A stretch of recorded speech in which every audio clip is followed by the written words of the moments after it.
Let's get it started. We're live. Let's get it started. Ah! Live. Ow!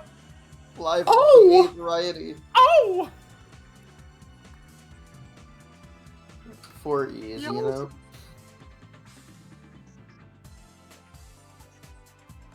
I think that's everything I prepped. Yeah. Alright. That's all my Ha-cha-cha. announcements. More like episode 2 blundered. I hope somebody gets fired for that blunder. Blood like the weaponry. Should I post in my server? Yeah, go for it. Yeah. Oh, there's another loud motor guy, just in time, of course. Just in time. Hello, loud motor guy. Episode 200? Yeah, 200. That's a hole I'm gonna feel once I get out of here. Oh! Yeah. So, obviously, on one hand, I like giving some time for the stream to start before we get going into it. But on the other hand, I want to get into it ASAP because we're already running a bit late. So, Yep. Hey, everybody, and welcome back to Hey, episode 200. Yeah, hey, Welcome back to episode 200 of Destruction Bench Agreement, our more or less weekly tabletop RPG run an anime campaign, or Epithet System. This is our current big anniversary episode. 200, it's a big number. We've done quite a bit of this thing. And specifically, this is part 2 of it. We did the first part of it earlier this past weekend, a couple days ago, at the time of recording, streaming, of course. So if you didn't see that and you want to get the context for what's going on here, of course, this is our tabletop RPG anime campaign Epithet System game. After all, as of current, that VOD is still up on this channel as a highlight. But if you're not into that and you would rather watch that live, I'll of course give a little bit of a recap going into things. But all things considered, as mentioned, I want to keep the intro a little bit more brief this time and get into it, right? However, we can at least do a lightning round of introductions, starting with, hey everybody, it's me, Patronics or Soleiil. I'm here as the GM here today, who set this this whole thing up, and I'm running this thing. I'm doing it. I'm the person that's talking. Bada bing, bada boom. Let's get to our players. Hey Sav. Hey, it's me, Eternal_Savvy of underscore fame. Underscore savvy fame, yeah. Of Eternal_Savvy fame. I'm playing as Ferris the Clown and having a good time, and I stream normally as well on the channel I mentioned. That's me. Yeah. Then we got Roche. Hi, it's me. Wow, Korima. Then we got our streamer, Iris. Hey friends, it's me, Iris. I'm playing Blackberry once again. We're hoping I diversify things going forward, but for now it is just Blackberry again. Yeah. Kakapo. Hey everybody, it's me, Kakapo. And, Ridby, he's right there. Whoa. Yep. We got Sam. Hi, it's me, Sam Yemian Bits, GM of things occasionally. Watch. And And then last but not least. Yeah, sorry, you go. I was just gonna say, and I'm, Simon. Yeah. Last but not least, we got Zanza. Hi, Zanza. Green. And then also I'm playing Deodora. Yeah. So there we go. That's our cast here for today. If you're new around here, you're enjoying stuff, and you want to know when, where, how, why, you can catch up with more of the things we're doing here on this Twitch channel, whether it's more DBA, other tabletop games, anything else such as video games, or anything else. You should join our Discord server. Whoa, there's the link. Whoa. Go there, get notified when we're going live, how we're going live, why we're going live, all that kind of shit. So, yeah, that's the place to go. And assuming that everybody is, good to get going, which I'm gonna, assume so, I'll give the slightest bit of a recap as to what's gone on thus far. All right. I actually hate TTRPGs. Just so you Oh, know, okay. going in. Oh, all right. I understand. Let me just change everything real quick. Hold on. Just give me a couple hours. We're gonna so, be playing cards instead. Yeah. I need to make my fucking chain of memories battle system real quick. I want to play Barbie. So, last time we were introduced to the newest member of the DBA staff, Vincent Vermillion, claiming to be the new creative director of this season of DBA. Brought on to bring the show, Destruction Bench Agreement, in universe as it is, into a bold new direction. Streamlined, perhaps, in a way that's artful. Perfect for all of the new eyes that have been watching as with all of the recent events that have been occurring. And as part of that, he has selected a particular group of DBA members to act as his main characters for the show, being our party here for today. As of current on the screen, you can see all of them except for Korima, due to the fact that after Vincent recruited these guys in and brought them to the new Neo DBA Tower in order to show it off and film a new rehearsal, potential idea for the grand episode 200 of this season. People weren't, exactly satisfied, and by people, I primarily mean Vincent. And in doing so, he says he figures, well, hey, we can workshop this out, and until then, you guys stick around here in the dorms. The new dorms in Neo DBA Tower. And Korima, not really, along with everybody, not necessarily being the most happy about this current turn of events, has decided to, take the advice, the perhaps suggestion from Vincent of, if you have any problems, why don't you come up here and talk to me? And Korima has decided that they want to do that alone for now. But of course, that leaves the rest of our party who are currently chilling out here in the dorm rooms. And so, at least for a little bit, I want to ask you guys, as we cut back to the track we had last time. If I recall correctly, you guys were playing Smash Brothers. Yeah. Gotta pass the time somehow. Yeah. So I'll hand it over to you guys. What are your guys' characters feeling? What's on your guys' minds?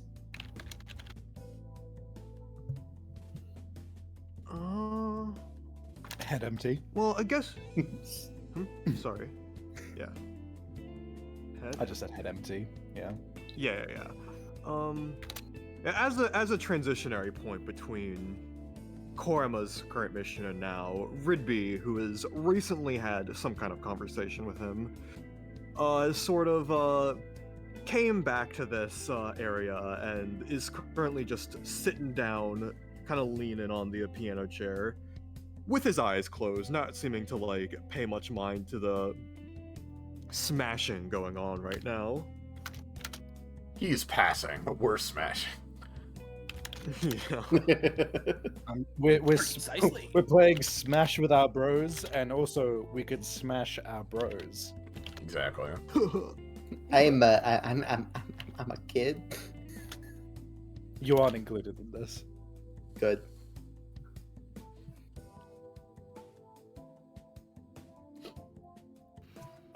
So Super Smash Cool. Brothers. Super Smash Brothers. Super Smash Broth. Yeah. Of course. What do we think of this broth? What's your favorite broth in this game? Diodora is playing Kirby and down smashing off stage on accident. Or down specialing. I don't know who fits Ferris. Ice climbers. Duck Hunt. The arms lady. Oh yeah. All valid Oh. answers. Yeah, Yeah. Oh, man. valid.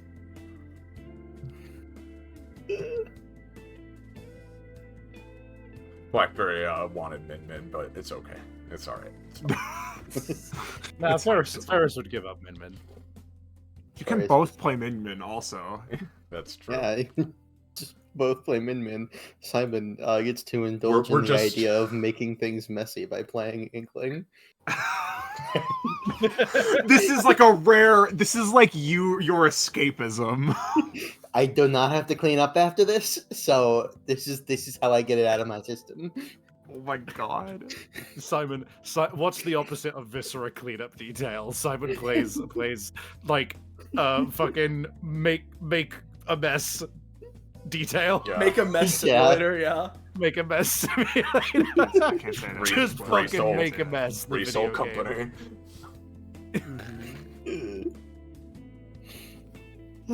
But yeah, if you guys have anything in particular you want to talk on regarding the situation, feel free. But if not, and it's more so just a sort of, oh, yep.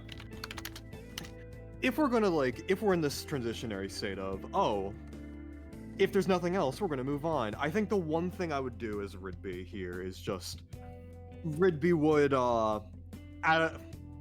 still closing his eyes, toss the ball, like maybe after Ferris makes dramatic honking noises as she loses a stock or whatever.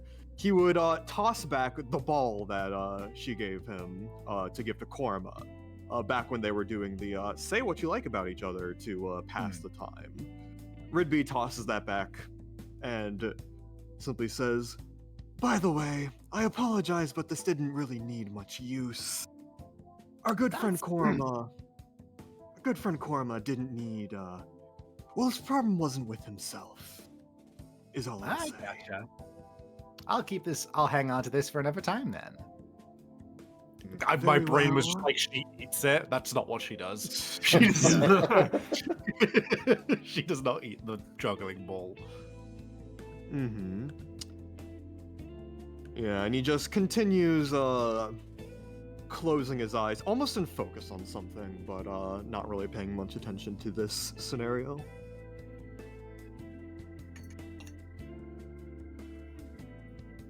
Well, I don't get anything to add, so Yeah. we can just move on over to All right. Korma if we want to. Yep. Yeah. Unless there's anybody else that last second wants to add something in. While all of you pass the time away, playing Smash Brothers, laying on piano benches, whatever exact deviation you have, we're gonna jump over to Korma, who last we saw heading up the stairs, up the floors. And for you, Korma, right? I'll make sure that you're here, right, Roche? Yes, I'm here. Korma, you probably made it a good bit up a couple, a little bit of flight of stairs, right? But before you really got to any new floors of note, right? Partway through a stair climb up, suddenly you're there 1 second, you blink, and you're somewhere new.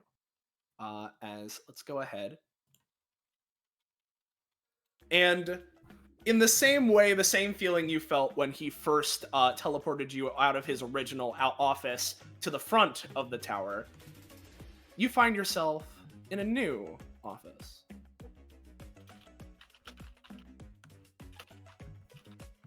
Whoa. There you are, pal. I happened to be looking over when the camera was focusing on you and Ridby talking about something. I heard you were coming up, taking my offer. Figured I'd fast track. Oh, yeah. Wow, that's super cool. Thanks. I mean, if you didn't, I probably was just gonna go and tug on the collar of one of the soldier guys and tell them to call up here. Well, it all worked out. I just happened to be looking over there, so Korma puts their hands on their sides. You're just like, cool office. Thanks. You see, I like sort of going all out with this sort of thing. It has a vibe, an aesthetic to it. Come on, sit down. He motions towards this Sure. set of And chairs. Korma comes on over. It has a Korma stops talking for a second as the thing in their mind that they're going to say it has a very lair-like feel, but then they sort of scratch, or they're one of their hands closes and they scratch their palm with their claws a little bit anxiously as they keep up the smile. So what have you been working on? Oh, I'm just sort of brainstorming, working out potential new ideas. Kind of along the lines of what I was talking to you about before.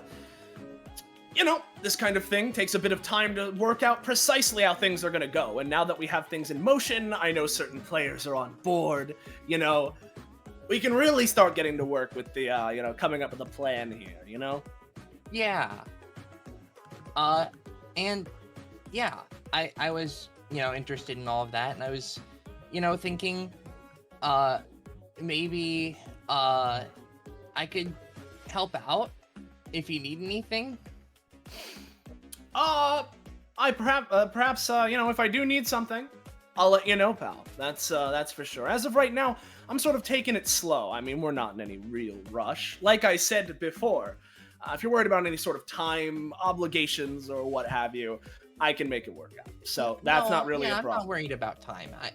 I think it's all okay. It's just like... Then let's cut to the chase, pal. What are you up here for? Well, as I mentioned, I was just wondering if you need any help, because, you know, the other guys are a little worried, and I figure, like, you know, Korma stands up on their seat, and they, like, raise their hands up. If there's anything I'm good at, it's talking to people and bridging communication gaps. I mean, I can literally go from here back all the way down without your help, ? But, like, we'll see about that, you know? Right. Well, I do remember from however many minutes ago it was now. I mean, who keeps track of time these days? However long ago it was now, I remember they weren't necessarily the biggest fan of all the changes I was proposing. So,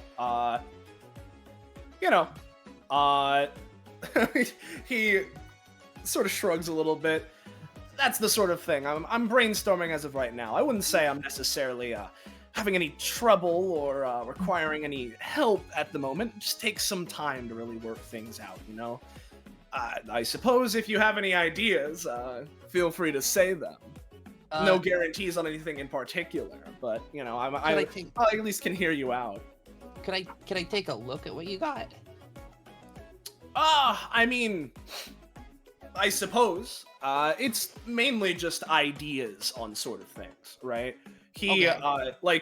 like less than like turning a full monitor over to you, right? He sort of reaches down to one of these papers here, and pulls out, like, you know, a particular one.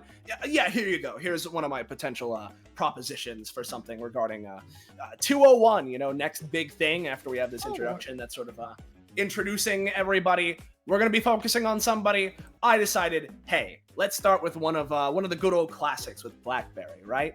Okay. And I figured, and, you know, this also works out if she wants to have her whole little party thing. Maybe we can incorporate that into this sort of idea. But going in some sort of way of focusing a bit more on all this gay, you know, the gay hell stuff, because that's great. And, you know, it's a great place for her to be. But one thing, when I was looking through, you know, like focus groups and testing and just sort of my own personal opinion watching, right? The whole thing with the hells, right? There's a lot of them. There's quite a few, right? People like them. You know, it's a little bit existentially horrifying and all that, like, those things are real. But, again, some people think this is fake or something somehow. So, he adjusts his glasses. So, I was thinking, right? All right, all of these hells, pretty cool, little confusing though. Why don't we do a little compartmentalizing, but then we smash something together, right? How's about we fashion a new thing out of the hells, right? Like, they're not precisely all the same place, but the hells already have this layer structure, right? Why don't we just make it so that they're layers of each other? There we go. We can narrow it down to one hell, nice and easy for people to understand. They have their own factions. They're all still separated, but under one particular little label. Makes things nice and clean, you know? Okay, yeah, I hear you, though. I mean, that actually sounds like a decent idea, like, story-wise. But those are, like, real places. Can we, like... I don't think we can do that to real places?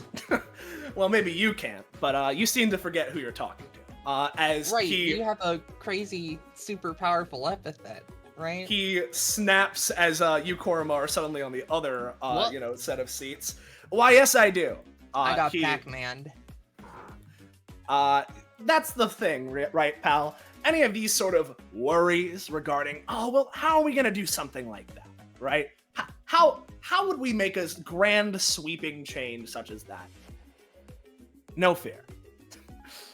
None of that's a worry anymore. Okay. Yeah.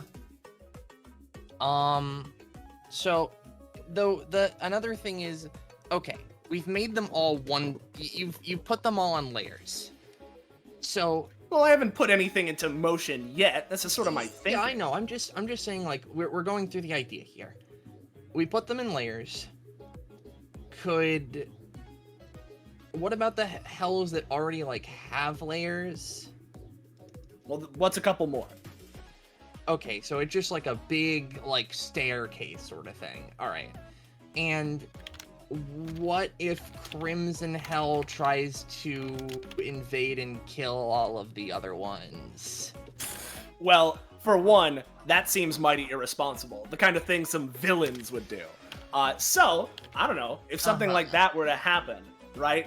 For one... That's another episode. Well, yeah, there you go. That's for one, that could be another episode. For two, if that's really something that'd be causing a lot of a problem, that's the thing. It won't be until it needs to. He snaps his fingers yet again. I'll say this as many times as I need to. Things are going to happen in a way that makes the story nice and understandable. If I don't want that to happen yet, it won't. Okay. I guess... That means the sooner we get this in focus, the quicker we can get all of that into action, you know? Yeah. Okay. Okay. Karma, like, pauses.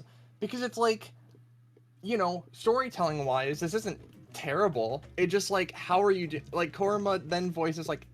So, like, I understand you have a crazy epithet. How are you doing... how are you able to do all of that? Oh, it's a long story. I mean, I could get into it here, but... The long and short of it, right, is it something Akashic? No. You see, that whole term that you guys use around here, you know, it's a fun little idea, right? There's a lot of different definitions I've looked into it of exactly, like, what it means, you know? Anything with it that some people around here think is, like, a tangible thing, like, ooh, I'm pulling the Akashic, that's not me. If that is even a real thing around here, no. You see, okay. I'm my own deal. Right. Sorry. I just needed to ask that. For no Nah. reason. It makes sense. I mean, your frame of reference is that, so checks out that would be what you would assume, but no, not quite. Without getting too much into specifics, I'm fine telling you this. I don't really have a problem with people knowing it anyway. I think it's rather obvious. My epithet's director. Oh, okay. So, you know, he motions around. Sort of gives me a lot of influence around here. Uh-huh.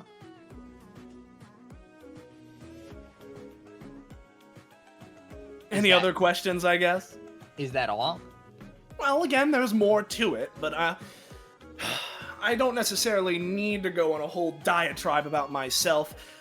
At the very least, if I was going to do that, I'd prefer it to do so when everyone was around, such that it could be a whole thing, you know, part of the show. I wasn't really intending on being much of a character. I'm behind the scenes kind of a guy and all, but... That's fair, but, like, you know, I like to hear about people, and, I mean, like, I've even been thinking, like, what'd you do before DBA, Vincent? Like, I'm just so...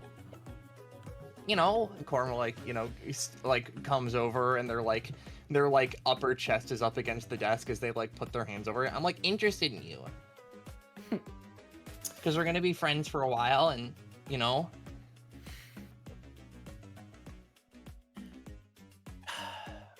See, Korma, I can tell that this is genuine. I know you.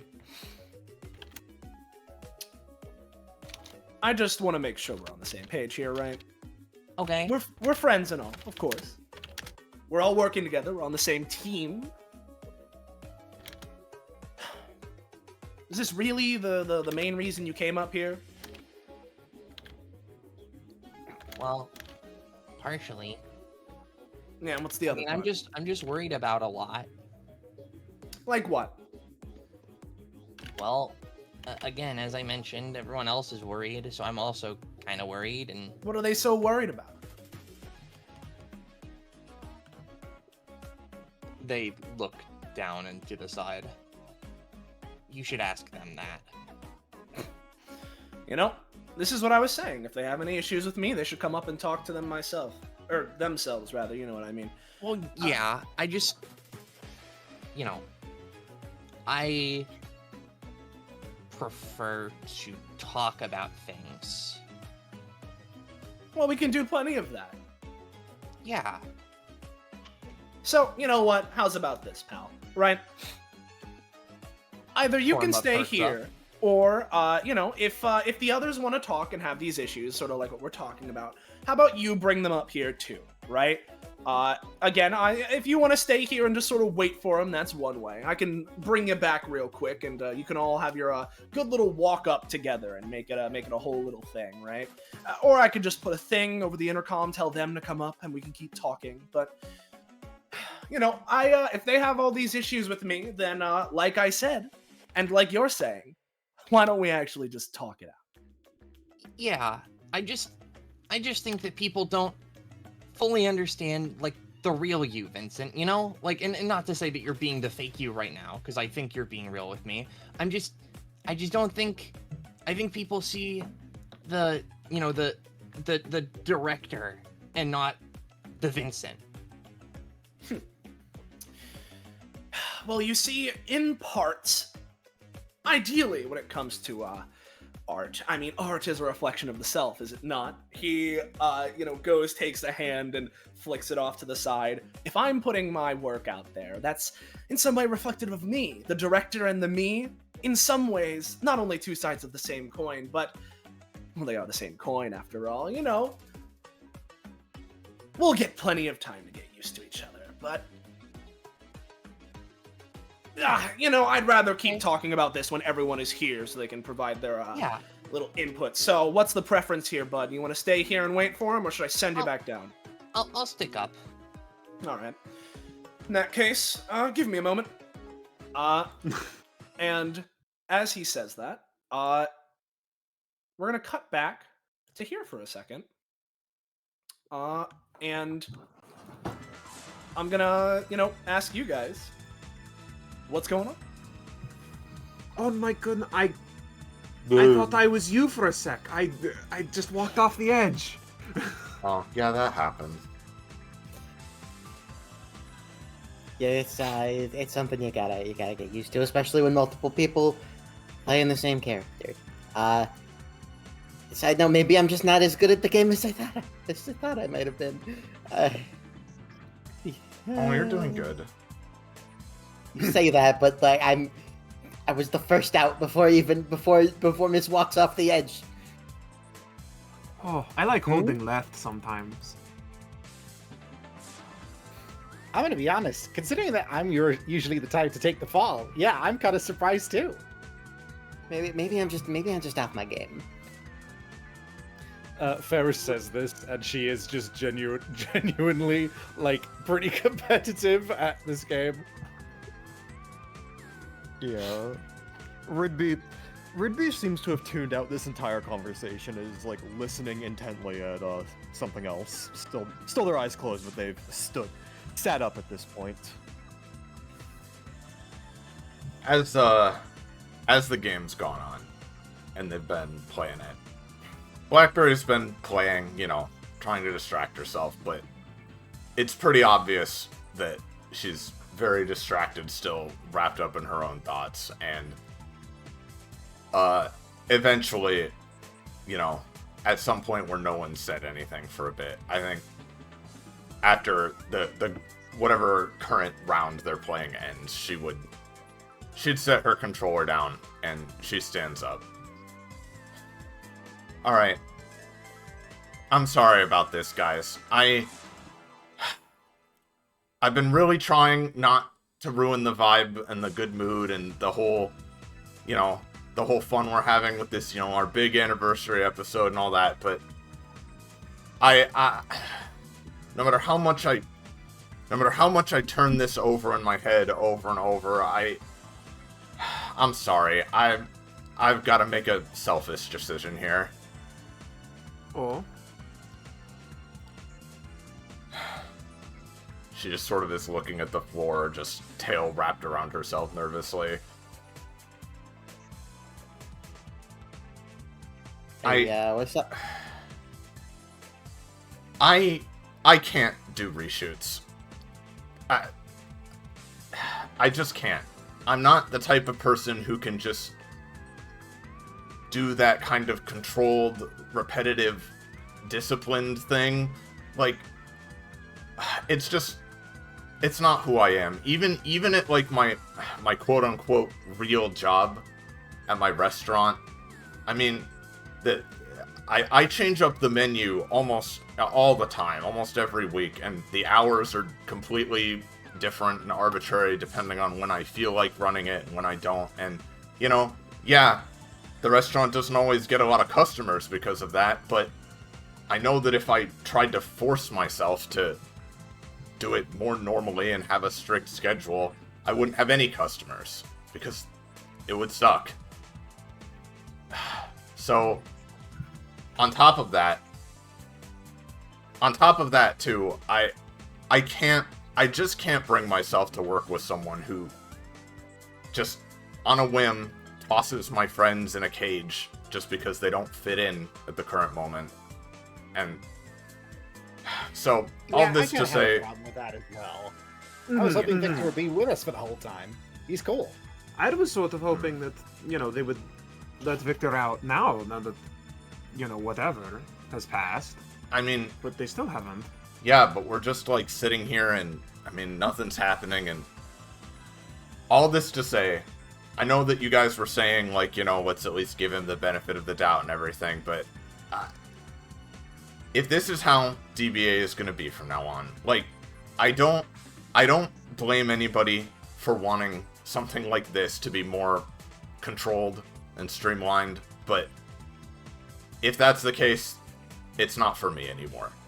And if that's how, if I'm outvoted, if that's how everybody else wants, then okay, I can accept that.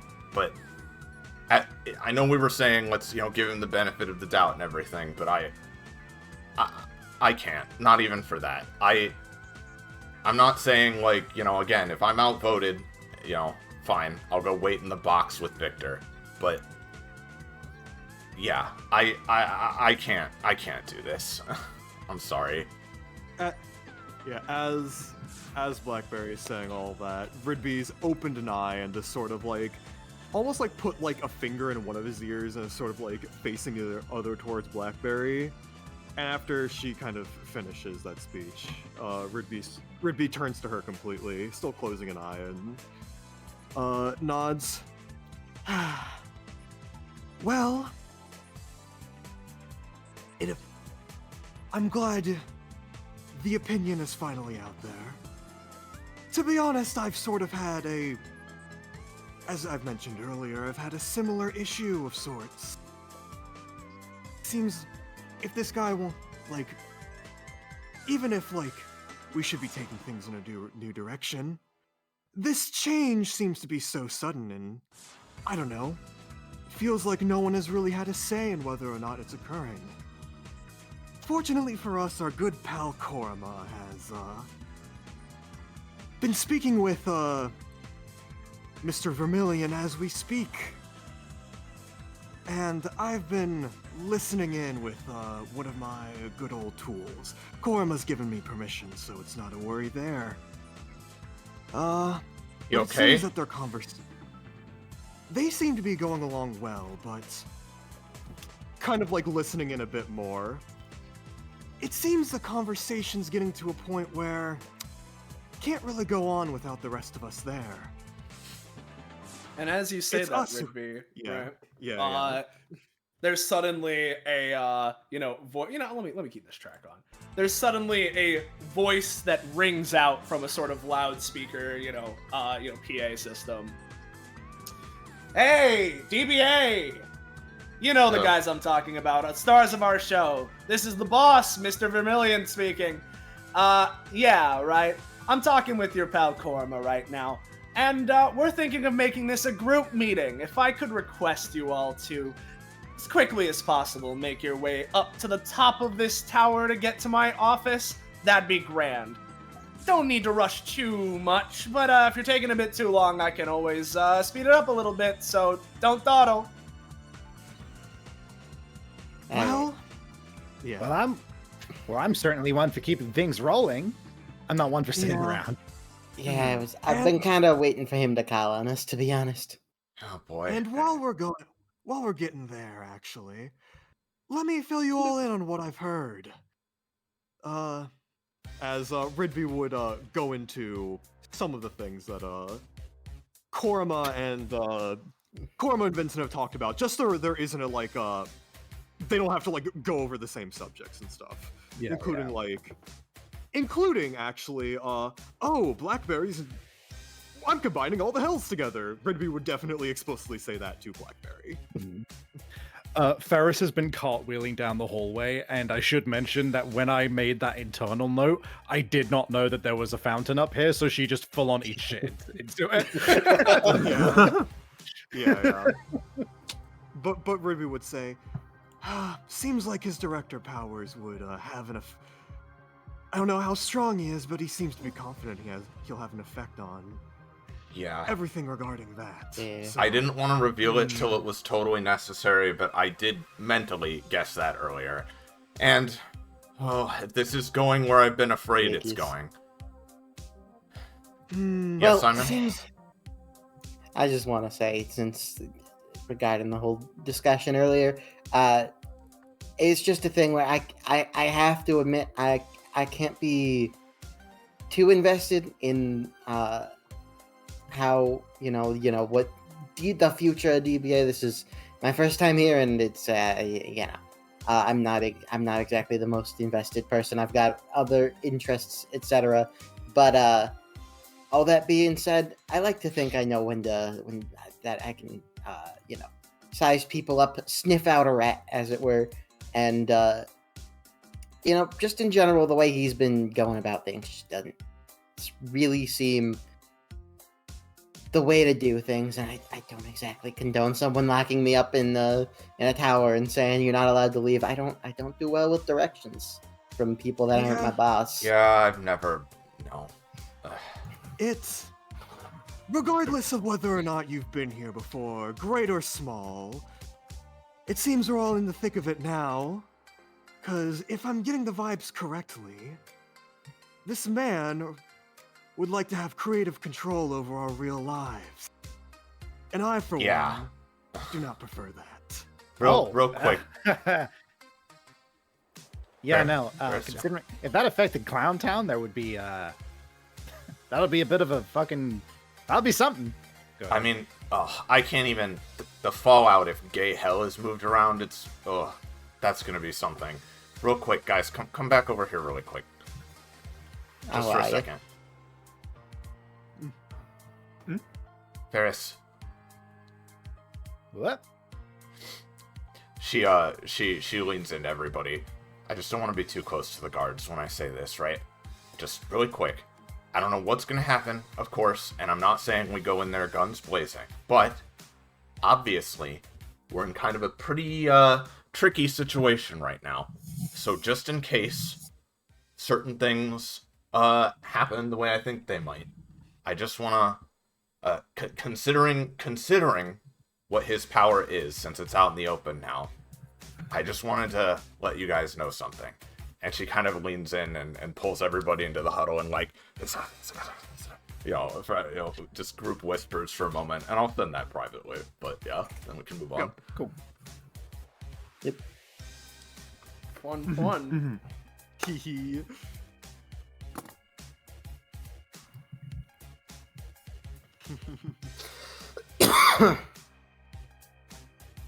Yeah, we can keep moving. I'm just typing this real quick. Cool. All right. Then keep going. Snapping back up to the office, or keeping with these guys? No, we're keeping with these guys. I mean, they're on the way up. Wow. Yep. Excuse me, Miss Ferris. We told Korma earlier, but the elevator isn't fully operational right now. Thumbs up. Sidles around. Perhaps I couldn't prove it. No, I'll save my strength. Yes, my nemesis. Of course. For no particular reason, is this attached to the main electrical grid? As the rest of the place? I don't believe so. I think it's still being set up in a lot of different ways. Oh, phooey. At a time. There is a honk and squeak every time she goes up a stair. Yep. And assuming everyone heads up, give me one little sec. One little sec. To make sure of everything. Yep, cool. All right. Boop. And I will shift ping. And I'll do it one more time just in case. Yep. Yeah, I didn't do it the first time, so thanks. Alright. Yep.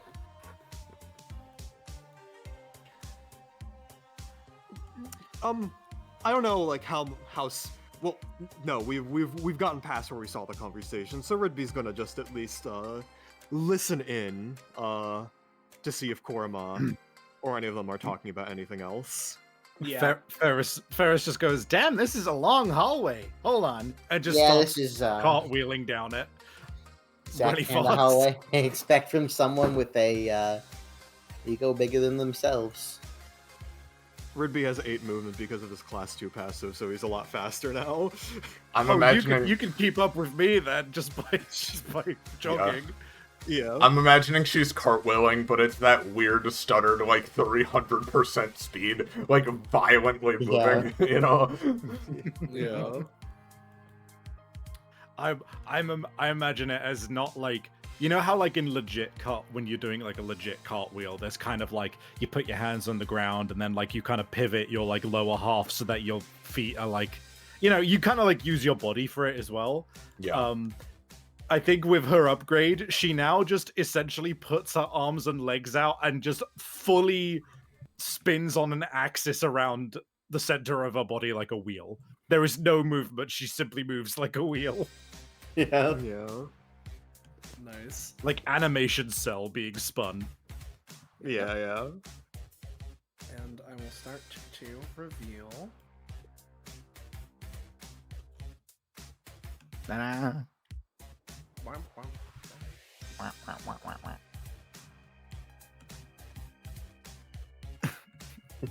As Simon glides by on his soap. Hi, how y'all doing? They like maybe like one of them turns to you and gives like a nod kind of thing, right? But that's it. As they're hard at work. My my brain was just like, clown grenade! Pull the pin, throw it in. I don't even know what a clown grenade does. What? Incredibly loud moaning. It explodes. No one moves even an inch. They just now all have clown noses and big hair. Yeah. Yeah. Ferris walks up to them and punches their face off and like rips off the rest of their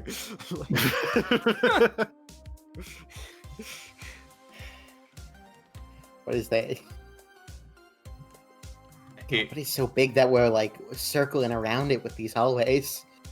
Yeah, Ferris calls down with an echo. These are some long hallways. It's like, is that just his office in the middle? Probably. From what I could at least see, it seemed to be a big place. My point of vision was stuffed in his coat, so I never got the best point of view. hey, Ridby. Hot dogs. Get your hot dogs. Yes. So you know Korama pretty well, right? I'd say so, yes. I'd at least hope so. We've been good friends for such a long while.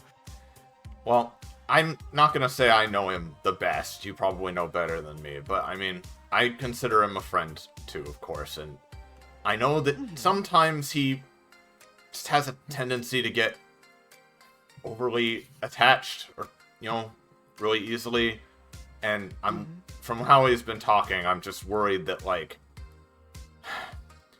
listen, I'm sure that if it comes down to it, he'll do the right thing, but I'm just worried that this thing with Vincent, if it does come to a disagreement, that it's gonna hurt him, and I don't want that to happen, but if you have any advice on how to deal with that, let me know.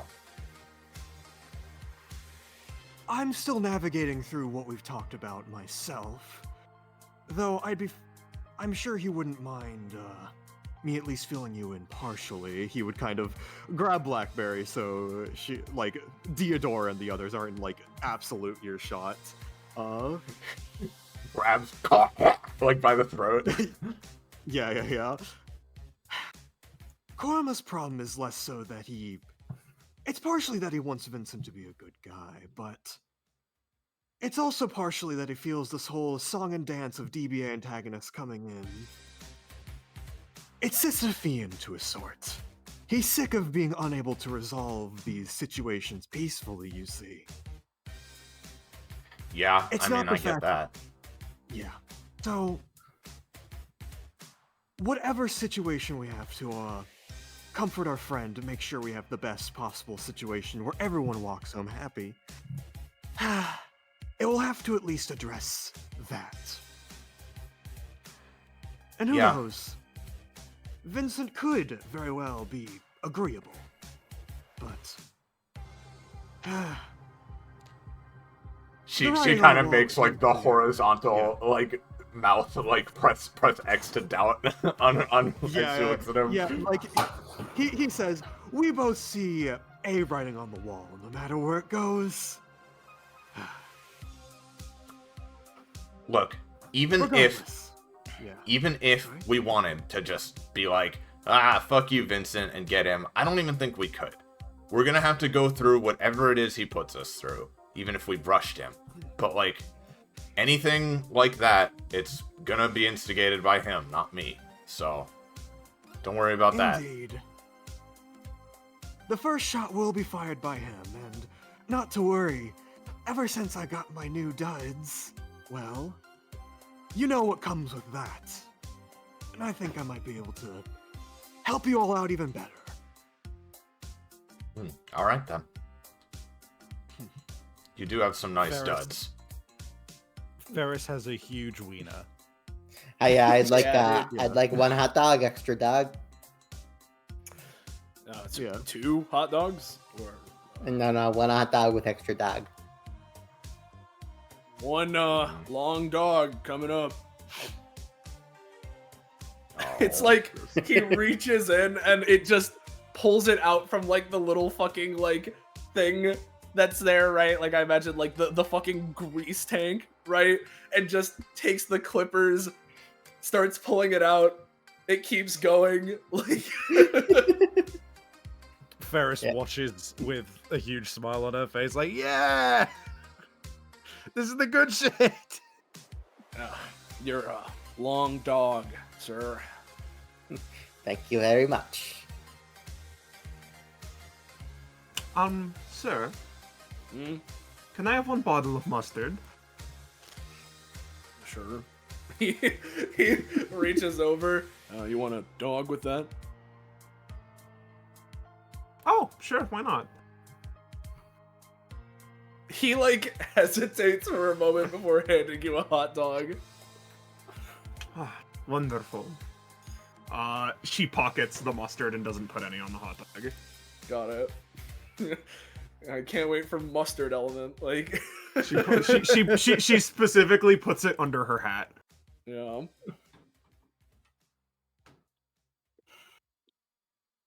Yeah. I'm gonna keep schmoovin'. Yep. Feel Yep. free. Yeah, we Schmoo- got a moving. lot more hallway to get Oh. through. Oh man, it all smells so good, and I'm so stressed. There's glass. No, you're. There's glass cracking sounds rippling around her. If you're Are hungry, these I got sound- extra hot dog. Are these stairs up or down? Up. Okay. So you're not going to tumble down them. No, correct. So I just climbed them. More stairs. Blackberry, you must stay strong. They're trying to seduce you with their hot dogs. Works every time is the problem. Yeah. Don't thinking worry. about- Simon finishes his hot dog. You know, thinking about it, I should have asked for more hot. See what they did with that. I could give you a little more hot. Creates a small spear of hellfire as you see the screaming souls inside. I was thinking more like spices. This could be spicy. I'm so sorry. Guys, do you have bones? Can I have some bones, please? Suit yourself. They take some bones. Just the absolute fucking creature made of pure darkness and just screeching like reality friction just pops out pops out from next to her and just delicately crunch the bones. sorry, I know. Sorry. Okay, no, it's fine. Everything's gonna be fine. Guys, we need to leave out some extra bones just in case. Just put them on the other table. Like, Yeah. Oh, Ridby, they think I'm the bone cruncher now. Don't worry, I look more like the bone cruncher than you. But not to worry. That But not to worry. that is true. I was just going to say. Yeah. I know, that's why I said it. But not to worry. We get to have all the food we want at your party after this whole situation is resolved. All the food that we want. And more importantly, Exactly. relaxing with friends. Once we're out of here. Exactly. It won't be a stress meal. The best kind. You know, I'm getting a Oh, if only as you we're knew. going, as you know, we're going through all this. I'm getting a very how you put it, foreboding feeling about Yeah. the length of yeah. these hallways and their specific setup. Oh, don't hide that Soleiil, please. I didn't. Token actions. Okay. Yeah. I scrolled there you up. go. There we go. Yeah. That's the surprise ability for later. I hope we're not running down hallways for like 17 sessions again. Well, Has don't that jinx happened it. before? Bellhurst.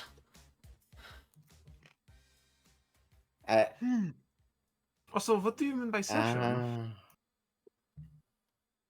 Oh, don't worry about it. Is it like Is it like an hour? Is it 2 hours?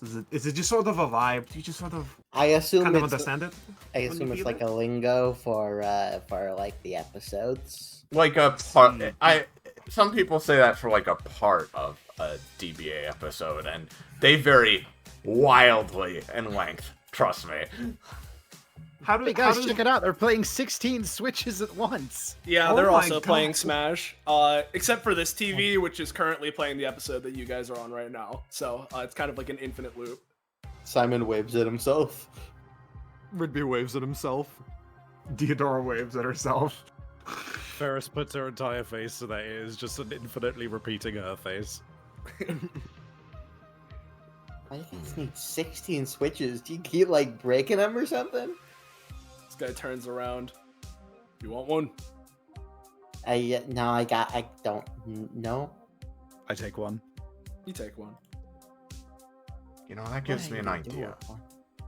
idea.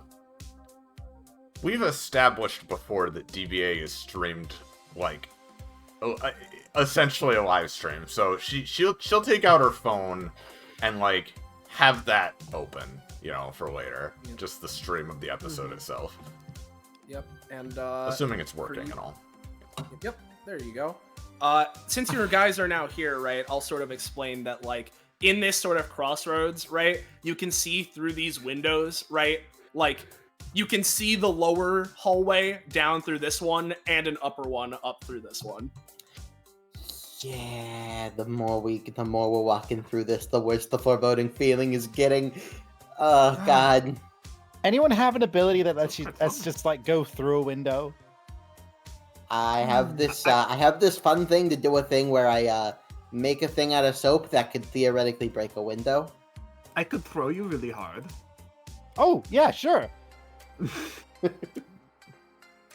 You know what? Sure. Can I use dragged off stage to do the throw part of 4 spaces to just throw them up 20 feet into the Yeah, sure. glass? Yeah, go for it. That's fine. Yeah, you just Theodora, you're like, oh yeah, sure. As you ring your fucking like cane around Ferris's neck, right, and ragdoll toss her as the fucking window shatters. Let me make a Ferris is completely rigid as it looks like she's been rotoscoped as she flies through the window. Another one? Colorful. He's Blackberry, not even through the hole. Blackberry just walks through the glass and it fucking shatters to pieces. Yeah. Yeah. Hold on. Sorry, are we just skipping this floor then? I mean, I'm these down to it, I just windows- want to know. Are these windows like fucked up PNGs of the back rooms? I don't think so. They look kind of like they are. No, they just have Oh, like a weird like wait. ladder in them. I do see what you're talking about, though. Yeah. Yeah. That's I thought for a second that was an strange. extremely meta joke for some reason. No, I think that would have been good. elongated. But it's I Yeah. think it's just the assets. It's weird. just elongated weird, but like I see like these are the lights, you know? Like these would be the walls sticking out. Yeah, I see what you mean. You're right. I'm seeing it. All right, God. Blackberry. Oh, yeah? Can you give me some ups? Sure. She like spreads her wings, and for a moment there's like, oh, so, like it's like the most magnificent thing ever, and then she just holds out her arms to give her a boost. Yeah. Ferris puts one of her feet onto your hands, and then when you boost her, she just goes completely rigid, like that fucking guy on the trampoline as you throw her through the window. Yep. She'll fly. She'll fly, like, not throw her through. She'll like do like a big jump and like kind of hold on to her as they both go through at the same time, you know? Yep. Trying to you shield just her do from that. some of the glass. Yeah. You are really durable. That's what that's my whole deal. It's my whole shtick. She has gloss all over her face. Yeah. Could use a girl like you on our renovations. She, funny enough, I've been called for a couple of those. Unfortunately, I usually end up destroying a little more than they anticipate. That is relatable. So, does it Ferris seem like... dusts herself off and is suddenly completely fine and clean. Yep. Of course. Does it seem like we went up or down through these windows? You went Yeah, up. no, each of those was like a higher story of the building. Oh. Yeah. Oh, well, that looks like, you know, I'm not a foreboding hallways expert. I am, actually. And this is one of them. Yeah. As you guys are like standing up, you see Rigby running, like jogging like past you guys. Hey there, be up in a moment. There's a way up. Yep. He keeps running. I want to know over here in the yellow room, right? Hold on. Oh, it's so big. Hold on. It's a little big. Oh, with Theodora? Yeah. Yeah, as everyone walk by. I assume this is some kind of control room. Give me one sec. Yeah, this is like a security room. She's just gonna go boop, boop, boop, boop, boop, as she walks by, flipping switches. Just trying to nimbly dodge around all of their hands. Boop, boop, boop, boop. Yeah. And then she walks through. What do you think you're doing? Like, so she just fucking dashes out. Yeah. The IT guy comes in, one of the computers is completely filled with beans.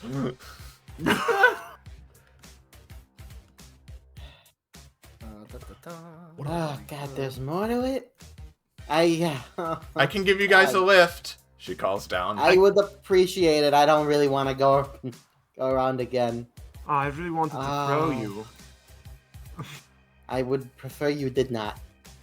She her own. I prefer if I would. Her reality rifts make their own glass-like shattering noises as they extend forth and just like through the window. True, but you'll need to climb. She Climb. hovers down, extends tail. Grab. Fucking judo flips it. No, she just pulls him up. Sure. Yeah, so, Watch the spikes. I, She extends it to Dio. She I, hooks her cane on the end of your tail for you to lift Now- her up. Oh, perfect. Simon's just like looking down through the various like areas of glass and around it, like just all the roundabouts they've gone through, and it's like I like to consider myself a media literate person, and we're gonna be running back through here, aren't we? And as you say that, I imagine Ridby runs in from the side. You're dogged panting. Yeah. Like, he seems to have, like... Yeah, I know. That is funny. He does seem to have, like, an actual steady breath, like he was keeping himself at a good pace.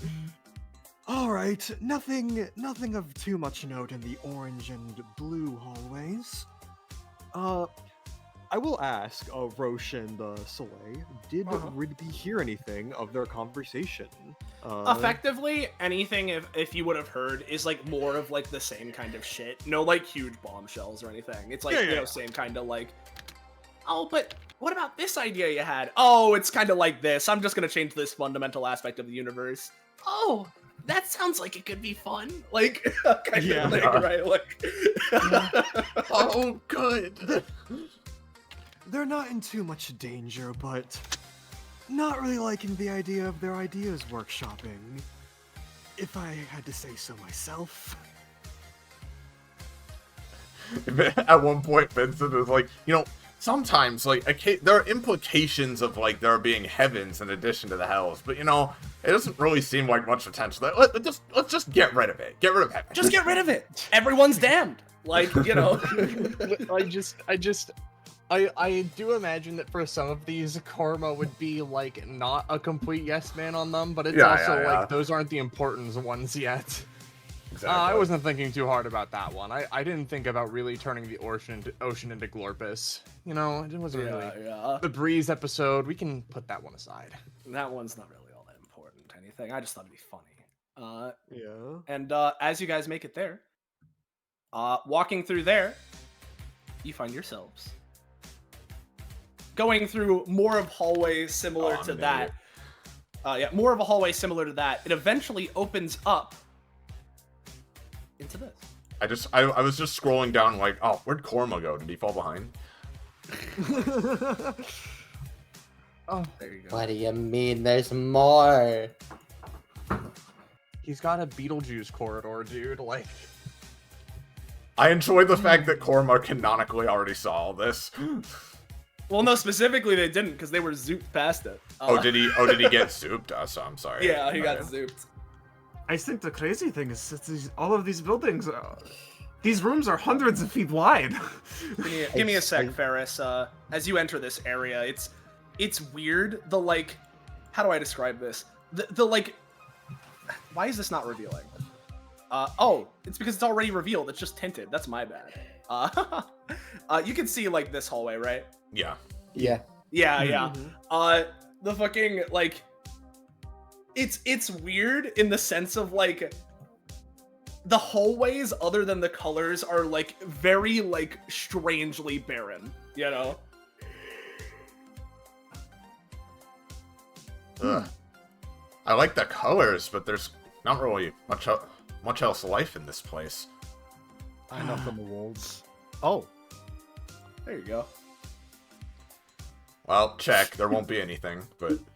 Wait, no, I have a theory. Ridby goes down the purple hallway specifically. Okay. Wait, it's Alright, Uncle you wanna Moore's check house? Oh, hold on. We'll have to look around more then. Oh, Jesus Christ. Check. Oh, you're checking there? Yeah. Emptiness. Wash his hands. there it is. Okay. Check. Yeah, just give me a sec. I'm also handling Diodora real quick. Yeah.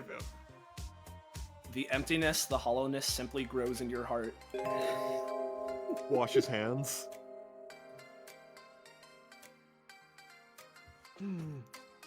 I check my bathrooms as well. I look up. Oh, okay.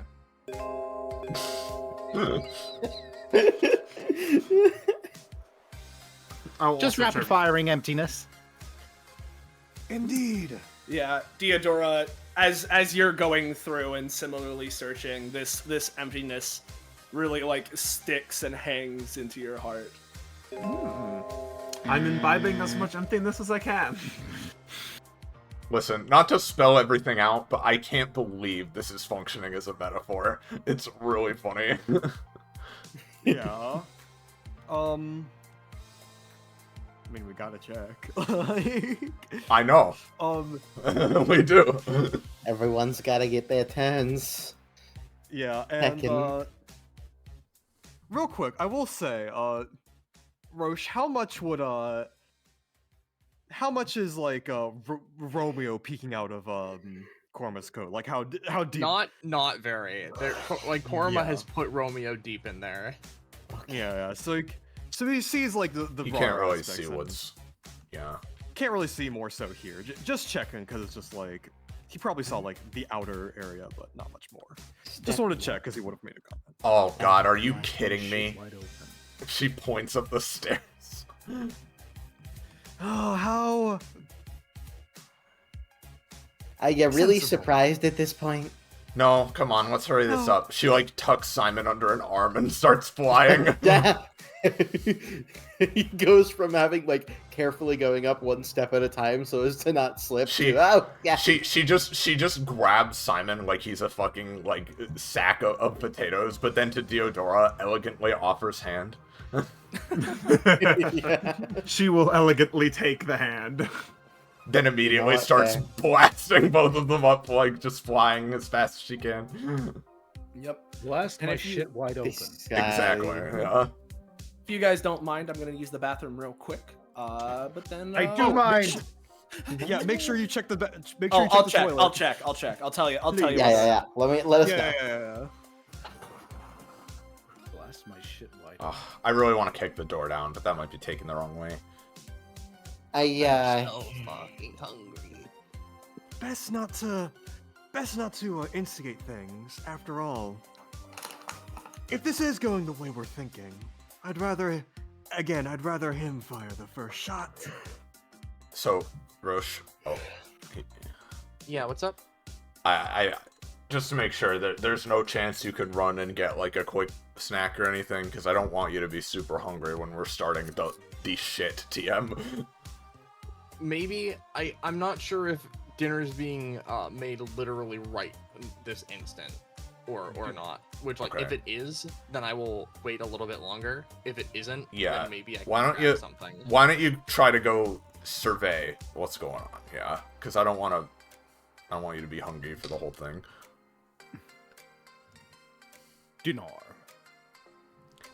I know that I have a problem with like, usually when I get up, right, I'm not usually like all that hungry right away. I eat like later in the day. But then every time I've like started DBA on an empty stomach, the adrenaline immediately tanks my blood sugar, and I had to be like, oh fuck, sorry, hold on, I need to BRB right Yeah. now. That's why I ate before this, yeah. Yep, And I so ate my even something so ramen, small will help. and I'll probably have a little more a bit later. I can't. I'm tempted to go make myself a coffee right now. You know what?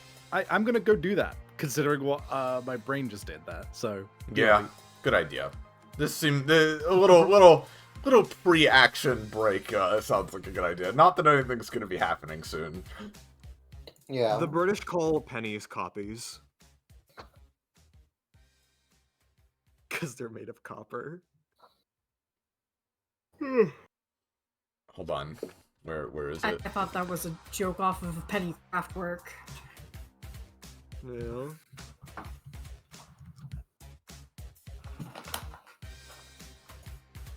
Oh, I can't find it in time. Whatever. I don't think it's uploaded actually. Amber.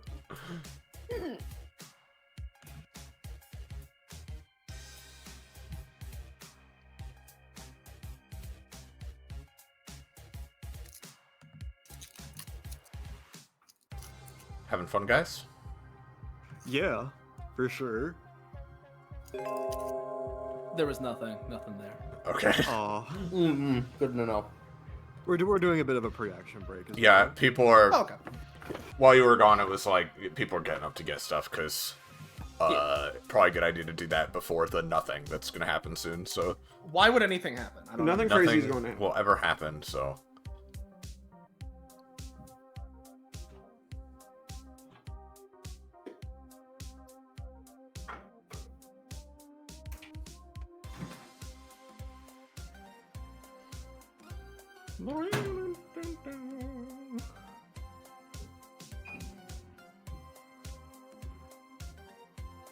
How's everybody doing? What's up?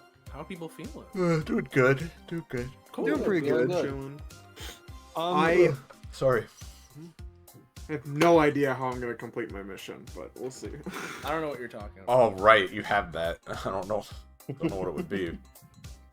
Yeah. Could be anything, really. Oh, you fucking know. Shut up. I will just say, I'm really glad that I wired Korma last session, like with his permission, of course, because like it allows him to have his own thing like going on and like this interesting. But we don't moment, need to like, catch up, Still, we don't need to catch up, and it's like an interesting dynamic there. So like, Yep, all good. yeah. It is. Things are good. Yeah. Who isn't here? Savvy. And Roche, because Roche is scoping on the food situation with his family. Because like, it would really suck if he had to go into this next thing with no food. Yeah. So it might be a bit here, but that's okay. Okay. Roche be like, I can if always he cut went the into stream this- for a bit if really needed, but yeah. Yeah. Yeah. Roche be like in this scenario where they don't get food before the combat. No food and movies. I'm out of here. Yeah. No food or movies. I'm out of here.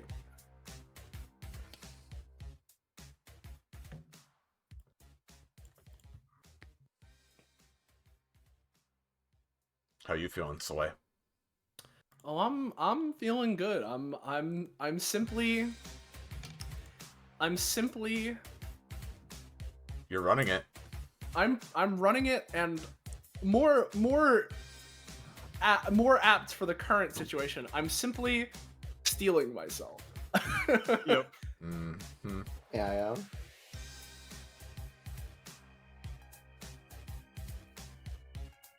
Just put that reminder in our strategy. Yeah, Oh, of course, Just of a course, little I haven't reminder that we have not forgotten about that, yeah. Mm-hmm. No matter how much Soleiil wants us to, we are not going to forget about it. I have no idea what you could No, possibly nothing, be talking nothing. about. Anyway, We're not referring to anything. nope. You know? I'm sure you can let yourself borrow yourself. You don't need to resort to stealing. Yeah, that's so true, Bells. Me when I need him. Yeah. What's this theme? It's really good. This is from Streets of Rogue. You can thank Scarlet for this one. Damn cool. Thanks, Scarlet. Definitely has It's, the right the energy. song is called, quote, "I'm too arousing for my turtleneck." So, you know, Well, I mean, we are, so there you go. yeah. Yeah.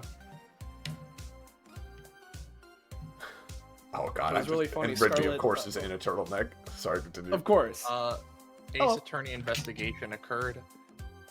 It's being worked on. Being worked on. Okay. Alright. All right. If you need to grab food in the middle of anything that's going on, feel free. No worries. Yeah, it should be a chance. So. Just waiting on Sab then. Yep. He's making his copy. Copy. Copy. Coffee. I want to drink my coffee. Coffee. That's a character that Rigby literally met. Yeah. Rigby. literally there. Like, yeah. Yeah, that's what I said. Oh, I misheard you. Yeah, you did. Yeah, you Stop did. talking! Stop talking!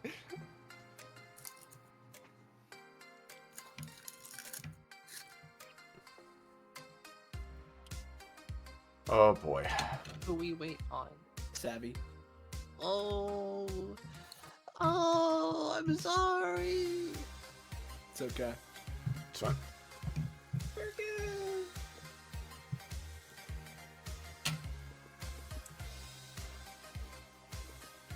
We might have James cut this out of the VOD.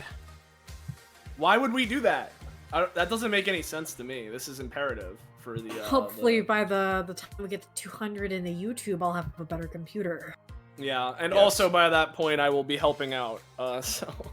Yep. What happened to the VOD? Just the waiting point? I'm just saying we might cut this out because it's a long wait, that's all. Well. No big, it's not just you, it's other people that took a break too. And it's not a big deal. That happens in sessions. I just needed to use bathroom. Yep. And I'm gonna try and not drink as much water so I don't have to piss again for a bit.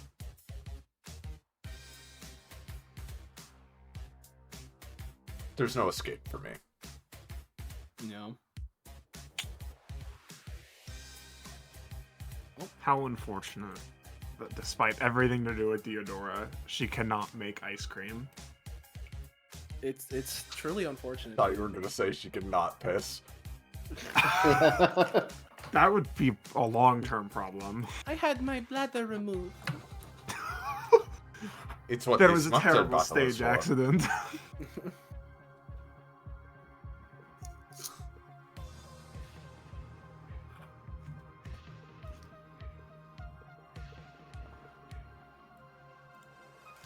I wish Savvy was here right now because we were doing a bit earlier today about being cleansed and bladderless. I was not there for that. It was in. Oh wait, no, you're saying you were doing the bit with Savvy. Yeah, it right, was I in see. his. It was before people were Yeah, on. yeah. Amazing. How things work out like that. Yep. Oh. I really hate how there's no escaping. Like something in the session will be foreshadowed right before in whatever dumb shit we're saying right before. Like how with part 1 it was that we all look kind of red and blue in some shade. Yeah. What? And this is that Theodora's gonna lose her bladder? It's gonna be she's gonna piss surgically everywhere. removed? That's not what I was saying. I was saying No, shut I up. I'm mainly just referring to the part 1 thing. Okay, Yeah. okay. I still won't get over everyone making the Abe Lincoln joke before Spaghetti Western Yeah. the night before. Dude, It happens. Dude, I'll never get over how before 169 everybody was talking about, like, literally everybody made... I have no idea how they were related or how they segued into each other, but it was literally people were joking about Homestuck and then they were joking about Squid Game. It, like, right before 169 happened. Like, I mean, it was... Savvy was literally freaking out in our DMs. Like, how is this... Yeah. What the fuck? Did you tell them or something? I'm like, no. This just always happens. This always happens. Yeah. With us. Yeah, I think a similar- similar thing happened with the fucking the one session I ran with Moomin where fucking you guys fought Yogurt the Bear and Brickbert. Yeah. Yeah. Yeah, like genuinely ballast, like saying like about the damn lemurs and such like that. Yeah. When Okay, people, that like, one was freak out- supernatural. Yeah, when people freak out about like Roche like saying something, usually you can like reason out how they would like make that joke, where it's like, oh, it's not like an uncommon joke or whatever, and all that stuff. Like you can usually like put together, okay, it's a major coincidence, but like I can see how they did that. I have no idea what got into Roche when I said, hey, guess something that isn't going to be in the session. They pulled out the random animal generator, and I already knew what was going to happen. Yeah. But then they said lemurs after that, because I knew what was going on. It was like, what the fuck was that? Like, that was like genuinely like the most supernatural premonitions I've ever seen in my entire life. It's insane. I don't know why that happened. It's something, dude. Yeah. I'll So tell you Savage's I'll tell you getting- this because I've told Roche has already done it for something in a future thing I'm gonna run too. Oh boy. Yeah. Why? Oh fuck. Yep.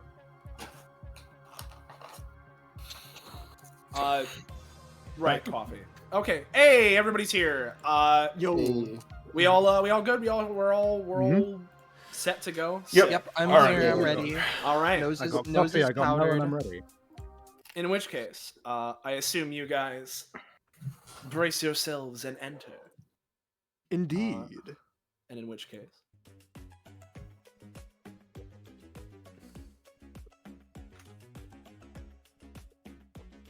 Oh, there you guys are. Great to see you. Wow, cool. Hey guys. Korma looks a How- little tired. Hello there. Ah, man, this place is bigger than I thought it would look. Yeah, that's the point.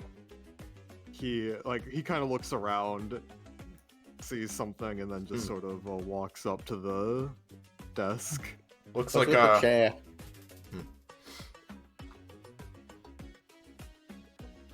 What's up? Blackberry, you first. no. Simon asked what's up with the chair. Oh, this thing. Yeah.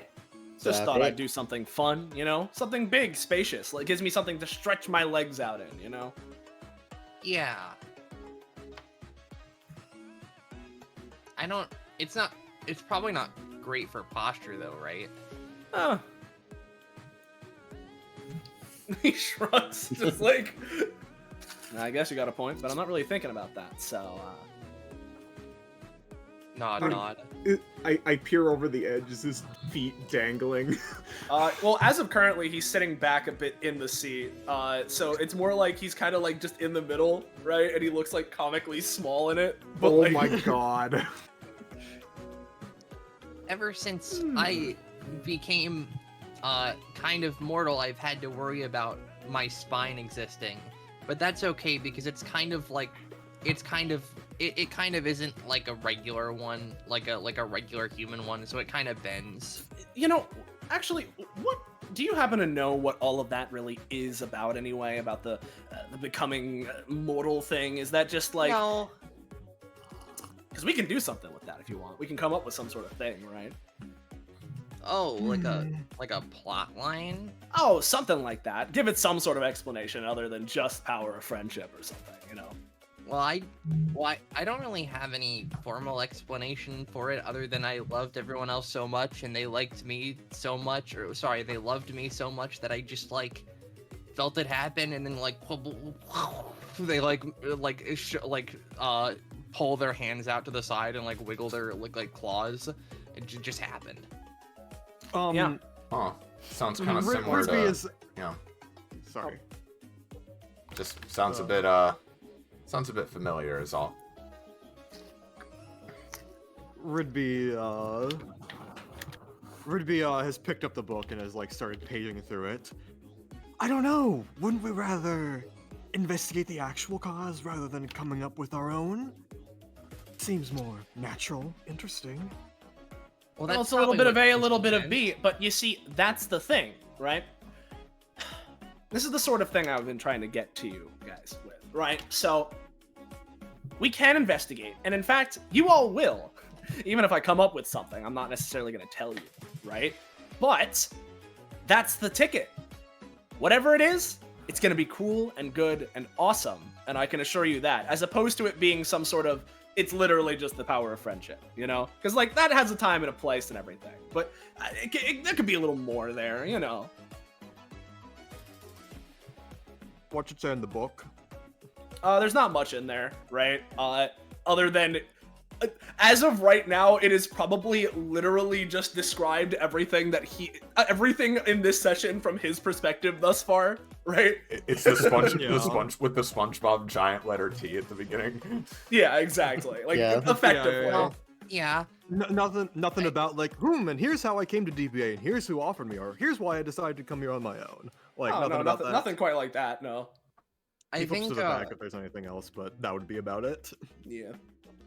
yeah, I like, you know, it just depends on what you do. I think it's thematic that it doesn't have an explanation, maybe if we're talking about it in that way, but like, Like, in what way, though? Just like... well, oh god. I don't have big words enough to explain my entire whole thing, but like, and I know you know, but it's like a lot of things with me were hard to explain. Like I found it hard to explain a lot of things outside of I just liked people, so like getting a sudden boost and stuff that's hard to explain that just relates to me liking people a lot can be kind of like, it fits. I mean, I can at least see that. I mean, that's sort of like the current perspective on things for you, right? But then we bring a new light onto it and add more depth, You can have thematics and then play on them later. Anyway, this is a bit of a tangent. Good to see all of you up here. I heard there were some complaints. He, takes one leg, flips it over the other. Blackberry kind of folds her arms and looks to the side. Do any of you have anything you want to say first? I feel like you have the most pressing. Yeah, I think we should probably go first. Korma looks expectantly at Blackberry. Yeah. Ridby just like nods to her. We'll back you up. I'm sure we're on the same page here. Well, I appreciate that, but to make it clear to Vincent, this is my opinion. I'm not speaking for everyone else here, right? They can make their own decisions and do whatever they want. But, at least for me,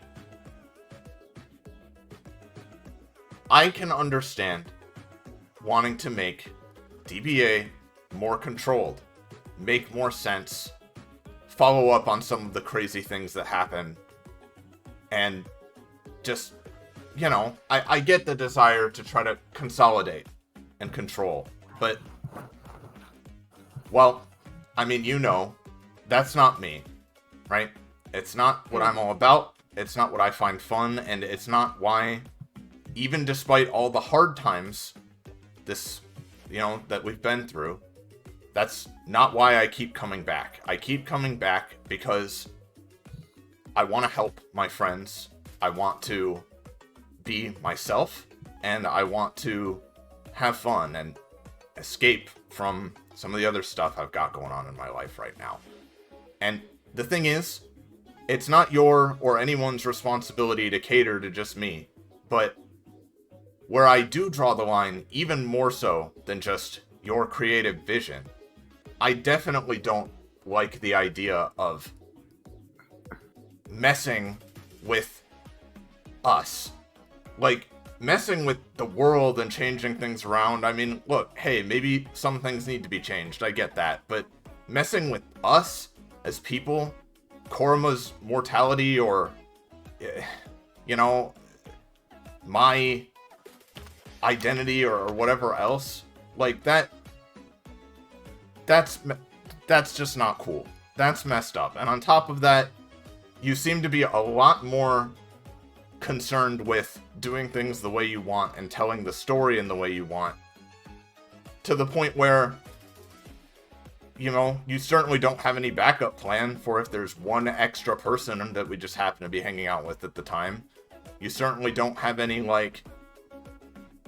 you don't seem to be all that concerned with what anybody else has to say or do. And I get it, you're the director, that's your thing. But, again, at least for me, I'm not going to stand around and do reshoots. I'm not going to stand around and just be micromanaged because, I get that if DBA were neater and cleaner and less terrible and insane shit happened out of nowhere, maybe it'd be a better story, or maybe it'd even be safer and better for more of the members. But at the same time, if there was no really bad stuff that wasn't just manufactured, then we couldn't be heroes either. We couldn't be friends with each other just naturally. We'd be just co-workers. And that's not what I'm about. And if I'm outvoted, then fine. You can put me in the box with Victor. But that's where I stand. And I don't want you to keep messing with people's stuff without asking. You guys are really still stuck up on good old Victor over there. He Korma just like muttered like that, like what Blackberry said was a good line. Like, clearly, there must be some sort of miscommunication here, right? yeah, right? Because here's the situation. Not a big fan of the reshoots, any of that, right?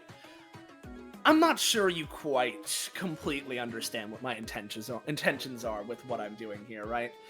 We're sort of working into it now and forming up the good start because this is the beginning of what we're doing, right? It's always going to take a little bit of adjusting. That's why I'm, going for the reshoots and especially with like fitting into the roles here, right? But it's not like I'm trying to remove any of the tension, any of the stakes behind what's going on here. That's what makes a story good, after all. What I'm here to guarantee is that when that happens, it's in service of something, right? I can make things happen. I'm not just gonna completely control things. I'm gonna be offering my my ideas here to make this all nice and good, and maybe there are some things that need to be trimmed down in that case, right? And if you're not a big fan of that, I mean, I can understand it in the sense of, oh, you're a little hesitant to something like this. But you, of all people, I would hope would be open to change and new ideas being brought into here, right? So even if this whole situation, you guys just aren't the biggest fans of exactly how things have gone here today and all of that, and fair enough, I suppose.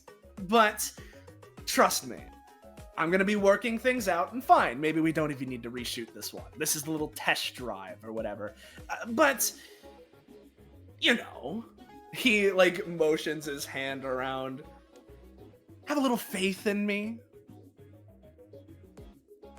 I have a question. Because I know that even though you kind of just showed up out of nowhere and started doing this, I know that the way that DBA and all of its stuff works is that it pulls in stuff that did already exist. So I know that you're a human being with your own desires and motivations, and that you looked at DBA at some point. You must have seen it and decided you wanted to do this, right? I just want to ask, did you come to DBA because you liked it, or because you thought you could improve it? Now, isn't that the $1 million question? All right. No. I think I see what's going on here. I get it. I don't know why it didn't click before. I know how these episodes go. It should have come to me before, but it's all here now, right? You all aren't completely satisfied with how things are going. The exact situation of how I'm proposing things isn't to your liking. The fight that I put you through with all of those knockoffs of yourselves, that wasn't cool enough. It wasn't a great ending for the story of what's going on here today. And would you look at that? What's a fulfilling ending? Me. I'm the new guy around here that's sort of introducing myself and bringing all of this change into effect, right? I'm a new guy calling the shots around here. So this episode and you guys are latching on to me being like the villain this time, the big bad. No. So unless I'm giving you your narrative payoff, you're gonna keep being mad at me. I get it. Makes total sense. You don't like. That's Ridby, not the like, case. At that Ridby at that point would just like sort of, as Blackberry cuts him off, step right in. We really do not want to be your enemies, truly and genuinely. And if we can help it, we don't want things to go in that direction. All we're saying here is that we aren't satisfied, and I think the one problem here is that you kind of aren't taking it well when we're saying no. Am I wrong? Well, I'm not necessarily taking it well because I don't think you all really know exactly what you're refusing. He goes and kicks his leg off of the chair, sort of going and not like floating, but like, I guess, yeah, like sort of standing on the chair initially before then kicking off of it and slightly like floating off of it. Like his balance doesn't exactly make sense, but he's holding himself in the air. He crosses his arms, leans forward with a grin. I'll play ball here. Say all you want about it. I can be your final boss, or at the very least, I can give you your little your answers here. He snaps his fingers yet again, right? No. So, just to be sure, you want to hear my motivation. You want to hear the villain's grand plan, why they're doing everything around here, right? Sure. I'll play along. I'll tell you what's going on. It's not the time. She would snap. As he says that, he dramatically flicks his hand, flipping a strand of hair to the side. Picture this. Opening our scene. Twin boys, both inscribed, with incredibly similar epithets. Each had their quirks, but they were both capable of the same core power. He floats up a little bit, sort of standing on the back end tip of the chair. She draws her sword. The ability to jump into televisions, lending themselves a trip into the realm of whatever show happened to be on. One brother was a bit gung-ho on making himself the center of attention, leaving his poor twin out to dry. Oh, you're a kidding quite me. familiar story to someone else here, but knew I digress. recognized you from somewhere. Fuck. That poor twin, left with nothing left in the real world, turned to the world of television. The world he was made for, and boy was it better. Stories that meant something. Stories that made you feel the whole spectrum of emotions, instead of just the bad ones. Art. Passion. The boy couldn't have enough of it, day in and day out. But one of those days, the boy couldn't take it anymore. He slides back down into the chair, taking a knee and pulling it up to his chest. The next show he had to watch needed to be his own. But there was one little problem with that. His epithet allowed him to enter the world of television and bend reality to his whim. Godlike power seems like a pretty sweet deal, until you realize that it only works in the realm of fiction. You see, the boy's power only allowed him to control pre-existing stories. And no matter how drastic any of the changes he made were, never made an impact in reality, in the audience of the show. What about making a piece of art the old-fashioned way? To an audience of who, I ask? He teleports to behind you guys. Enter Destruction Bench Agreement. He motions towards all of you.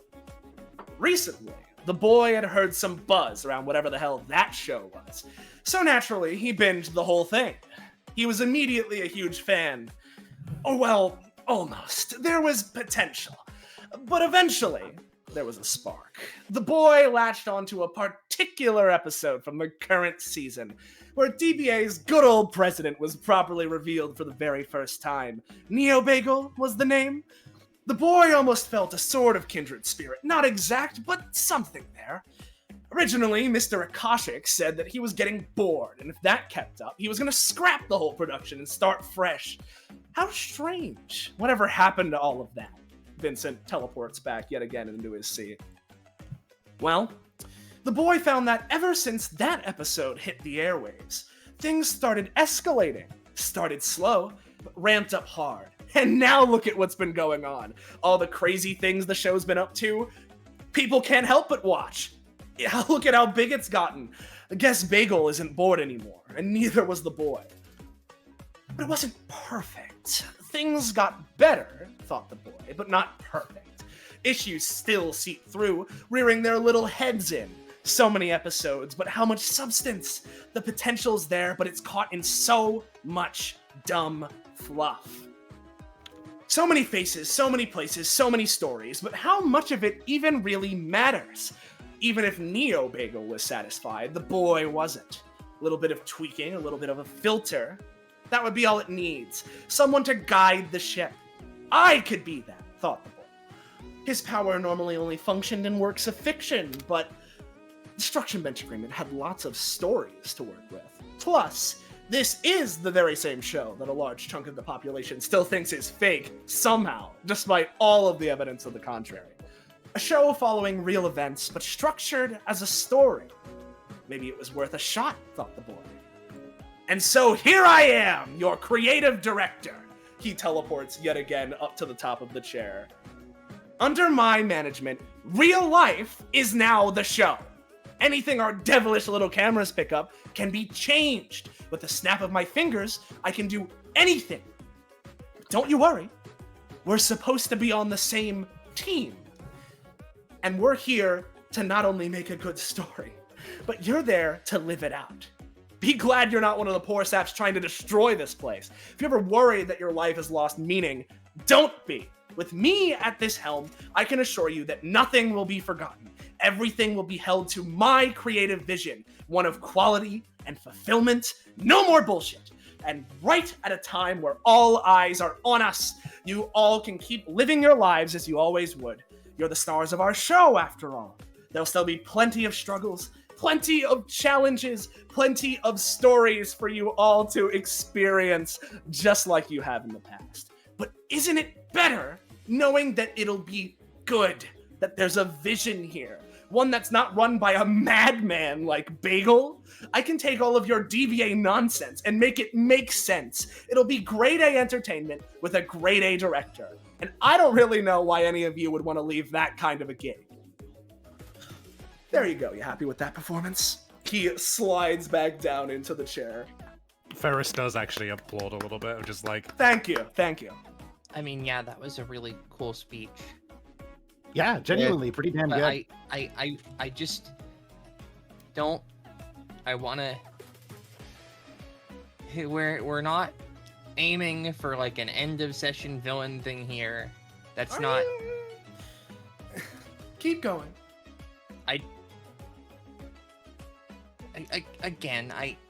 I don't want that. Ferris steps up. All right. Everybody's had their well, not everybody, but I don't know, felt like the right time for me. Listen, Vincent, I'm not gonna get all like preachy on you or whatever, but you probably don't know about where I come from, do you? Considering we haven't been on air before. Not exactly. I know vaguely of clown townery and such. Mm-hmm. A lot of people do. I mean, it's kind of a crime that only a few of my kind have managed to get on the show so far, but anyway, I get a kind of vibe from you that I got from a lot of people over in Clowntown, except kind of mixed up a little bit. You see, Clowntown's kind of unique in that, well, the rules of existence kind of are different. They are centered more on comedy, unsurprisingly, right? But it sounds like you're just trying to kind of, I don't know what would be a pithy name for it, but you're trying to make a clown town that's more centered on drama. And I'm not going to pretend that doesn't sound interesting to me. There is certainly a lot I've questioned about whether or not there's other towns out there that are to do with horror or other things like that. I'm pretty sure there are, actually.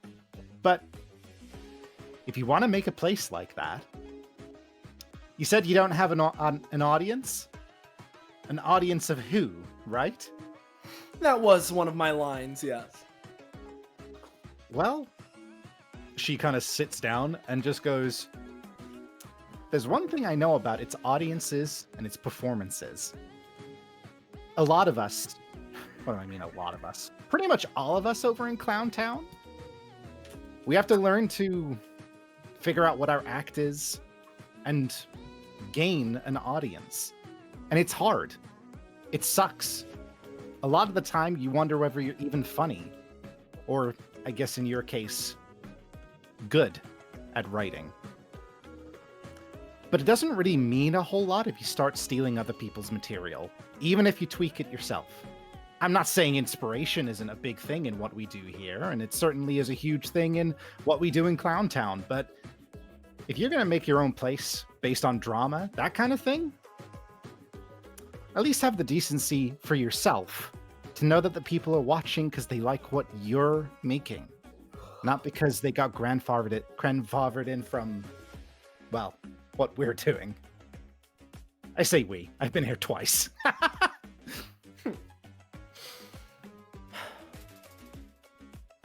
I see.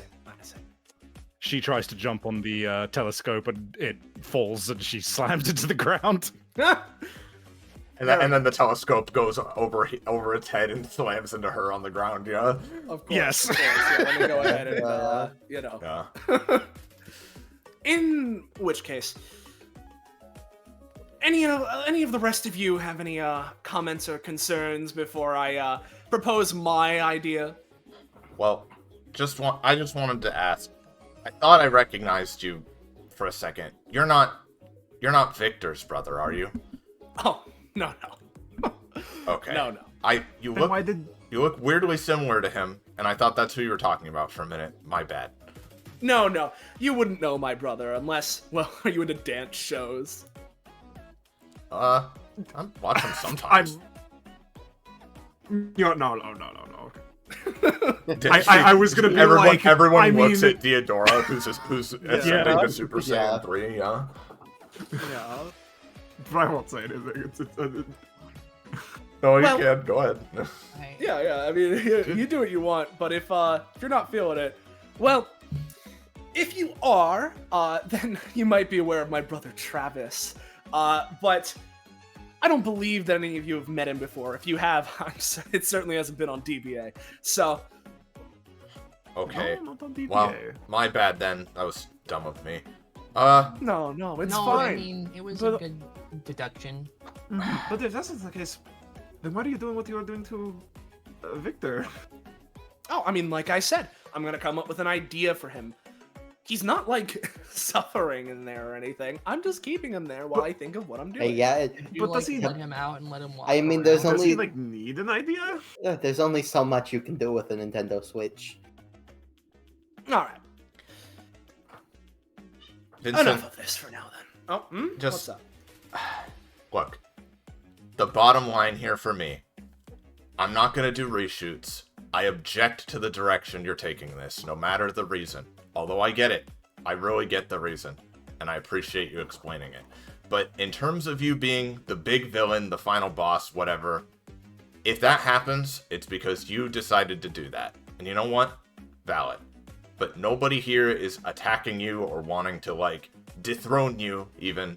Because I agree, you're certainly better than, from what I've heard, Bagel was insane. And, you know, maybe it is better to have someone holding the reins instead of just being at the whims of, well, random shit. But I'm just saying that a lot of people here are uncomfortable with the random shit. You know, I've had a lot of talks with Venus and others about just the implications of all of that. And it's the difference between feeling like something's off and knowing that someone is holding the reins. It isn't going to work for everybody. Whatever new direction you take anything, it's not going to appeal to everyone. And, you know, if that makes you our enemy this time, then I'm sorry, but it's your decision. So how about this? Oh, no, you Yeah, go. just one more thing, unless anyone else has anything to say, but I have just one more thing to add on top of that myself. I'm not an artist. I wouldn't know the process, as it were. But I, more than anyone else, could probably tell you that critique is vital to improvement and growth. If your two options here for us are A, do exactly as you say, or B, you fight us as the final boss of this entire thing now that we're upset of the direction you're taking things, that says a lot about you as a director. I know it doesn't matter, but I mean, at least a good amount of the things Vincent are saying is just that things will simply happen, not that he's going to, I guess, make people do things. Even if right now Victor's in a cage, we can talk about this. What I'm saying is, the ideal, the perfect in-between, is that we'll be in communication. We'll tell you what we're feeling, you can work off of that, and maybe if you come up with an idea, we of course can listen. Right now, we aren't satisfied. Of course. We don't like the direction things are going. So, the ideal is to find the perfect medium. But, of course, you only have two options. So it seems. We can hear out your idea. But again, maybe if you can't come up with a third that'll satisfy all parties, I want you to think about what that means about you as an artist. For what it's worth, you guys, I do, at least to some extent, believe what you're saying. And for you, Korama, at the very least, and Blackberry, and no, why am I doing all of this, all these dramatics? Like I said, I believe in all of you, and if you're saying you really don't want to fight me, even if there's the part of me that says you're simply not satisfied with what's going on here today, I can push that aside. Sure, fine. You really do want to be all friends and everything. But what does it mean about me? What it means about me? What it means is that I have an idea for things. And clearly, I'm simply not the best at communicating it, right?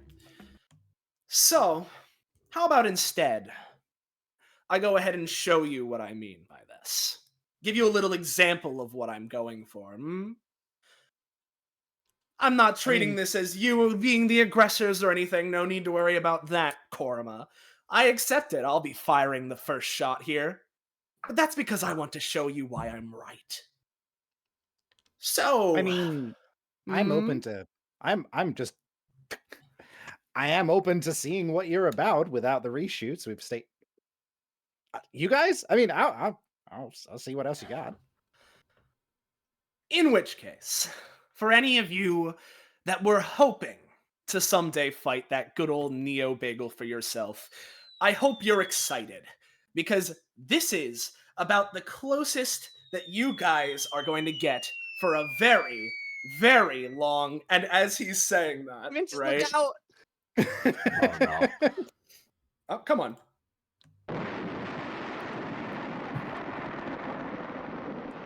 As, despite the strange, spacious nature of this office that you're in, almost as if shattering glass, much like the windows you guys broke through before, it all sort of collapses, shatters in on itself before reverting to some level of normal space configurement.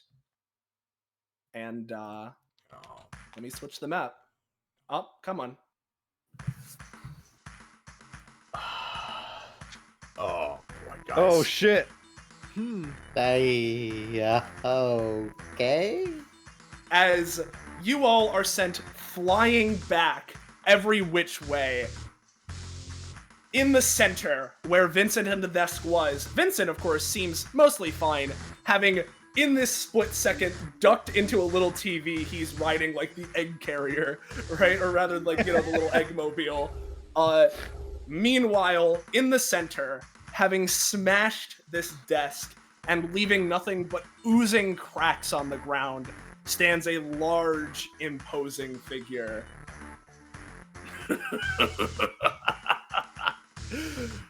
Look at what a mess I've made. No! Hello? Nice to meet you. What's up? Oh, you know what? This is actually great. You guys love this kind of thing, right? Broly? What was that? He turns to Korama, even if it wasn't directly him saying it, right? Well, Destruction Bench Agreement. This has been a long time coming. Don't you dare act all innocent in front of me. You know the rotten acts you've committed. And normally, I'd be an advocate for such a thing. But I'm getting ahead of myself. Vengeance shall be mine, Destruction Bench Agreement.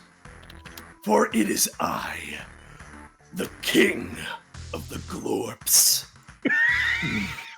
My name. Well,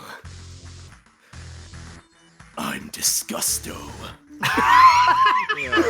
No! Yeah! Let's fucking go! Dude, it's Disgusto! He says that Destruction. as silence just hangs in the air for a minute. Blackberry goes, "Why?" Why, you ask? Feigning innocence yet again. You all from DBA, for far too long, have been stealing my precious stamina tiles from every bathroom I've hidden them in across all the world. And now, You're what?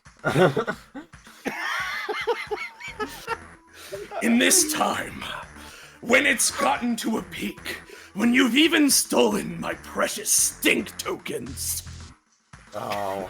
you all will pay for what you've done to me and my kingdom. Yeah. I don't know about this whole thing about stamina tiles, if that was maybe what Way was talking about, but I'm just got the urge to clean right now. Yeah, on that, Simon, right? Before anyone else says anything, because, I mean, everyone could smell this, but you especially, Simon, because you have your talent that gives you, enhanced scent. Literally the worst thing ever, this guy. Like, actively horrible, terrible. Dude, wait until he summons Burpulon. Don't fucking joke, dude. Disgusto, I have no idea how to say this to you. Can you... Oh, don't make that face. Can you... I don't know, man. What? Like Stunned why and silence. Like, why right now? Why right now? I don't know about You should have asked that when you all stole what was rightfully mine. I don't even use the bathroom. Me neither. What is it? What are you even talking about? Oh. You know what? Like I was saying, whatever I was gonna do, fine. You know, this is way more up your guys' alley, right? Suddenly this guy shows up and he's saying all this nonsense. You know what? This guy can be your final challenge. I think this is emblematic. Have fun. He ducks into the television and vanishes. She like leans down and yells into the floor as if that's where he's gone, and goes, "If it helps any, this was a Chekhov's gun kind of setup with the glorps earlier." Don't patronize us, Ferris. Now Vincent's mad at me. So... Oh, this is what you wanted, Korma, so now we're doing it. You were aware of the glorps then, weren't you? He then turns to Ferris. I mean, we heard about them earlier. Like, We literally heard about them today, just earlier. Nobody knows what you're talking about, man. Make all the excuses you want. He swings it hard to the side. Yes, I will. No matter what you say, it won't clean up your act. He takes his arms and extends them to the side. You can try and reason, try and weasel your ways out of this. Do your thing and win no matter what. You can try it all you want. But you all face Disgusto. And it is time for all of you to die! As I'm going to ask everybody to roll initiative. No way. Yes, sirree. Oh, hold on. That's a little better. Before I roll initiative. No, you can't use this. Oh, yes, you can. But it's illegal. It's illegal to use this song. Oh, look at its name, too. Yeah, no, that's what I was saying. That's the name. Oh. I can't fucking... I should have known. I should have known literally this would happen. Okay. I'm gonna give Disgusto priority here. And let me get his other turn, which I'm going to place in a point that feels about right. I need to just roll my basic attack and my clown results. Yeah, very specifically, I want to ask everybody to go through their start of combats before anything else. Yep. Okay. First off, let's do Korma and... Or let's see. Blackberry and Simon, I feel like, are the most fitting for this. Cormac can buff my own. Meanwhile, let's go for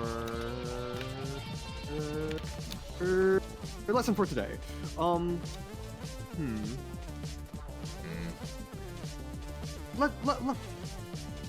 Actually, no, let's do this. Washing your hands. Let's something like that. How about let's learn how to be clean today. Any of your actions that clean can benefit towards the session, and we can figure out what we do afterwards. The GM and I can workshop something. He doesn't say that in universe, but Linus. So yeah, you cool with that, Soleiil? And we can think of something after everyone's done. All right. So that's Ridby. Korma, you got some stuff? Bing bong. I have 2 of these, and I'm also going to. I'm just gonna proc. He's just so dang cute because Disgusto specifically hates everyone here. So he despises everyone. Yeah. If you really want it, you can gain 1 comp with him. I have rolled the same result every single time that I've rolled 5D100, by the way. There has been a 45 on here. Every single time. Damn. It's your lucky number. I can accept a comp with Disgusto. Also, make Clonimas pop out with 1 HP. Yeah, that's because I set. There was a whole thing. I think it should be fine now because they should be set to. Oh wait, no, hold on. Let me do this, and then let me go ahead, go to your Clonimas. Where are you? There you are. And then let me use this. All right, it should be set from here on out. Hopefully. Okay. I believe you.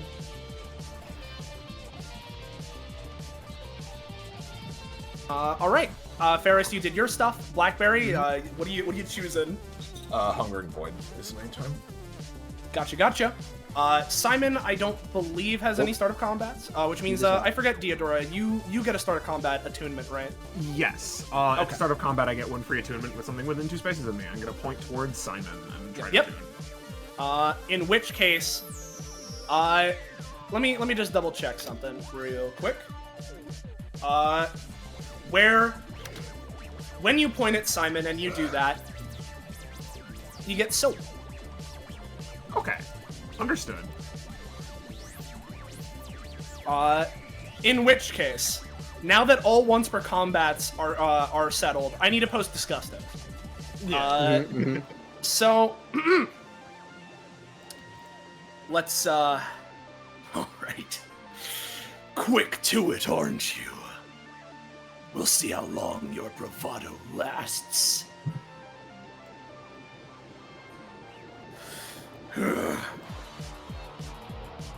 Oh, come on, is it playing?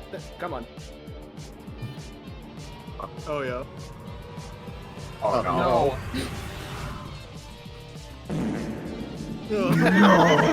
At the start of combat, Disgusto unfolds his arms into a mighty flex as he lets out a massive a torrent of green-brown energy encircles him as a familiar wind breaks the ground beneath him, causing him to slightly levitate. The wind then continues. It forms a gigantic bubble-like shockwave that rapidly approaches the edges of the battlefield. A wave set to crash down upon everyone at shore. And so I must ask, if anybody wants to react to this, do it now, before anything else is revealed. Okay, so I'm gonna try and use, because I have my parry, right? And because I attuned to soap, I can spend a stamina when I'm doing it to add it to the parry and have it be a +3. And that's just the mechanical effects, of course. I don't know what this does, but I just want to swing my sword with, like, the soap, like in a, spinny around me to hopefully block the terrible stench somewhat. Okay. Let me... All right. Anybody else have any responses? You should wait for me because I'm going to be doing a bunch of rolling. Yeah. you go first. God, man, it's so tough when it's just like, I'm gonna do something that does knockback to you, and I'm just like, I don't think that's what I do to myself. What am I meant to do? I think you're gonna go careening off the tower. The best I've got is I'm gonna do a party popper pandemonium in like opposition to the wave, and I'm gonna make it so that it's full of nice scented stuff. It's like lavender scent, so that it counteracts it. I guess. Let me try and roll for that, I suppose. And you say I got a +3 for my first roll to the combat, is that right, Korma? That's when you're in his No, aura. that's not. That's when you're in my Yeah, aura. so no. Ah, okay. So here's just the d20. Oh no! Oh, no. Well, see you guys. It's all don't worry. You know, let's just see. What's everybody else got? Korma, you first? Okay. The Clonimas are each going to use a code scrambler to try and just jump into a TV so that they can hopefully simply not. These are the Clonimas? Okay. Yep. Sure. I'll give that to them.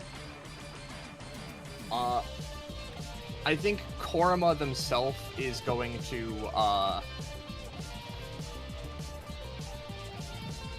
think they're just going to try and tough it out, I guess. Okay. Yeah, what about you, Ridby?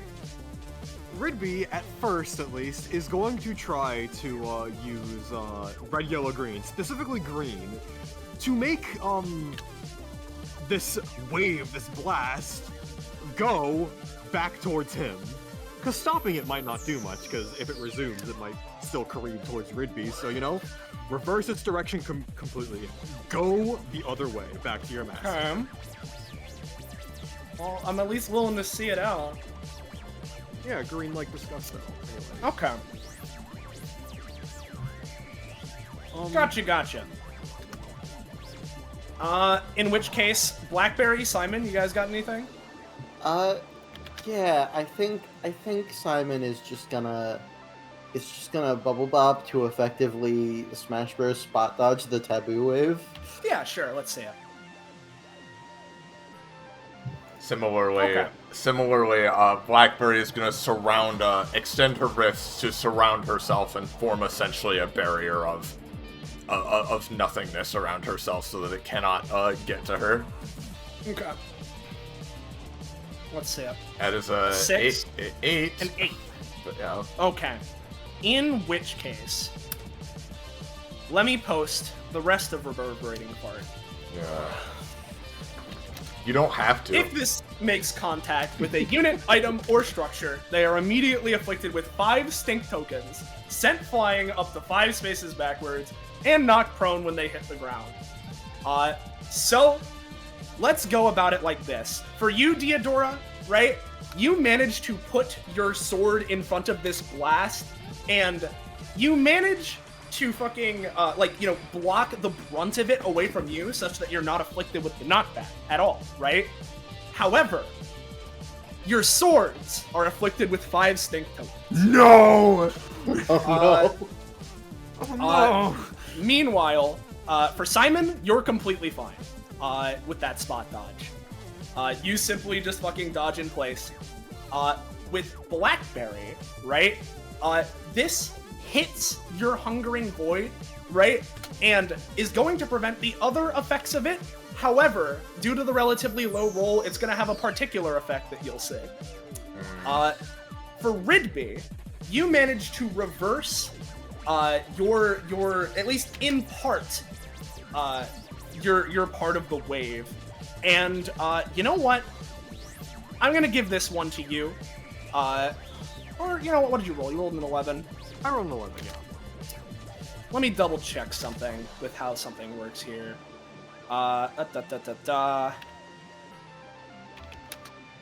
In which case, I'm gonna say that much like Diodora, right?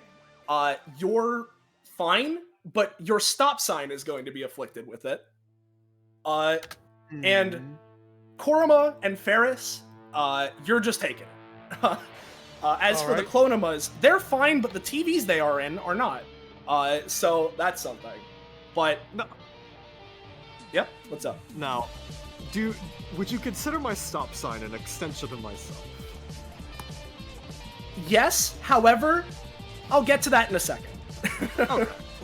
Okay. Because don't worry, I'm well aware. Just wanted to make sure. So for Ferris and Koroma, right? Ferris, you're going to get sent 5 spaces backwards, right? However, you know what? With the Nat 1, you're going to be here, right? And you're kind of in the air, suspended, and there's still momentum. You're not completely, like, fucked or anything, right? But you are there.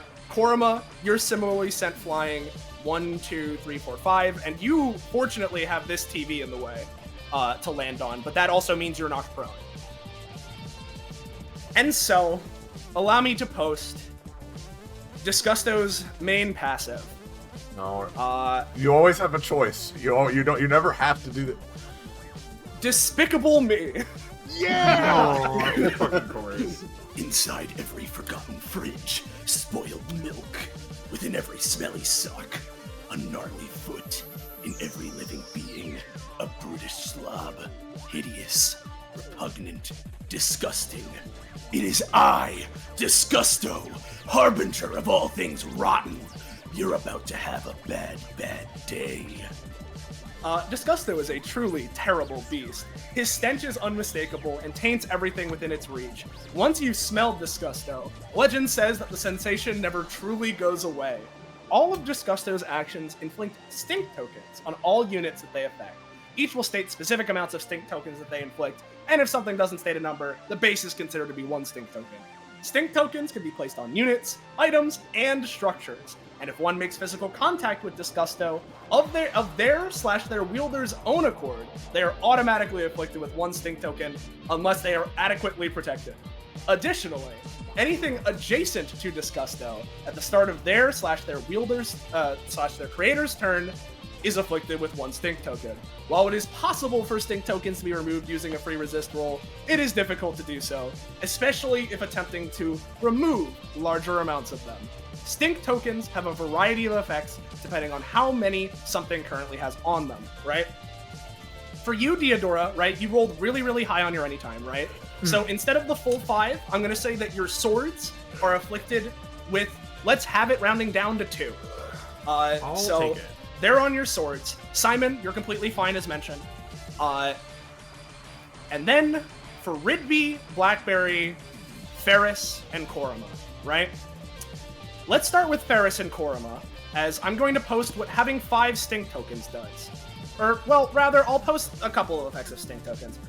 First off, if something is afflicted with any amount of stink tokens, they smell kind of bad. Ew, yucky, gross, ew. This effect scales higher with more stink tokens. But more importantly,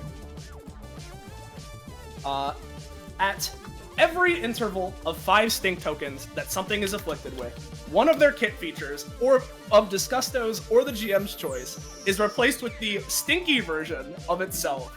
These are pre-written. If something comes up where something isn't written beforehand, it will be made variably worse, following the general themes of other stinky versions. If inflicted specifically on an item, this can target kit features directly utilizing that item.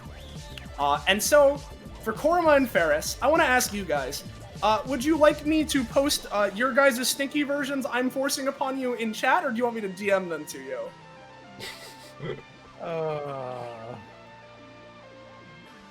Man, I don't know. Let's post them in chat. Ferris so is people can get a plummeting little towards bit. the ground at high speed. Let's start with you, Ferris, right? So your main passive, center stage clown music, right? Yeah. That's going to be replaced with gross close-up foghorn blares. Ferris naturally draws attention, but not always in a good way. Like a car crash you simply can't look away from, or like that roadkill you immediately recoil due to looking at. You have a 2-space aura around her at all times, Whenever an attack, effect, or other applicable action takes place within this aura, Paris briefly becomes hyper-realistic and gross like a cartoon gag that's really not in fashion anymore. If the action is gross, stinky, etc., and wasn't targeting Ferris, the enemy must roll to not target her instead. Stinky things are attracted to Ferris in this state, like flies enamored with a pile of shit. And if the action is redirected to her, all stinky things within her aura get drawn in for this moment. Conversely, if the action is not gross, stinky, etc., and is targeting Ferris, the sudden stylistic shift actively repels it away, effectively forcing the action to roll with disadvantage. The rest of it functions the same as your regular passive. So you have that for as long as you have 5 stink tokens, right? So, yeah, Roche, you're stinked, I'm afraid. You're gonna get stinked, and specifically, let me go ahead and, yeah. Let's, I think the one I'm gonna stink up from Korima is gonna be, let's go with, their fucking, oh, come on. Let's adjust, Phrenergy real quick. And I'm gonna post the base version of this and then send you all the effects, right? Of stink kinship. Turns out that friendship smells like spoiled milk. If Korima would spend Phrenergy as per power of friendship, they must first have at least the same amount of stink tokens currently applied to themselves. Then, when they spend that Phrenergy, they are inflicted with an equal amount of stink tokens. That Phrenergy key might be helpful, but it's a real tough taste to swallow. And so it's effectively linking your stink tokens and Phrenergy. I'll post your new effects for you in DMs, pal. Bada bing. Oh, man. Roche, this does really suck. I do want to say thank you so much for that upgrade. I was thinking about that for a while.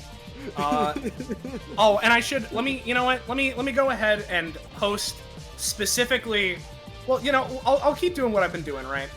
I'm gonna go with Blackberry, right? Where, because you used Hungering Void, right? You managed to block the other effects, but what I'll say is that your success redirects it to targeting Hungering Void as opposed to what Disgusto was gonna try and stinkify. Oh, okay. So, let me find it. I believe, yes, it's Taste Test Challenge. No. So let me go ahead and, you know, lashes out with a green tongue darting out from one of her distortional tears with a mean lick, dealing 3 damage to one target within 5 spaces. If the target has been affected by a reality crap effect during this combat, they take 5 damage instead. She tastes whenever the tongue touches a supernaturally enhanced sensitivity, potentially inflicting her with various status effects, including the shriveled status if you taste something yucky. Of course, there are, you know, hungry and ravenous effects. I'll send that and its prof upgrade to you, my friend. Thanks so much. Thanks. So there you go. And then for Ridby, right? You're a little bit of a special case now, aren't you? Right? Yeah, I'll repost my new thing. Yeah, go ahead. For those who haven't seen it, haven't directly uploaded it, but yeah, self-improvement to mark a new era of improvement. Specifically, anyhow, my new healthy lifestyle makes me resistant to all status effects, no matter what they are, and I'm basically immune to any status effect that would make me dirty or smelly in any way. So, you know, what good timing. For our good pal Ridby, who's just now made a resolution of self-care, this is his final challenge. It's time for him to prove that he means it.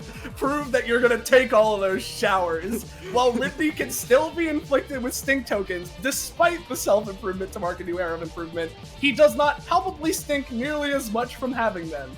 Instead, it feels more like a creeping dread that if Ridby's will falters, he'll never escape his stinky fate. Disgusto's grime is more than stink, it's bad. Unlike other units, Ridby does not have increased DCs when trying to free resist roll against stink tokens, and if he can pay additional variable stamina cost, to increase his effectiveness of cleaning stink tokens on himself or on others if applicable. Of course, all of this only applies while he has access to his Class 2 passive.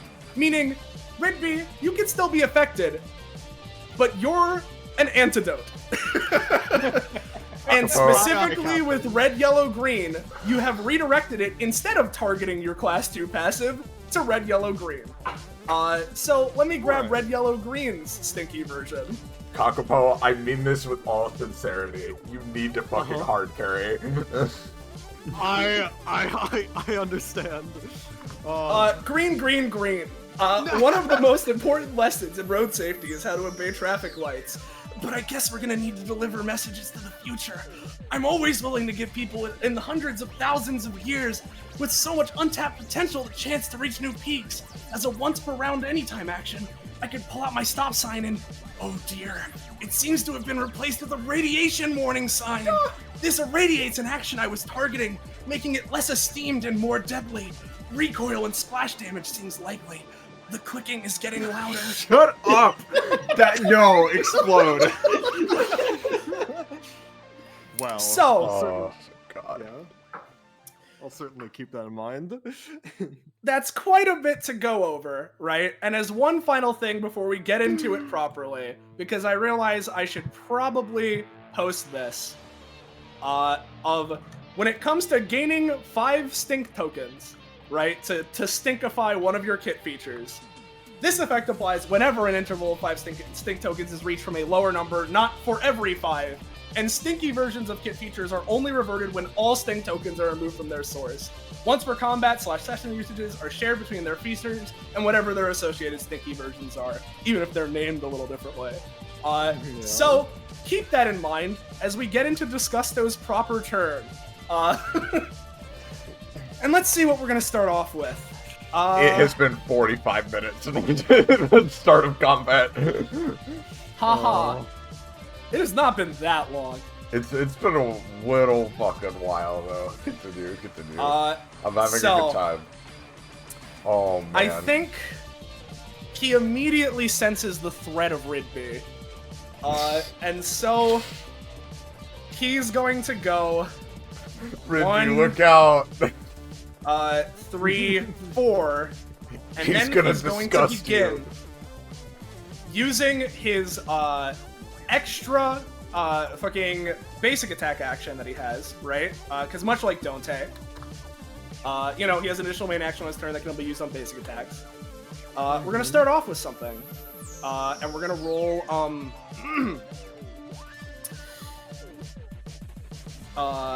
Here we go. And slop. So he takes a step forward. Boom. And I'm gonna start marking his path real quick. And we'll mark it in yellow.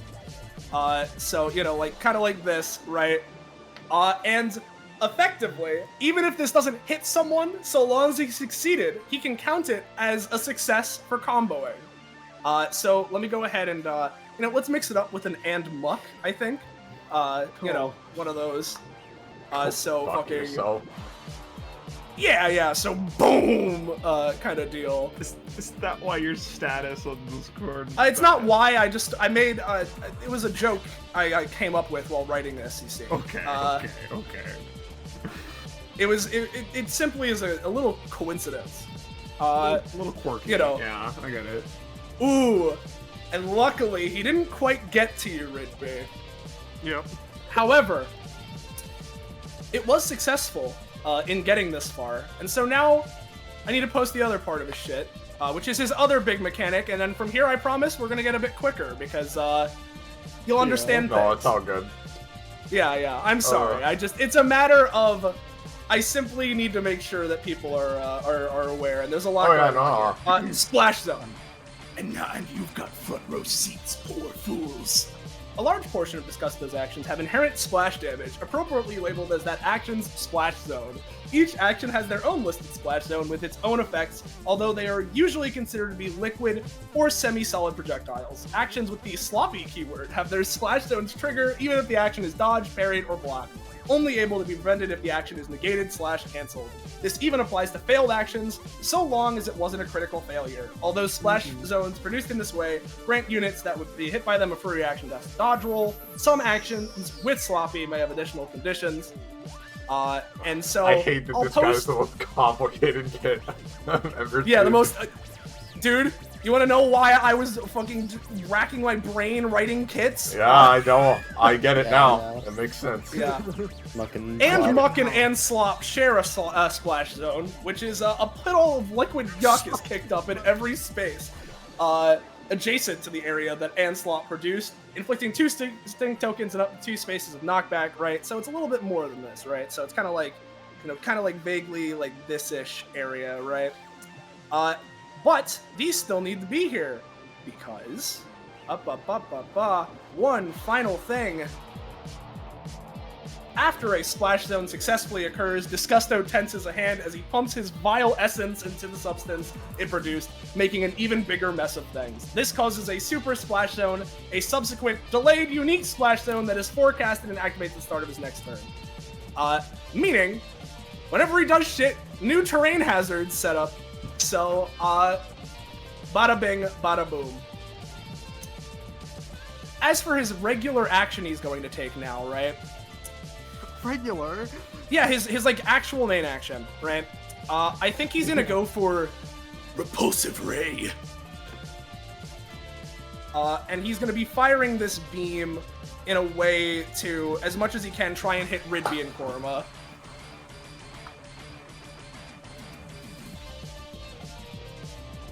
Yeah. A large bulge forms in Disgusto's abdomen, which quickly travels up his body through his neck before being released as one of the top 10 meanest belches of our generation. It's literally visible. A tube of green rings fly out of his mouth like sonar waves, or the telepathic way Aquaman talks to fish. This acts as a 3x battlefield-wide beam attack, dealing 10 sonic/gross hybrid damage and inflicting 4 stink tokens onto all units, items, and structures within its area. However, that's not all. It actively repels anything it touches away from it. Each individual victim has their gravity shifted and fall at near terminal velocity away from the beam, up to double their movement speed away before gravity fixes itself. So, to Ridby and Korima, you got any responses to this one? Here. Yeah, that seems smart.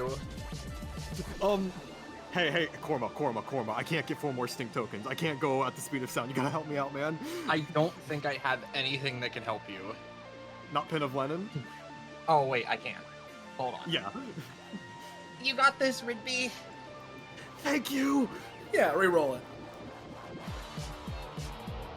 Okay. Oh, Now for my mercy, thing. please. Yeah, for yourself. I'm not gonna lie to you. Korima is gonna try and walk the planes into the TV verse. Okay. And just, not be here. Oh, hold I on. rolled 2, motherfucker. It's Roche, okay. I'm gonna message you. Yeah. Okay. It's an 8. In which case, for Ridby and Korma, you effectively rolled the same thing, right? So I'm going to give you effectively the same effect, which is you're going to have it. So it's only going to be 5 damage and 2 stink tokens.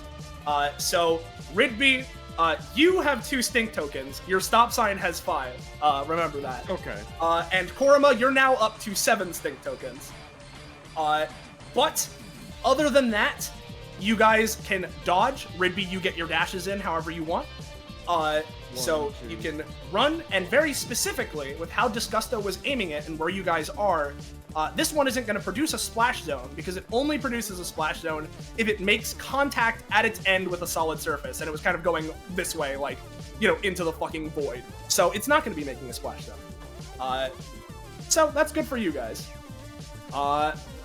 And finally, as the last action he's taking this turn, again, I'm sorry, but this is, you gotta build this shit up so you guys can act off of it. There's one more thing he's going to use.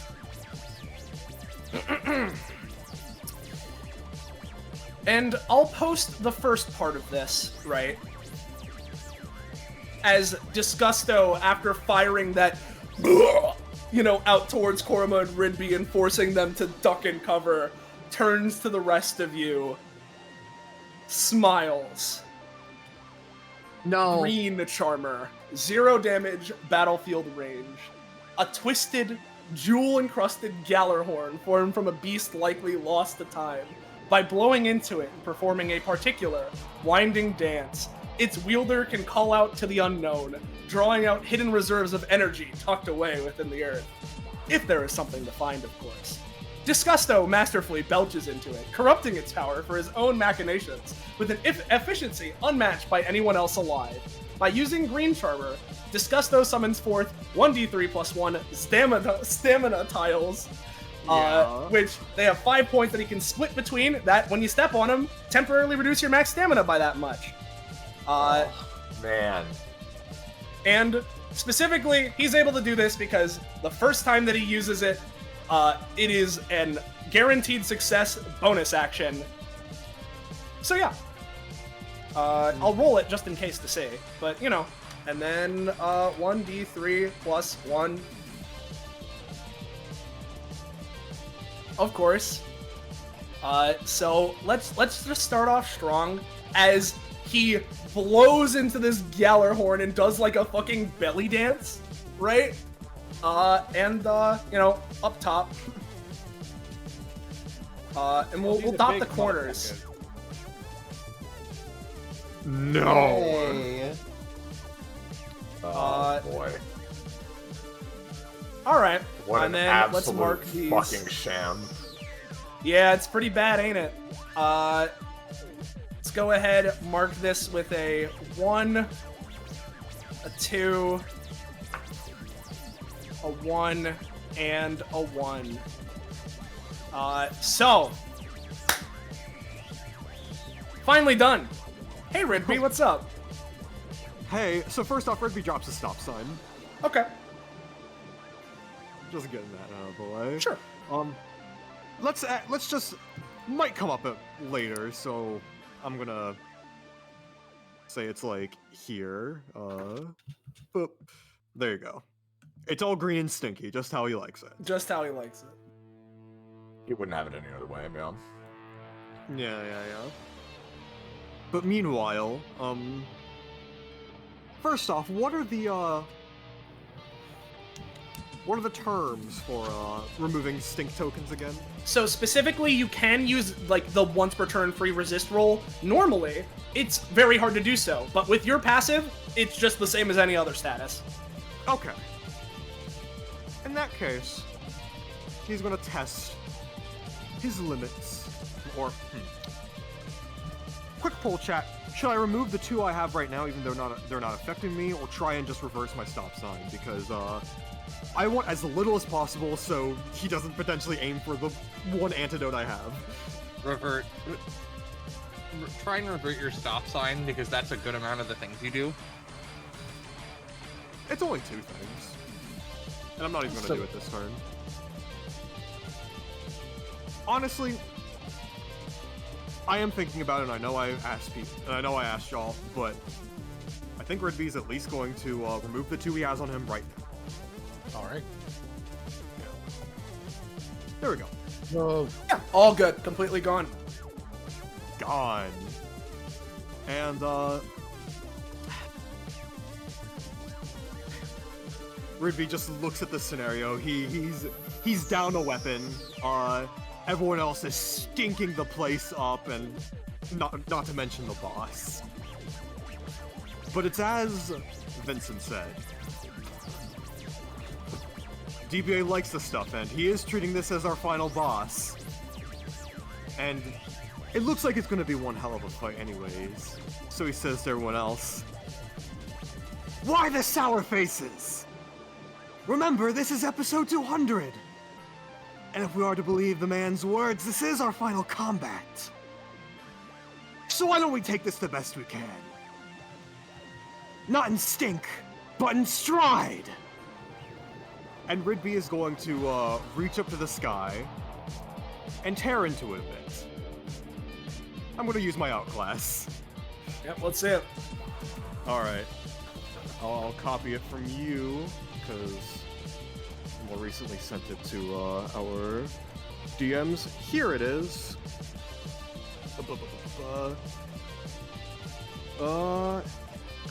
Here. Ultimate evolution of my ultimate allies. Oh boy, I've gotten pretty strong. And now my improvement ability is off the charts! I'm going to back up in my groove, and since I've seen the ultimate energy, of the ultimate play on TV, I'm gonna put my own spin to it. I give a big smile and raise my hand in the air as my epithet flares to life. A large expanse of light blue shimmering energy fills up in my hands, growing bigger than the area itself. And then taking all that energy and spread it all out through the entire arena. This gives all of my alternate allies a slight change to their look, to match the descriptor of ultimate.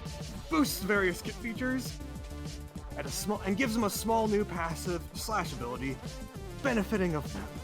Oh, and as for terrain and the energy everywhere, I'm allowed to control it or use it as part of my actions, twice per round, with the entire arena basically being blanketed in ultimate improvement energy.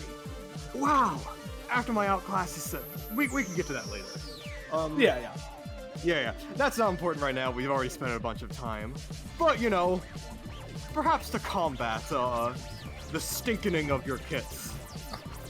In our funny little strategy chat, I'm going to, or you know what, I'll put it in mid-session, just so we can keep strategizing there. All of you, have some addendums to your kit. Use them if you will, or not, but they're there for you to use. Or, perhaps as more diversions for him to stink up. Very true. Yep, and honestly, with his terrain controlling thing, it's probably helpful that I get A, more action economy, and B, the ability to, control it a bit, you know? That'll help. But all of you notice, surrounding this tear in space, glowing multicolored, like, bursts of energy, and the surrounding area is a little bit blue. Just slightly. Doesn't even need to be changed on the map. Yeah. But Ridby is here to attempt to change the tide in your favor. However, I do think that is my turn. Again, Understood. Ridby does not have that much action economy. Yeah, at least not before activating this, so... Exactly. Alright. Korma. Or, you know what, maybe Yep. I'll just like Okay. So just to be clear, we all have these now because he's activating them? Yes. All of you Yes. have all of these now.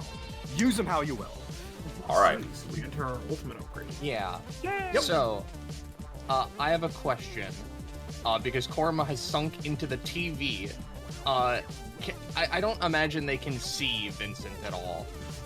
No, he's not there.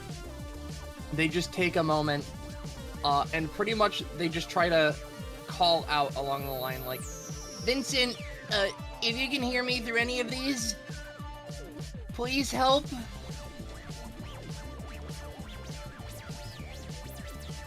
He's not immediately responding. Wow. Maybe not now, but Not yet, anyway. come on. That's alright. It's okay. We can handle this for now, but you know how to make a dramatic entrance, I hope. And from here, what Korma is going to do is they don't like that Phrenergy is stinky. Let's start out with the Clonimas, because I think Clonima 1 is going to pop out of the TV nearest to the Deodora Blackberry Simon crew. Actually, no, hold on. No, this one is going to pop out in the TV near Ferris to try and help them out. Okay. And then the other one is going to pop out like over here and then probably just like try and like squiggle around to try and meet up with Ridby. Whereas what Korma is going to do is they're going to use the debugger. Because they're currently in technology, they can transfer the shots from the debugger through technology. What I want to do is I want to have like some of their bullets just go for these stamina tiles, because Korma's debugger specifically has things that like clear up / debug terrain. So hopefully it can maybe delete those. I see. You understand. Roche, buddy, take it from me. Someone who wrote one of the most complicated sheets I ever wrote, which as a component of it required me to write versions of everyone else's sheets that correlate to this fight, I'm well aware of your capabilities. Yep.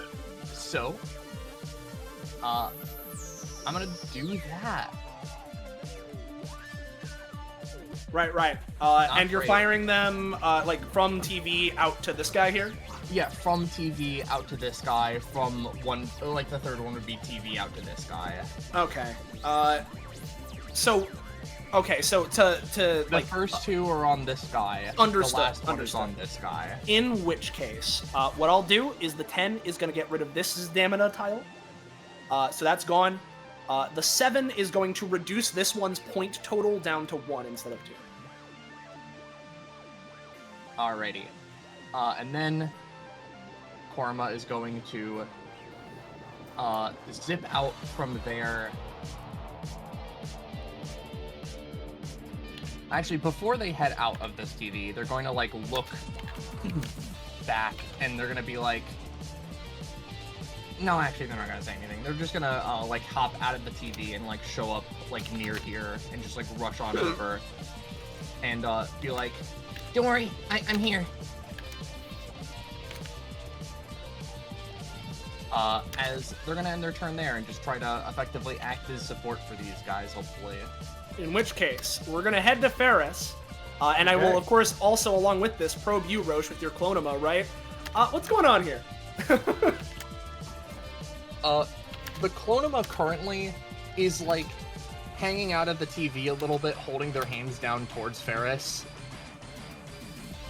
I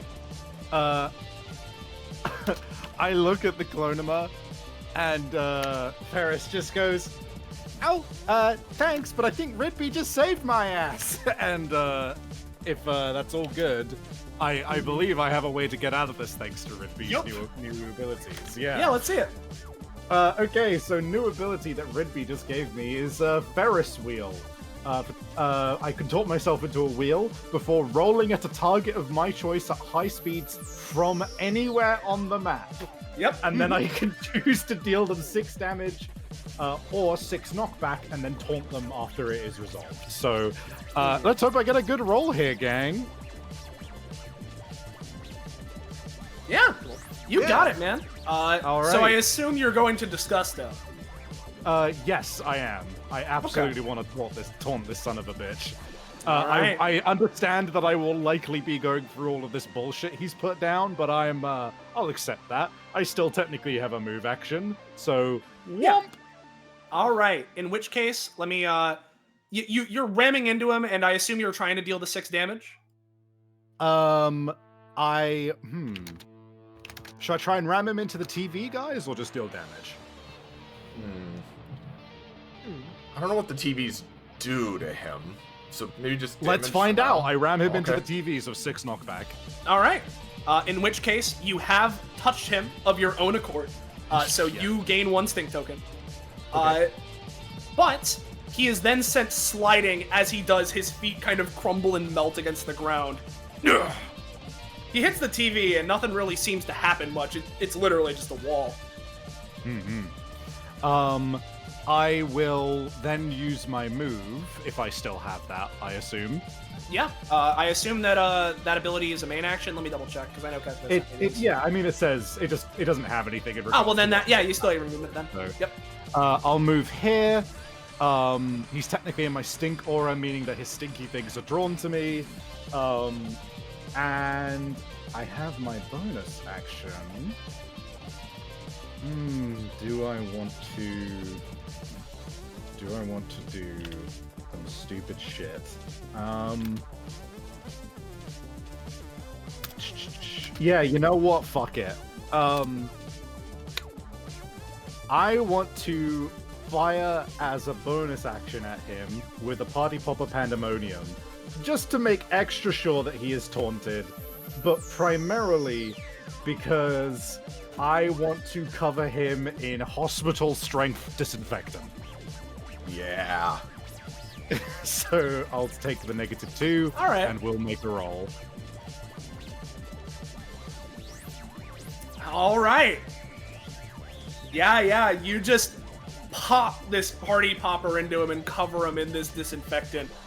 Oh, some chemicals you got there, huh? Think you can burn me? I think I can at least clean you up a little. And yeah, that Many is have my, tried. that is my turn. Yeah, because I don't have my action, so I can't do any of my other funny things. So he's taunted. That's good. Yeah. It's disgusting. Turn. Yeah, and you know, listen, right, Roche. I mean, since you're mentioning it, right? God damn it, Roche! No, you're bringing it to His life. talent, nightmare to clean. The only way to deal with a mess is to clean it up. But eventually, everything clean is consumed by the dirt. I wrote eventually twice. Disgusto is the 0.1% of stains the detergent can't remove, at least not easily. Their battle shall be legendary. What I'm gonna say is that. Yeah, you rolled an 18 exactly, and so what I'm gonna say is that this is gonna act as a burn status on him. Hell yeah. All right, and that's you? Yep. All right, so first off, we have the splash zones, or rather the super splash zones, right? So let me grab the super splash zones, which will not be hitting anybody, but I'm gonna post them so you guys kind of know what we're working with, right?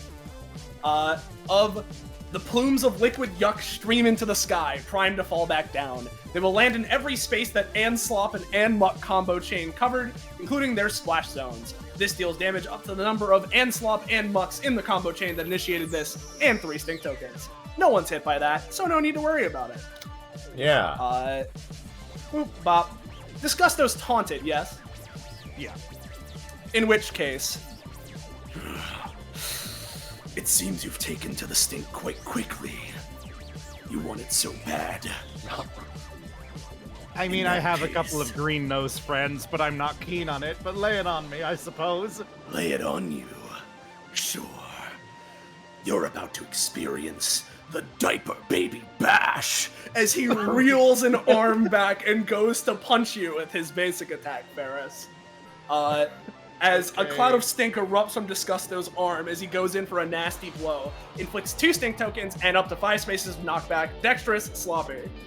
So let's roll it. Yeah, seems pretty good to me. Okay, I guess I'll ragdoll this. Yep. Okay, I'll say, right, that's not great. This is 9 damage. Ragdoll's a 1 cost, right? Yep, So I'm just thinking it.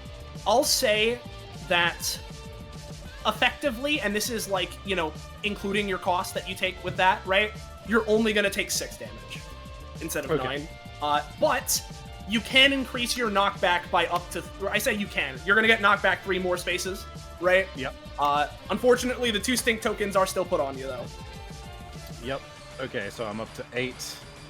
And I'm going back... God, how many spaces is that? 3 plus 5, so 8. So 1, 2, 3, 4, 5, 6, 7... I guess here. Yep. No one gets hit by the splash zone, but I'm gonna post it because it's important for the super splash zone. A bout of slime gets flung off of Disgusto's arm in a 4-space long, 60-degree cone, starting from the space that Disgusto's target was occupying. Units, items, and structures within take 3 damage and are afflicted with 3 stink tokens, if this is triggered due to sloppy, yada yada, right? So, you were right there. Let me go ahead and I prep this with fucking line, cone, 60-degree, like that. So, would I have been knocked in that direction then instead? Yes. Okay, let me do that then. So 1, roughly 2, this. 3, 4, 5, 6, 7, 8. Okay, cool. Yep. So that's his first thing, and that's his additional bonus, like basic attack actions that he's got. So he is going to go 1.5, 3, 4. Of course, he's not going to trigger his own stamina because that's not how this shit works. And aiming towards you, Blackberry. Can I? This was something I was gonna ask actually. I wanted to use. I was gonna ask, would he still be taunted to me? And the answer is no. Which means, can I interrupt my flight backwards while I am still in range of my anytime You can give it a shot. Yeah, sure. I just try and keep him told. Yeah, give it a shot. All right.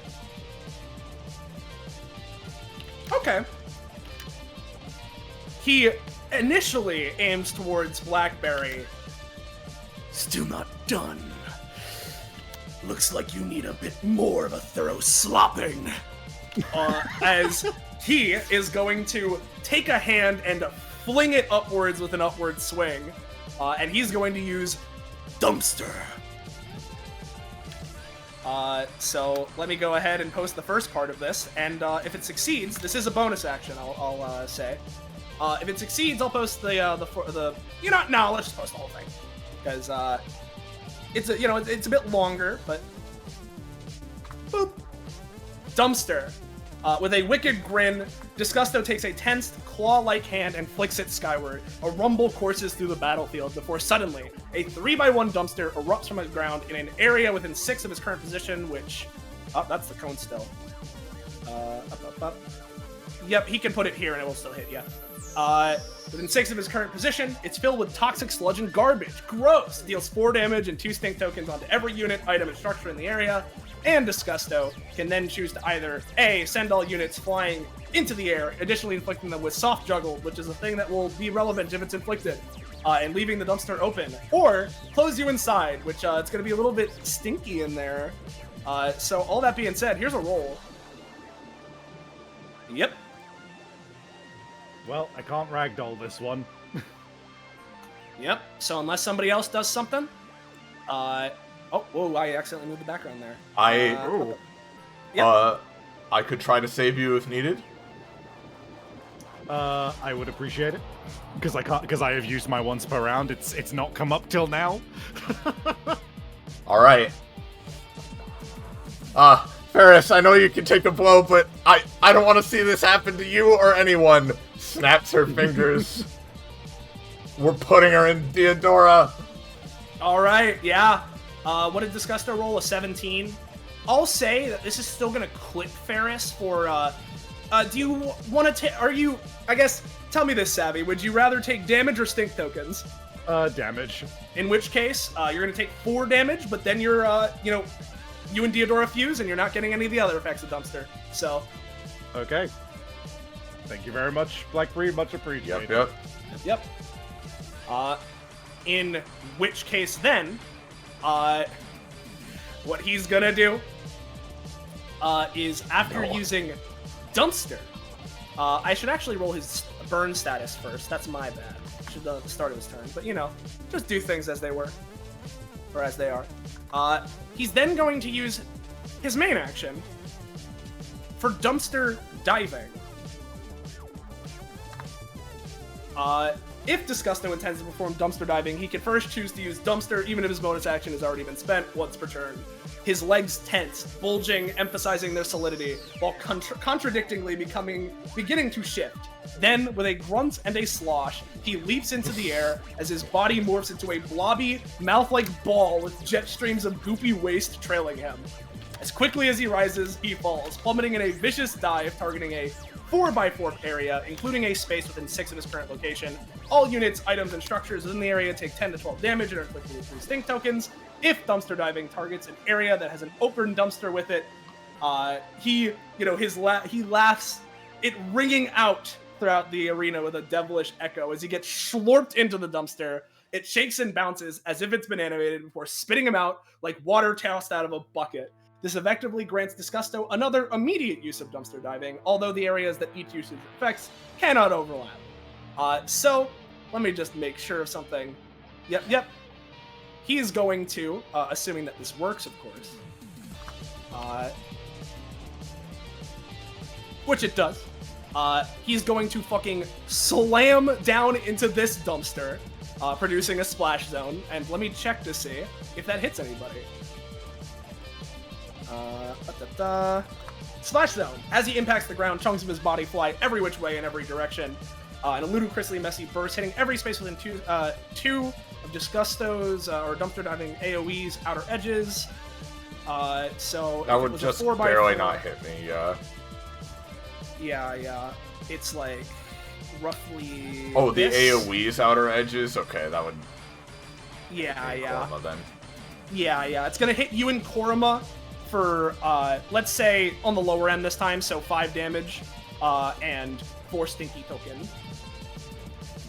Oh, hold on. Let me double check something. Stinky.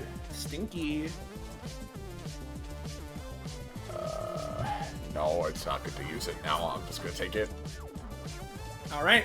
Alright, stink token. Alright. Yep. So there's that. Oh, I guess I'll And do then green he's like gonna get everyone else. his additional use of dumpster diving since he landed in an open dumpster. Yep. So this time he's landing on the cluster. I was really counting on him failing any action ever. Yeah, that's kind of what I'd like to happen.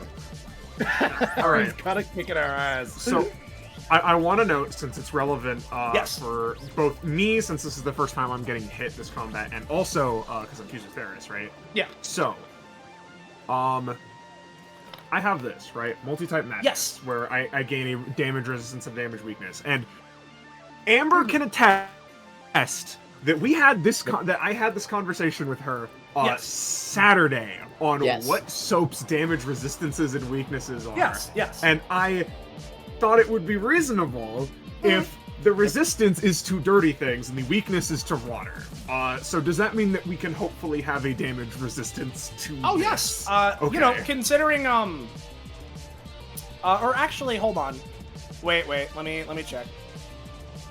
Very specifically, right? Let me double check something, because I know I wrote a thing specifically with this. Right. Let me post the other part of Nightmare to Clean, right? Okay. Disgusto has a vulnerability to cleaning-based attacks and effects. However, his gross attacks and effects, which are pretty much all of them, are also equally type effective against cleaning-aligned units, items, and structures. Yin and yang. I see. So I see. effectively, if you want to use clean, fuck. if you want to align the clean to kill him faster, be my guest. But It's not going to protect me. Okay, it's not understood. protecting you. Yeah. I felt the need to just bring it up since Yeah. it's there. Since he's got a damage resistance. Yeah. So, what I'm gonna do, I can't move Blackberry. Yeah. But what I'm gonna do is I'm going to attempt to, like, hold onto and teleport with Blackberry a little bit, so that we are not in this. Okay. All right. And, you know, in all honesty, hopefully we can maybe get near Ridby or maybe do something, but, like, hopefully just get out of here! It's another 19! Yeah. You know what? Alright. I'll give it to you. And you know what? In yeah. fact, I think it's fucked up too. Or actually, would that only count as with attacks against them, Ridby? I don't think actually critting against him with this would actually matter. Yeah, I'm pretty. It's specifically attacks because it's hitting weak points, Yeah, I got it. Exactly. Yeah. In which case, which I know for no reason. No way. You understand the ins and outs of our sheets? What is this? yeah, so Also, where, you could directly benefit from this. Like, where do you wanna be, Blackberry? Anywhere but here? I'd like to be still like close-ish to him, but definitely not in the hit zone. Yeah. Yeah, because his AOE is like something like this. Yeah, roughly that area. So we would need to be like here. We can go here. Yeah. Yep, Korma grabs hold of BB and just goes like over there. Yep. Oh, Uh, thanks for the save, buddy. No problem. I wish I just got more. Still plenty of which time. means that the Fusion and Simon, you guys, let me double check, are gonna take fucking 12 Damaggio and 3 Stink Token. Okay. I'll eat this. I'll eat the damage this time because I have more right now. So I'm just gonna. I mean, how does Nightmare to Clean apply to Simon? I need Right. to ask. It's gonna be doing a little extra damage, so I'm gonna say in this case 15, because we're starting out, so let's start small. Yay! And yep, for the fusion, with Blackberry's fusions, Ferris and Diodora, you can split the damage and effects just how you want. So Diodora took it all this time, yeah. okay, I took gotcha. all the damage. How do you want to split up the stink tokens? How many is it again? 3. I'm on 8 stink. I'll take it because my main body doesn't have any right now. Yeah. Thank you. Yep. Simon, I've been eating hits. I've been eating a lot of hits. Oh, And I'm so it's smelly. appreciated. I'm It's so appreciated. stinky. Okay, it's 3 strength tokens. She's rotting, can't you see? and with that, as he takes a step down, Don't think you can run away forever. and it's Blackberry's turn. Fuck him up. Oh, alright. Okay. Oh, wait, I, sorry. One last thing. I should post the super splash zones because that's going to be important for how you guys position yourselves. So, specifically, for the super splash zone of the Diaper Baby Bash punch, right? All of the spaces at the edge of the cone explode for 4 damage and 4 stink tokens. And for dumpster diving, let me post it. Where is it?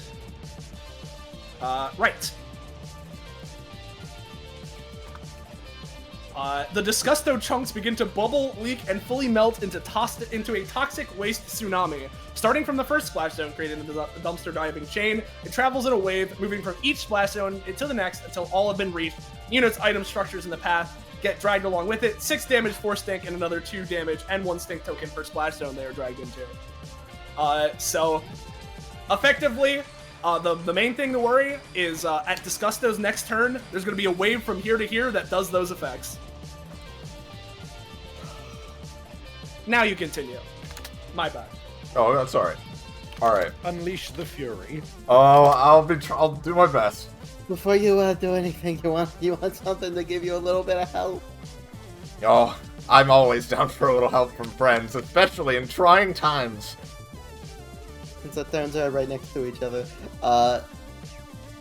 they're just gonna move up the Blackberry real quick, and we're gonna do a nice, simple, easy, scented to perfection, just all of the nicest possible smells you could imagine, to help deal with some of Blackberry's stink and give her perhaps stink resistance. Yeah. Let's see. You have a +3 on this, but I don't Okay. know if You have a +3. Is it a stacking bonus with yours, Korma? mine does. It stacks. Oh, but I didn't. Oh, I forgot to turn my aura on, so it's just a +3. I can re-roll maybe. Okay. Yeah, I'd I'll say reroll with this. the +3, it's at least going to be functional, but it's not the greatest, so Yeah. it's up to you. Up to Alright, you. do you friend. want me to re-roll Simon, or do you want me to re-roll whatever attack you're doing? / do you want to, like, combine GM? I was asking Blackberry, sorry. Oh, I mean, no, go ahead and reroll him, yeah. Good idea. Okay. It's okay, Simon, just focus a little bit on not the smell. Okay, I'm trying. It's very hard. Okay. I know. Nice smelling soap. Nice smelling soap. Yeah. So Alright. how much stamina do you want to put into this, Simon? I'll put in a solid like 3. I think. Gotcha. And do you want to focus more on stink resist or removing the stink tokens on Blackberry? I'm more on resist, I think, to help also provide the proper protection so that she can attack him without getting more stink. Yeah, either Makes either sense. that or like stink, like, cause his thing goes through stink, right? But if you make me like soap type, that should theoretically make me do more damage to him too. Yes. Yeah. Exactly. So that's what we'll go with. Gotcha. I've got Alright. some soap properties. Yep. In which case, let me also get a bubble for you, my friend, because Yeah. it's a 1 stammy bubble. We'll go ahead and the bubble is not quite close enough to Ferris Theodora Fusion to just pop it on them, but I can put it nearby. Because I will go ahead and actually I didn't post it last time. I'll go ahead and actually post the put it right here, the bubble passive, because there's a very particular line on it right at the end that I think will be helpful for all of us. Oh yeah, what's that?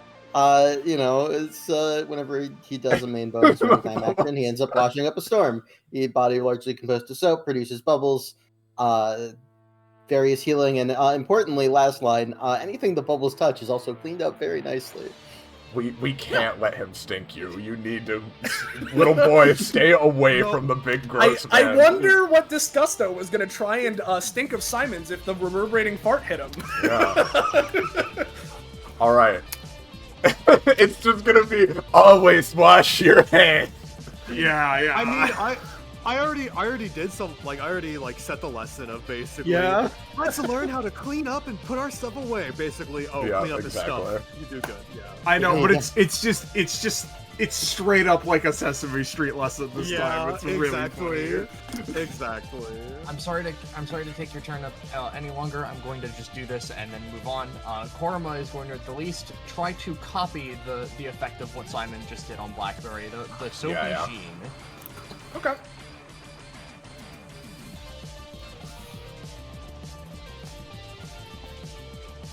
Not this time. It's a 6. Yeah. It's a 6. Yeah, Well, I'll say maybe a little. It's but a 6. It's a 6, but also now it's weird because this has been like a weird infinite dual techie turn. But technically, if it is Blackberry's turn in any way, I have spent the 1 stamina to start upkeeping my aura, so this should have a further +2 as well. Okay. In which case, I'll say there's a little bit of extra juice on there. Which, you know, I'm not gonna give a straight number, but like, trust me, I got it. He's at least he's got it at least. You know, that's the main. Yeah. All right. So, Catalog. yeah. So Blackberry smiles. All right. Thanks, you two. Really appreciate it. And she looks over. And for you, Ridby, don't worry. I'm good at rolling with the punches. We're gonna deal with this guy. So Disgusto's your name? Well, That is correct. I'm not gonna pretend to know your life story, but I'll tell you this. I've got good news and bad news. The good news is, we'll be happy to give back or replace or all the stuff, whatever you think happened with what it is you think we stole, we'll fix it up for you. But the bad news is, we're gonna do it after we smash you into a small boogery stain, and she's gonna turn into rain and fall on him. I'd like to see you try. Alright, As 3 cost hungry rainbow rain. you know what, we're gonna go with this, right? As you go to do that, Nice one. I like the look of that. he turns around to face Ridby. But this time, I'll have to slink away. Guess what? The worms are back. Wriggling from within and then bursting out of Disgusto's palm. Worm! It whips through the air, latching onto a unit, item, or structure of Disgusto's choice within 8 spaces of his current position, burrowing into it regardless of what it's made of. From there, Disgusto can use this as a hookshot tether, inflicts 1 sting token and the Worm's status effect once per round, but has an additional usage on his turn, and specifically, he's going to try and drag himself and just fucking body bump into Ridby. Alright. I'd like to see Well, I need to roll first. God, I wish I had an extra use of my fucking party popper pandemonium, dude. He's gonna at least be able to do it, but like he's gonna take some damage to it. Ridby's gonna run away! Okay. Yeah, you're good. Run away. Does that make him miss the grapple and must not dodge? Very specifically, right? He was cause the idea is that like it follows like, hey, if it's like he was more so targeting like near the ground by Ridby as opposed to fucking Ridby himself. So In he's that still case- gonna partially dodge, but like, yeah. In that case, Yeah. as loath as I am to do this, the new ability you've given me of Taste Test Challenge, you very Yes. specifically said lashes out a green tongue. Perhaps I did say this. Perhaps one that could hold on to him and make it so that he can't get away from me. Maybe. And it isn't any time Don't right forget- now. Yes. Don't forget your ultimate shit as well from Ridby, because that shit saved my ass. No, I've been keeping track, don't worry. Blackberry literally, as she's going above him and she sees he's gonna avoid it, she scrunches up her nose. Oh, maybe I shouldn't have learned to taste food, come to think of it. but she squints her eyes, and the tongue lashes out, and she's gonna try to hold him. And I know this will inflict me with all manner of shit. I know, but I don't care. I want to hold him down and hit him. All right, let's Please, no. Can anybody Unfortunately- reroll? Yeah, does anyone yeah. have anything, please? I cannot reroll, but I can do something else. Buddy, you're getting cleaned whether you want to or not, and since this is basically a combined turn, and so technically my anytime's refreshed, we're gonna fucking bubble bop with the Theodora Ferris fusion and Disgusto, so he's back in the fucking zone. Okay. That's another 3. That's another 3. I guess. Yeah, no, that's another 3. Does anyone else have anything? I used my anytime at the start of combat. I don't have anything that can stop Let me this. triple check. I burned all my shit. Yeah. Can of Lennon? I already used that on Simon. Yeah. I asked if they wanted me to save that for the thing. In which case, what? It's just three's the combat, you know? Yeah. I'm sorry to say, but Tyrone when you need him. here's the thing, For real. right? You rolled, what did you roll on the fucking, It was a 19. Rainbow Rain was a 19 and this was a 7, right? So he's still gonna take the majority of the effectiveness. Right? Okay, Don't you that's worry. good. That's good. Uh, And I'm hoping He's just- so. It does yeah. 5 damage at base in a reality warp, but I'm hoping for some more damage thanks to Simon's boosty. yeah. So, right, and this is yeah. Okay, so 5 damage, and with the boosty, yep, it's a flat +1 damage because this isn't using your hands. But it does have the clean effect, so I'll give it a little bit more. So it's 5 +1 plus some other number that I'm adding there, and a reality warp. So let's do good old this. You know what? A little bit more. That feels right to me. As he gets hit by it, and roll your reality warp.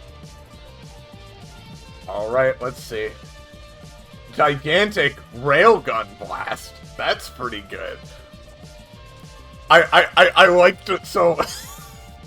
So the flavor for this, right? The rain starts like pelting into him and it's sizzling into his body, I imagine, right? Yeah.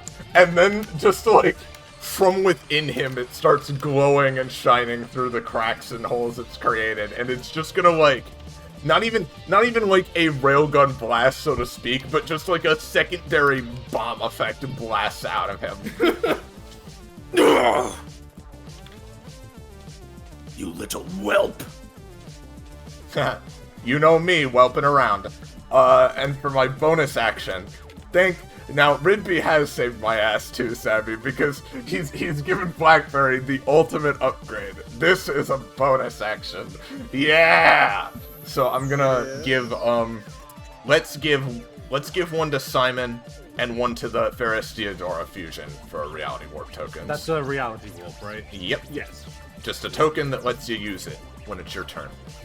Awesome. Get the fuck out of that splash zone as well, by the way. Oh, yeah. That's true. Let me just double check. I don't have anything else to do right now. And I think you got to make sure you're not in the line between the 2 red zones at the moment because of the super splash zone. Yep. Yep. Okay. I think I've done everything. So she's just gonna fly over here. Alright. But that will do it. Theodora. Okay, so there's 2 things that I could do here, right? Yeah. I could either go for just big clean damage, or, I mean, I'll just say I've had a dual tech idea with Ferris for an eternity since the beginning of the session. Yeah. What do you think I should do? Because one's very like just classically effective, but the other, the dual tech could be fun, and also I think Chekhov's gutting it might make it more effective. So, I guess I need to ask right now. Because my shit obviously refreshes when my turn comes up. I don't even...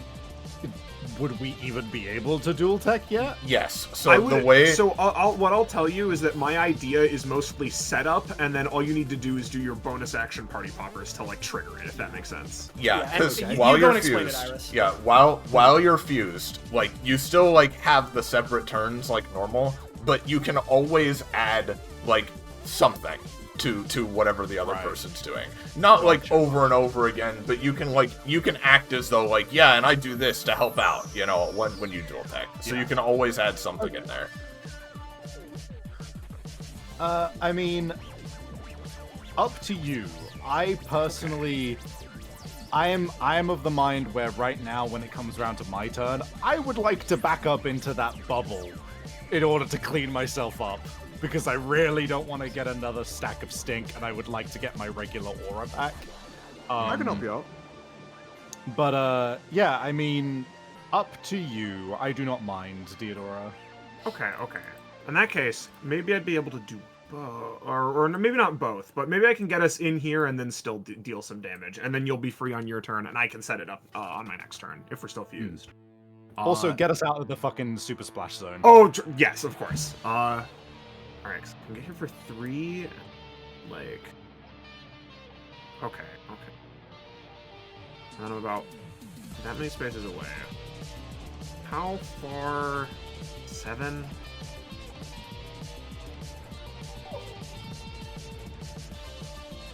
If I get there, that's 3 because of my, my passive. Or my, upgrade. And then I could go 4, 5...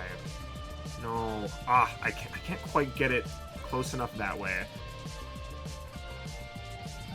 Okay, you know what? I'm gonna throw down my big attack from here, and then I'm gonna dash out. So what I want to do is I'm going to combine. First of all, because of my funny ultimate upgrade, one of the things with it is instead of having to spend my spare element action to have it be attuned, it's only attuned to 2 things. I can just do it as a protocol on anything I can see, and. Since I don't need Clown immediately, I'm going to attune to Improvement, which is one of the things that Ridby adds to my thing. So those are my 3 elements. Okay. Then I'm going to use... Let me double check its range is right. Yes. I'm going to use... my big move using all 3 of my actions. So it'll be Clean, Hell Energy, and Improvement, with Improvement just amplifying it, Hell Energy making it, I guess, aggressive, and those being added onto the cleaning, so that it's, like, aggressively attempting to clean him. Aggressive hell cleaning. Yeah. Yes. I want to imbibe the vengeful spirits of the damned in this. In order to create big pillars of clean. Damn it. 3! You do have a bonus because you're fused, so it's a 6, yeah? Yes. Yeah, okay. So that's at least something. So it would be you're also fused, so that's a plus, another +3. Well, no, that's what I was saying. Well, that's what they were, You just said that, sorry, my bad. Yeah. So it's a 6, so it would be dealing, at base, 15 elemental damage, 3 stacks of the element status effect, but it's not great. Yeah. You're at least gonna get it, right? For sure. But it's certainly not gonna be the full damage, that's for sure. Okay, yeah, because the full damage would be 15 clean damage. Yeah, which would do a whole lot to him, because, you know, he has the vague vulnerability.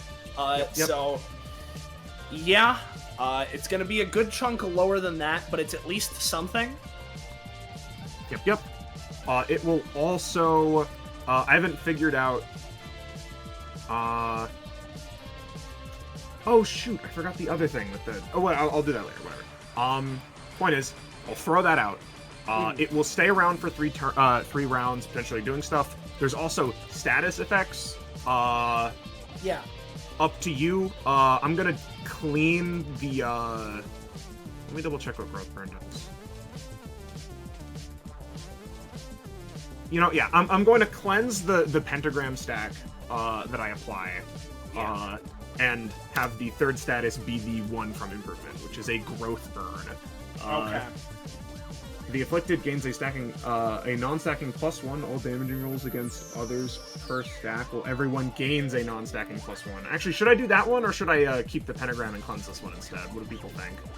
Do people want him to be easier to hit, but have him hit hit back more often, or do people want him to take more damage? I would like him to take more damage. The stink is too big of a thing. He's already okay.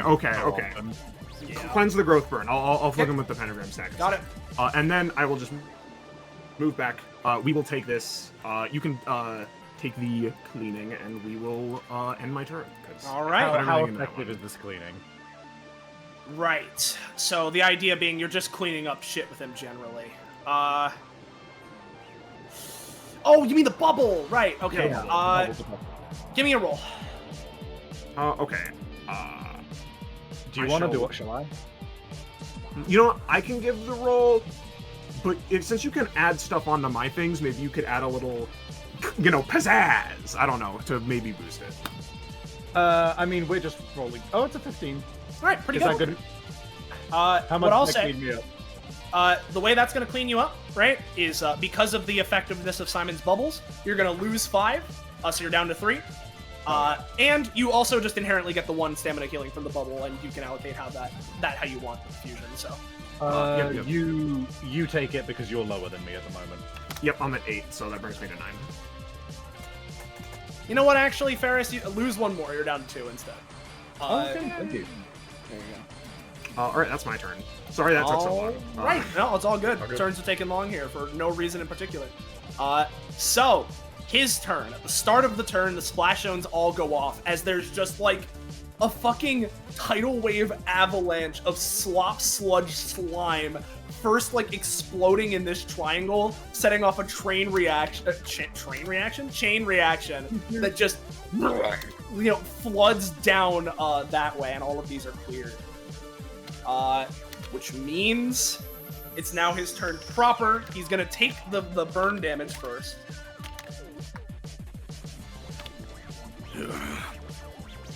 He then like flexes to remove the clean from him. Yeah, the burn status is off of him. Then this of course leaves the rest of his turn. Does the pentagram apply to the burn Yes, damage? it does. It did do that. So let me double check something. I don't think that it's the best idea to go for that. Though, yeah, I think the way to go about this is he's going to go 1, 2, and with his basic attack, he's going to try and hit you, Ridby, with the Diaper Baby Bash. So let me go ahead, post it again, just in case you need a reminder. Yeah. Boop. Bop. That one misses as he goes for a swing, and Ridby, you deftly dodge. However, this does have Sloppy, so the splash zone still does trigger, which is going to hit Clonema. But not Ridby? So, not Ridby, because it specifically comes from your space, right? So it's everyone behind you. Like, that's a thing with the splash zones, right? Very explicitly, unless there's one that I'm forgetting right now, the idea with splash zones is that splash zones do not hit the original targets, they hit people outside of their ranges. So, a bout of slime gets flung in a 4-space line, same shit as last time. So I'm gonna mark that out yet again. Would it do the 3 damage or the 1? It is... Oh, it's increased to 6, actually. So it's gonna be 1 damage to the Clonema, but 3 snake tokens. It's fine. The Clonema can withstand. Yep. And then, same as before, we mark this out. Vaguely this area. And then I'll move Ridby to front. Cool. Awesome. You slippery little weasel. What's he gonna do as his main action? I think he still wants to try and get you, Ridby. Go ahead. You know what? You think you're so clever.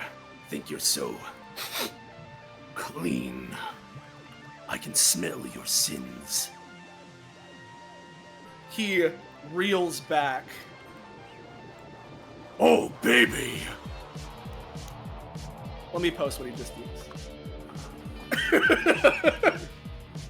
After pulling out and eating the elusive big garlic, Disgusto pats his stomach, cranes his head forward, and exhales with a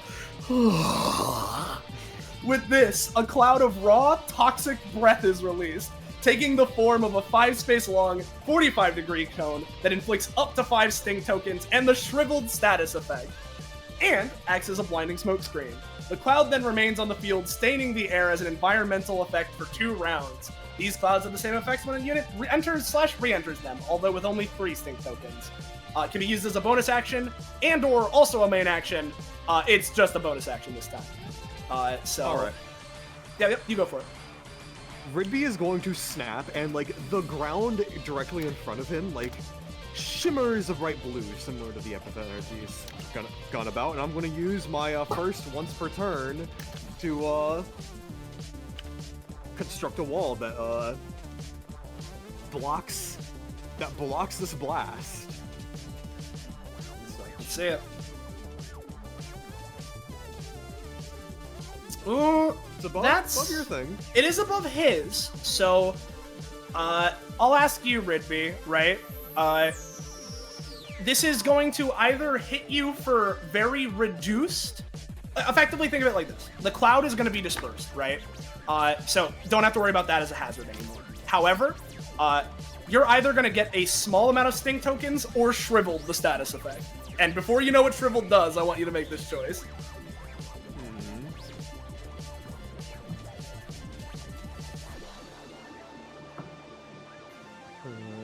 Thinking. You know what? I'll take the fall for shriveled specifically, so we have that on the field and we know what we're doing with it. Makes sense. If it's anything if it's any major problem, I can spend my turn attempting to get rid of it. Yep. Let me post shriveled. Yep. Which is, in this case, the sound of a foghorn can be heard as the afflicted unit is forced to physically recoil. They grimace, able to feel goosebumps all across their skin, and scrunch in on themselves. While afflicted with shriveled, not only do they look funny, but they also experience multiple mechanical effects. Walking towards the source of the status is treated as walking through difficult terrain. All negative effects are boosted by 1 numerically, positive effects reduced by 1 numerically, and whenever they perform any strenuous action, they must make a constitution check before feeling queasy. Resistible, however, shriveled is also dispelled if the source of the status is dispelled, which, because of your anytime, is already happened. So you feel that for a moment as you go like, ugh, right? But then it's gone. Hey, there we go. There you go. Very good choice. There you go. Nice choice there, pal. Which is gonna leave a couple of things left. I think he's gonna try and use on his turn extra usage of the worms are back to this time tether onto you, Ridby, and try and slam you near Blackberry. Well, how are you gonna do that? There's a wall in our way. Worm's gonna move around it. It's like a little whip. It can move. You can also burrow through things, so, Okay. Unfortunately, just burrowing into it. Yeah.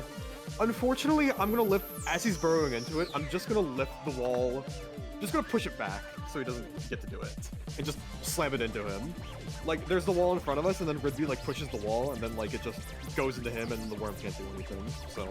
Is this using your outclass extra action economy or what? Yeah, I have twice per round. Give me a roll then. Yeah. Okay, this time he gets a little bit of the edge. So what this is gonna do is make it so it's a little less effective on you.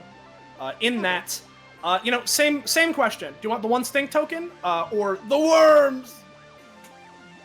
I'll see what the worms does. I'll absorb all the blows, and I don't want to have the stink because that's especially bad for me. So yeah, let's see what the worms does. The worms! Stackable. When a unit is afflicted with the worms, they feel that the worms are back! God. This deals gross damage equal to the amount of stacks of the worms they have. Can be resisted, but if successful, deals 1 final proc of the worms before all stacks are removed. So you have 1 the worms! right now. Yeah. Genuinely, I mean this with full sincerity. This is way better than for me. Yeah.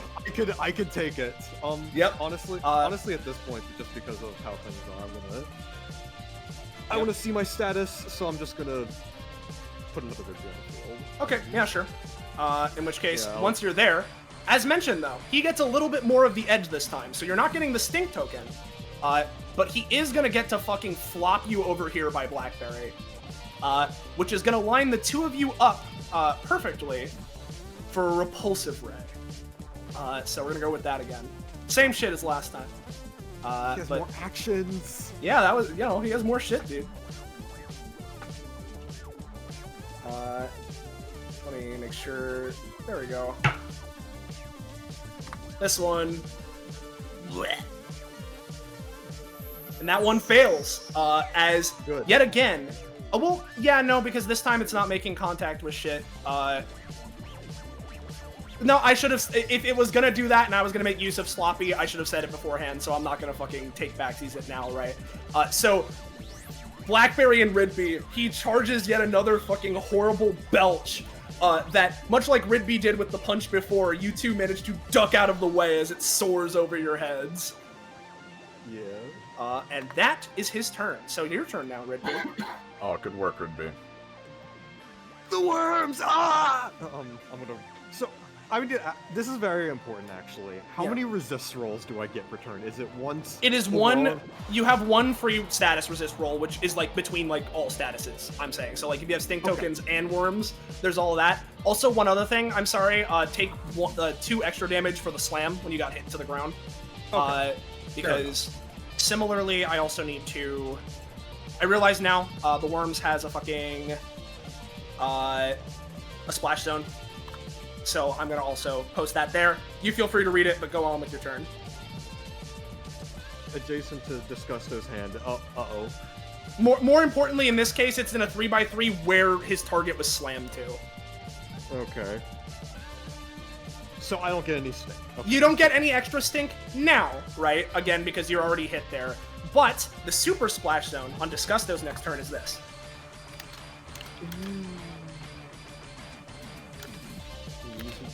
Yeah, but it's not part of it. In the 3x3. Yeah, I'll be getting out of there. Yep, just making sure. Regardless. Yeah. Regardless, I also must ask another question. Yeah, what's How up? close do I need to be to a unit in order to remove their stink? Specifically, I like, on one hand, you have your outclass shit, right? So here's my ruling. You're either gonna need to be like able to touch them, right? So adjacent, or if you're gonna be spending your outclass action economy to do so, you can do that. But those are the 2 options. And who here is the stinkiest? Well, that's Disgusto, of course, but other than him. Other than him. I think Simon has a few. I have 3 currently. Which I How many think, do you have, I Korma? think Korma is the most right now. I say. Karma has 11. Oh, really? Yeah, God. we don't want to deal Okay. with that. Yeah, so what I'm gonna do is 1, 2, 3, 4, 5, 6, 7, 8. I will still be using 1 outclass. Or you know what? Since I'm not really going to be able to use this anytime much because I dropped my stop sign, I'm going to use this. I'm going to use my Pit of Brezhnev to just leap towards Korma so I can be next to him. Okay. I have 8 overall. So you got +2 from the upgrade, and then plus. I had 6 initially. I got +2, so that puts me at 8. But don't you also have Big Bird, like Basti Boy? That brought me to 6. Oh, Yeah. my bad. No, Yeah. you can use your Die. pen. I'm gonna save you. Not this time, unfortunately, as you go to do that, but, in the haste to run out of the fucking stink splash zone area, your balance is, a little off kilter when you reach this point. That's not Actually- my only movement.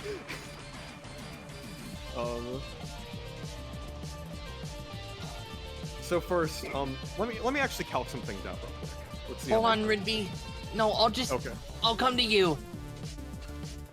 Korma's just gonna Okay. use Code Scrambler. Yeah, you got that. Okay.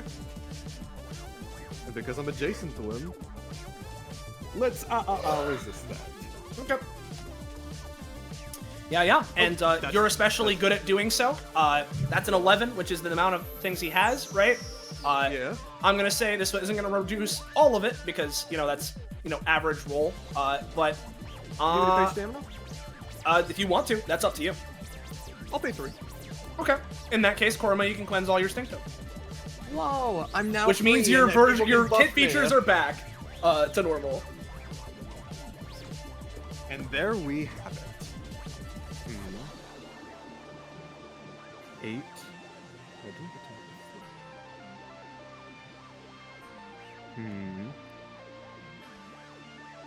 Do you want me to help you? Do you want me to do a support thing to help us deal more damage later, or shall I deal more damage now? Deal more damage I know later. If soap won't be what cleanses you from this earth, let's all learn proper fire safety as well. Everyone here, tell me how to spell blaze. Oh, Right. Sure, it's B. Yep. I know you changed this, right? So, It's a little bit. Basically, there are 2 sets that are around. If we get one of them, they have a burst effect and then an actual effect, which is really, really helpful. But if we get both sets of letters, the whole thing gets a modifier 1.5 times. So. Yep. Understood. Okay. So, do you put those down, or do you want me to? I put them down because they're supposed to be in like random areas. Yep. Let me make these more fucking like real so that you have like a gauge of where they are. Yeah. Apologies. No, that's fine. This is I mean, yeah. So B And let's.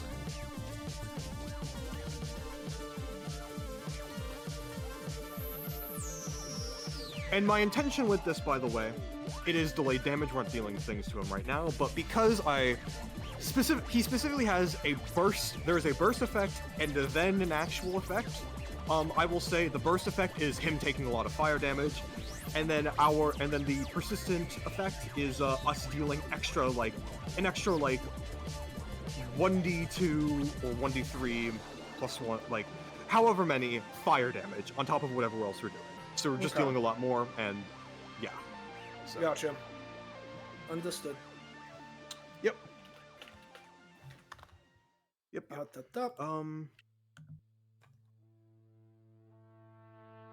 And yeah, yeah, everyone, just try your best to get those letters.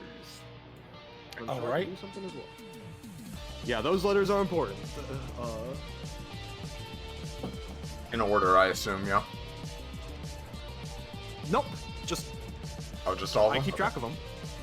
Just any. Like, you only have to, like, we really only need to collect 1 set, but with the upgrade, if I hold off until we get both, it's way better, but we'll decide how dire things are when we collect 1 set of blaze. Yep. Alright, and that's you? That should be me for now, yes. Korama. Okay. So, Korama. Well, this Clonema is gonna... They're gonna try to move around Disgusto. And just, hold an action to try and help out, someone in need. This other one who's by the TV trying to help Ferris, honestly... They don't have the status cleansing thing that Korama does, but they're at the very least going to come over here and just try to shoot at the stamina tile like they do, so that maybe the crossbow bolt takes -1 max stamina.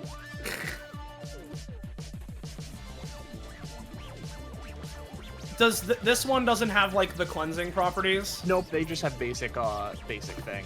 In which case, I'll let this test be there to show that that's not how this works. It needs to have stamina to be stolen. Fair enough. And also Either that or it's cleansed. we need to collect the letters in order, right? Or- No. No. All right. Just collect Clonima each will one. collect. Clonima will collect an E. Okay. Yep. Make sure you're keeping track of that, Kakapon. Yep. I Yep. keep track of it. Yep. Korma themselves kind of looks at their collection of flash drives, and it's like there's a lot of splash zones going on, but not as terribly many as there would be ordinarily. So Korma clicks their rifle. Okay, guys. I'm just gonna start shooting. And I'm gonna use Victory Favors the Bold. I have a few flash drives, and you know what? In fact, I'm gonna use 2 here, because I have one from Ridby and I have one from before.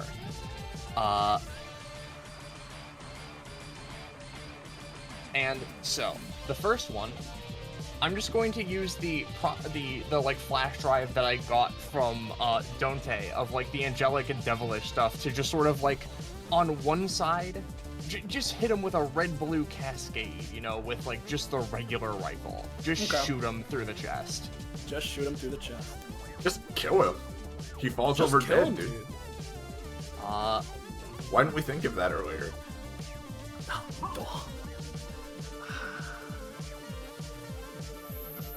I don't think you have any additional roll bonuses to that, so I have it's a 5, but that doesn't matter. yeah, that's not gonna do it, unfortunately. Yep, it's nothing. So that's pretty much it, I think. I have a bonus. Wait, no, hold on. Okay. Korma is then actually gonna go over here-ish, collect this A, and they're going to use a bonus action to make use of one of their dual abilities that they have with Echo, which is called Chaotic Clones, and I'll post it. Because Korma has a special feature where they can make use of any of the more active comp upgrades they have with the most, with the people, or the top 3 people they have the most with, which I'll post it. This is, you know, a little... You are my fucking friend! Yeah. Scarlet named this fucking amazingly. They're gonna try and bonus action create a digital shadow clone that effectively, what it's gonna do is whenever a like splash zone will be created near it, or like whenever it would have like multiple at once, i.e. from like Disgusto doing a bunch of things near it, it will activate and just like spread fire the debugger all around itself. Right. Let's shadow clone. Yeah, you can make your shadow clone. Yep. I'm just gonna draw like an X. Yep. Just to show that it's there. Korma does that. That's the end of their turn. And we'll see what happens from here. Alrighty. Oh wait, no, I can't resist. Okay. After God, I am gonna be so fucking happy when I eventually get a second use of Ragdoll and fucking Party Popper. Because, like, holy fuck. I need to be able to use it more than once at a time. Anyway, I got all that shit back. The difference between a good base character and this shit. Yeah. Yeah. Quite literally. Okay, so This I have shit. something that could potentially be huge here. So I'm going. Okay, I need to ask you guys.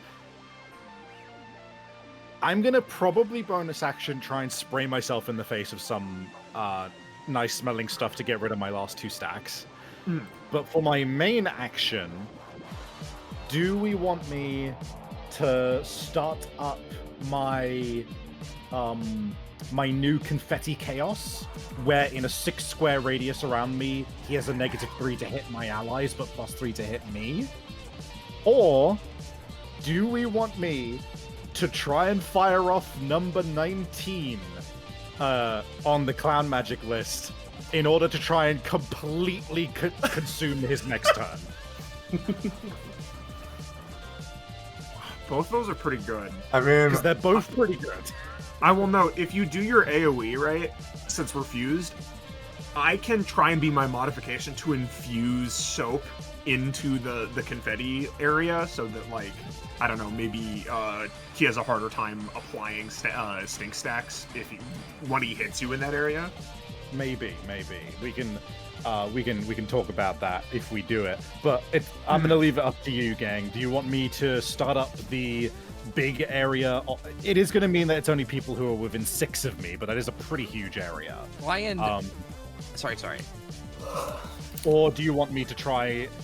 Or do you want me to have a go at getting him to use up his entire next turn to just run to me? Reading this, right? It says that if a clown or circus member is nearby, they must spend their time trying to convince them. Well, here's the thing. Now, I don't know what Soleiil is going to do with it, but if I were her, I would have Disgusto interpret that as, "Oh, Ferris, let me join. Look what I can do, shits." You know, like, so he's gonna come That's over. not entirely inaccurate. Yeah, like, literally.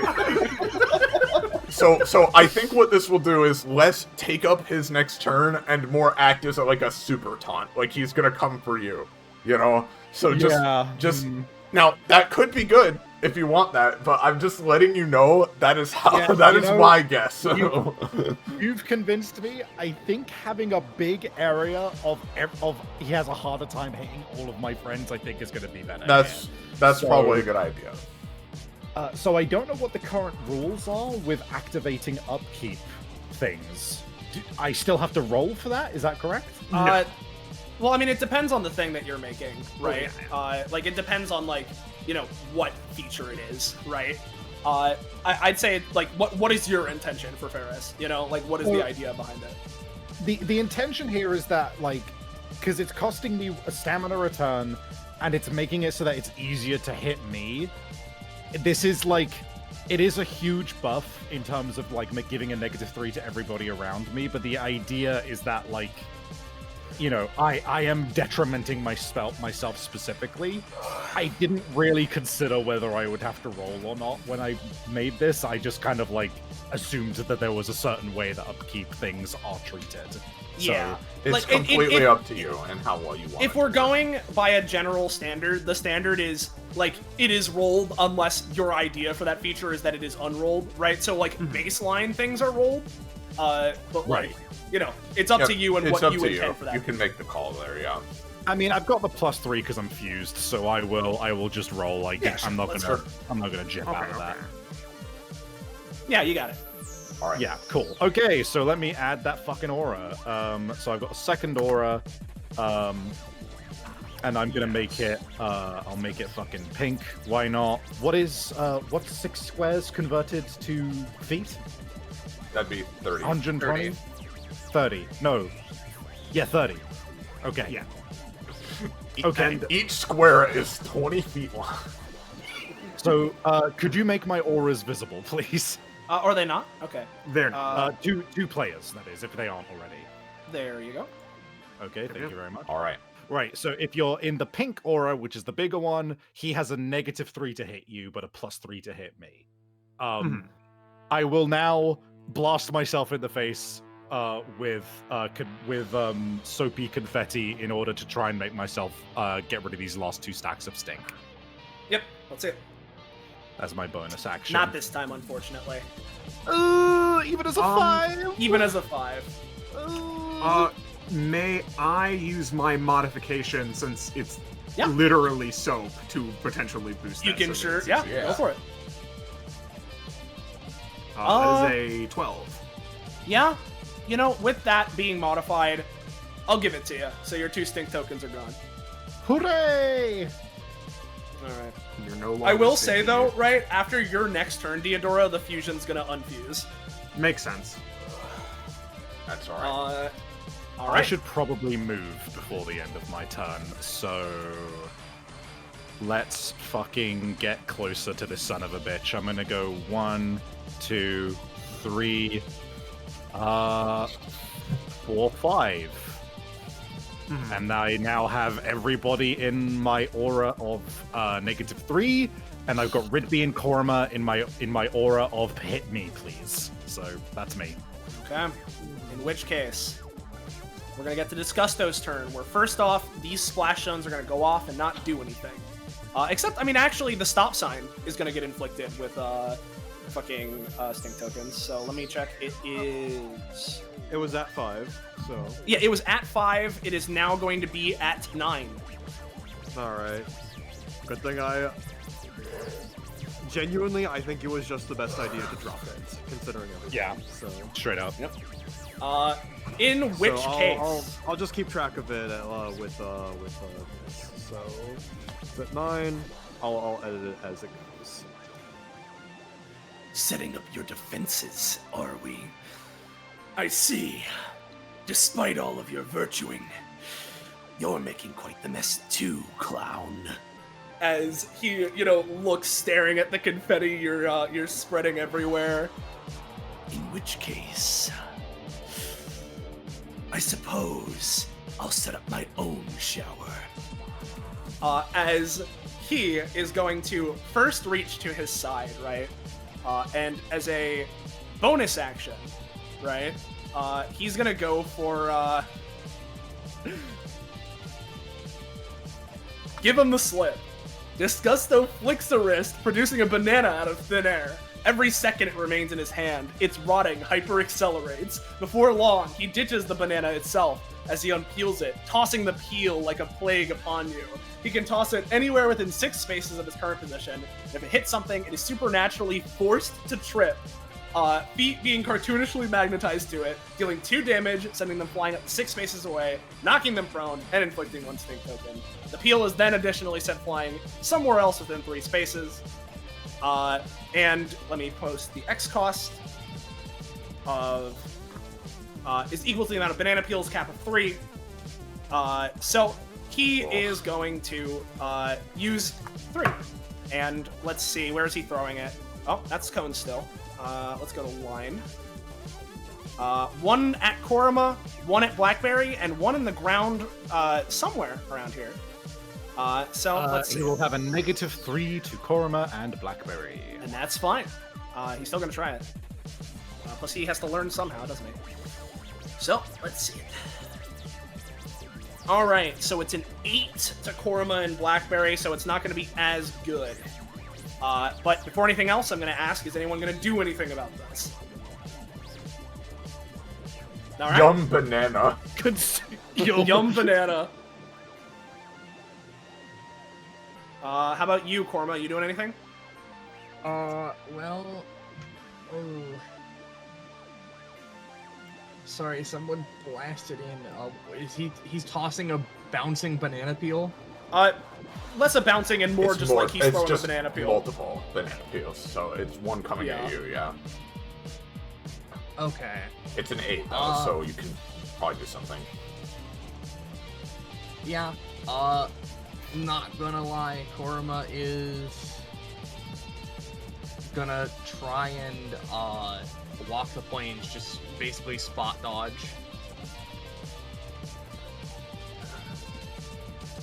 It's a 6. 3s!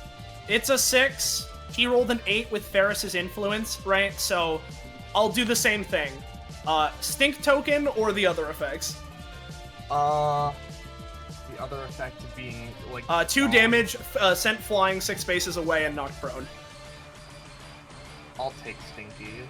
All right, 1 stink token to you. The banana peel will hit you and therefore bounce off of you. Oh. Right? Oh, yeah. My bad. He needed to roll a d20 to see if he hit me instead of Korma. No, he's okay. Which means I get to fire off a mild magic effect, Clown magic. Yeah. Crown magic, because Completely of the different. ultimate ability that Rid. Yeah, because of Ridby. Hell yeah. All right. All right. Send it. Roll All right. 1d100. Let's hope it's good. That is 57. Let's see. The target is now a seal. Or. 1-800 are you slapping? Target is now a seal. That is all it says. Quick, feed him cement. Oh my god, Savvy, this actually greatly fucks with what I was gonna do. Oh no. Oh my god, it's perfect. Thank you, Ridby. Okay. Hey, no problem. So, first off, the banana peels are still thrown though, right? So here's one that's gonna bounce off Korama and land, let's go, I think logically it makes sense to land here, right? And then one is gonna land right here is where I said it was gonna be, right? And now let me post the rest of this. When a peel created via Give 'em the Slip touches the ground, it suddenly fades from existence. Seemingly anyways, as it is actually turned invisible. And as we all know, banana peels are only truly dangerous when you don't see them coming. If something makes contact with an invisible banana peel, they slip just like before, except this time the damage and stink tokens are tripled. The victim is afflicted with soft juggle, and Disgusto can direct them in their, like, you know, the way they fly. So, now you see the bananas, better remember that, because they're gone now.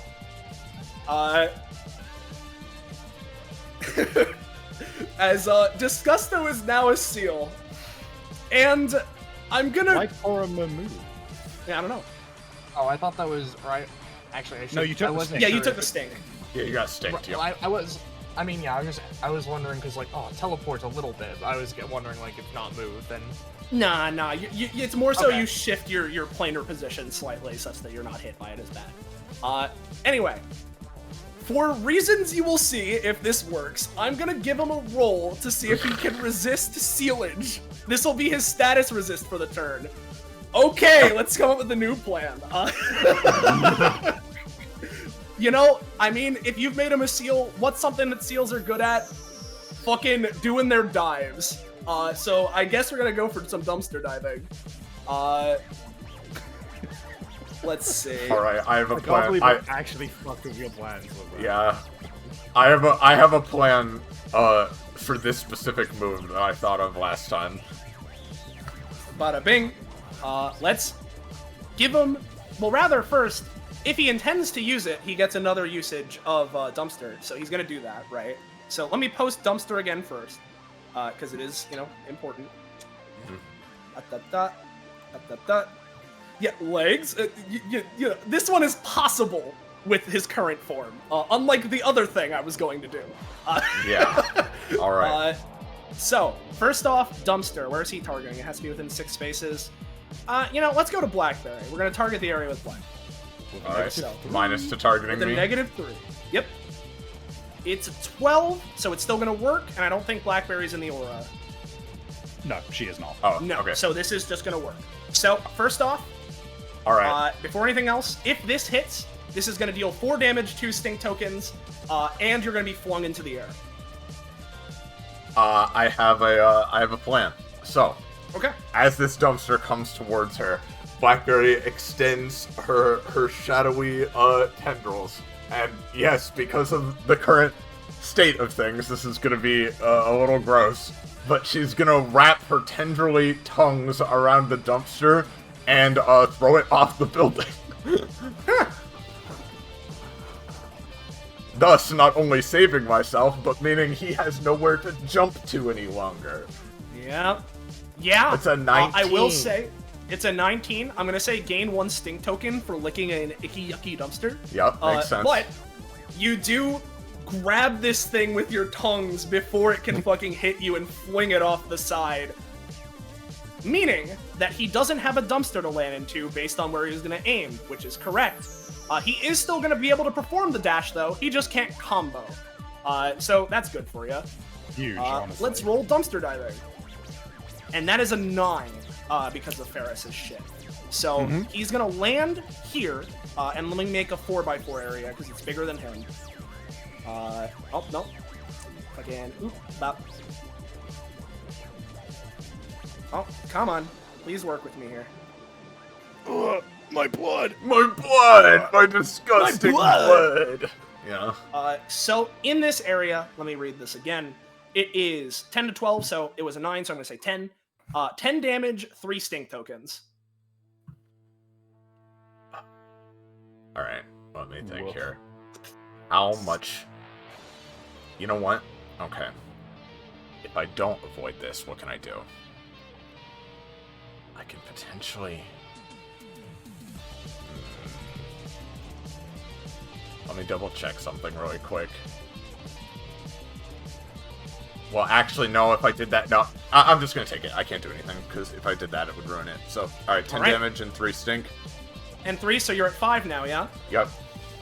Alright, let me, this is the one that I was going to hit you with at the start of combat for no particular reason. Oh, okay. But let me hit you. So, over part of a complete breakfast, No! you're gonna gain number 5, syringe needle sandwich. No! With a flick of her wrist, Blackberry can cause 2 objects that are within 5 feet of each other to suddenly melt together. But they're kind of melty, like when you smush 2 balls of clay together. This may impact the usability. And of course, there's the fusion stuff, which is a little important when she's in Hungary. So let me, post that part. She can fuse people together in addition to objects, and the results are just as horrible and scuff. The fused characters must be allies and must consent, and each take 2 damage as they're mashed together. While combined, their fused form is like a funhouse mirror version of themselves, and their distorted body is difficult to handle. Each of their turns happen simultaneously in the same way, but only a +1 instead of a +3 to your rolls. And the actions can potentially backfire, causing accidental splash damage. Also, movement speed is the average and then halved. So the fusion's a lot worse now. That's not affecting your current fusion, because that was made with the original ability. But so long as Blackberry has this, if you're fused, you're under these now. So yeah, understood. If I lose my stink, does this go away? Yes, specifically, the way that it works is that if you lose all of your stink tokens, all of your stinky versions are reverted to their original. Okay, right? Understood. But you need to have all of them gone. You need to be at 0. So understood. All right. Don't worry, I got you. If it matters, also the Clonema has a way to help you, and they've held their action. Yep. All right. Then we have a couple more things, right? Because I say a couple more things. It's just one more thing, because, well, no. He hasn't done his proper movement action yet, so I do have a couple of options. He has his extra basic attack. I think he's going to try and punch you. He can't do that. He doesn't have legs. He can only slap.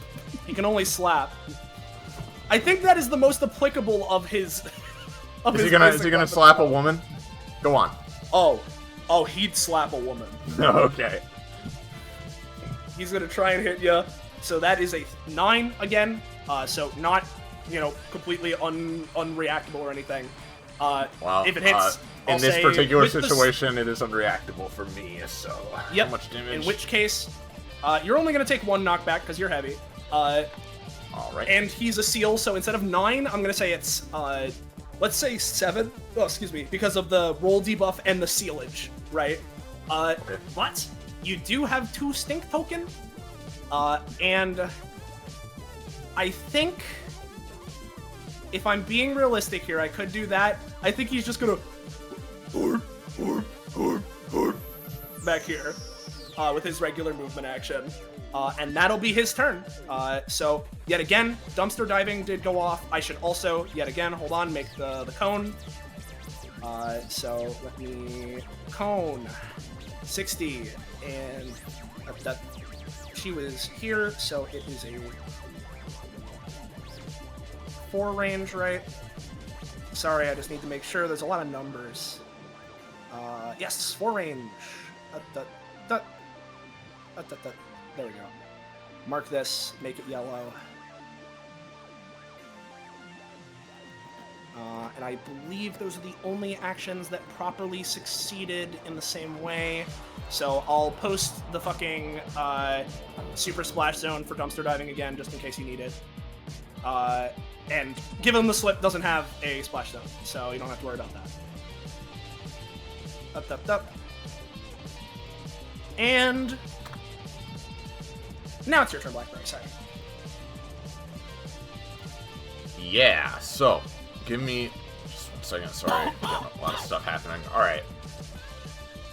Okay. Letters as well, don't forget. Is this... The red zone is part of the splash zone, right?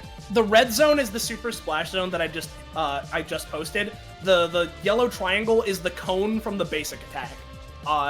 Where if you're standing on its edges, so any of like where the line touches, it's 4 damage, 4 stamina. Alright, I don't think it's worth doing what I was thinking of. So, I can make the resist against the stink, right? Yes, you do have a free resist thing, but it's very difficult. Alright, well, you know, if Klunima wanted to help out with that, go right ahead. Here's my base roll, not great. It's a 7. No, so not this time. Yeah, even as a Klunima help out. The Klonima is going to attempt to paste the soapy suds that they copied from Simon earlier onto Yes, Blackberry. I want that, thank you. Right. And that actually reminds me, right? Come That's on, not gonna come work, on. right? But with your stinky resistance from Simon's thing, because I did blank on that. Effectively across the 2 attacks, regain 4 stamina. So, because that's gonna reduce the stinkage. As long as it's not like the affected by the thing, like, oh, he's more effective against clean things, but they're also more effective against him. Was that a thing? Or? Yeah, that is a thing. In this case, I'm gonna give the Simon thing because the idea was that he was trying to use it as protective, right? Okay, so fair enough. There is the resistance, so it's gonna even out a little bit. It's not entirely right. We'll see how long that lasts, but right. You know. My only other thing that can help you is if you like move up a little bit and then I trigger the Digi Shadow clone. Move up like here? Just a little bit, as long as you're within 4 of it, so like here-ish. Can you use it in the middle of my movement? It goes off after a set trigger, which is just like a bunch of stinky slash things in the area slash like terrain hazards, which I think like you being there would also would proc it, question mark. Would you allow that, Soleiil? Very specifically, yes, because Blackberry, while she has 5 stink tokens, is quite stinky. So, you know. Yeah. So it would trigger just automatically, I think. I would probably need a roll for it, but... Plus, And just be mindful of this and this square for the sake of the bananas. Yeah. Yeah. Well, Plus also being up here regardless, I'm gonna be going around there my turn, so I can plop a bubble on you. if I do that, I'll just need to reflavor my action a bit, but I will start by going 1-3, so go ahead and do it. Alright. This guy goes off. Their initial roll, I think, was like a 13 or an 11 or something. Something like that. Something middling that was still effective. So now they're gonna go off. And, notably, they activate the debugger 2d3 times. What I'm going to say is, basically, that doesn't make it 3 shots for every. I just imagine the first one is 3, and then every one after that is +1. If that is reasonable. Right, yeah, that makes sense. So, just a bunch of shots. Just. Right. So. Also, and yeah. sorry, I just remembered. Is that the pentagram? Yes, that is pentagram. It does decay at the end of his turn, so it should be. Oh, okay. So it's gone. All right, gotcha. Yep. Just so you know. Yep, sounds good. All right. So is that all done then? I didn't roll for it yet. Okay. But effectively, it's just gonna try and shoot a bunch of debugger shots at Blackberry to try and get rid of it, and then like three at Blackberry, and then the rest is just targeted at the splash zone. Okay. So I'll just hit this, and then I'll go ahead and alright, super cool Korma, and then I'll hit this again. Those are the ones on Blackberry. This is the one on the area, which, you know, would have a +3 on them, but doesn't fucking matter. Jesus Yeah, the Christ. area's not going through. But, so, let's see. That is a crit. And, yeah, no, the area is fine, unfortunately. But on Blackberry, I mean, yeah, that's a crit. I mean, if there's going to be anything that's going to cleanse 5 stink, it's going to be a crit, so I'll give it to you. Cool. As Shit, the thank you. Digiclone goes away, and Karma goes, "Don't worry, Blackberry, I've still got you." And they do a little salute and put a smile on as... Thanks for keeping Looks like me I'm gonna fresh try and and- presentable. I'm gonna try and flash drive Omega clean everything, but like, we'll see. You got some cleaning. You got some clean on that drive. Righto. Alright. Alright, so Blackberry. So now to finish, so that was all in the middle of my movement. So now to finish Yes. my movement, we're gonna go 4, 5, and I'll need to reflavor what I was doing a little bit, if you'll allow. Yeah. Because I was gonna punch him right in his booger face, right? However, Yeah. what she's gonna do instead is get to here, then with a flap of her wings, she's gonna leap up to him, grab the strands of his stupid golden hair, and try to just fucking suplex him behind her with a fucking using her gravity fists explicitly to grab. Yeah. He is pretty fucking heavy. Well, I'm Let's pretty see. fucking strong, and I'm not I'm not focusing on the damage of the punch or even the reality warp. I just want to reposition him mainly. Alright. In which case, gain your 1 stink token. Well, no, you have your fucking soapy hands, so you don't gain the 1 stink token for touching him. What is this? He's like melting as I Yeah. touch him. Ugh, how unsightly. Where are you trying to put him? Oh, just slam him down right behind me. Oh, just slam him right there. You know, let me go ahead and, banana peel. Is gonna cause him to slip away. Oh yeah, I can do a crit. Crit theme.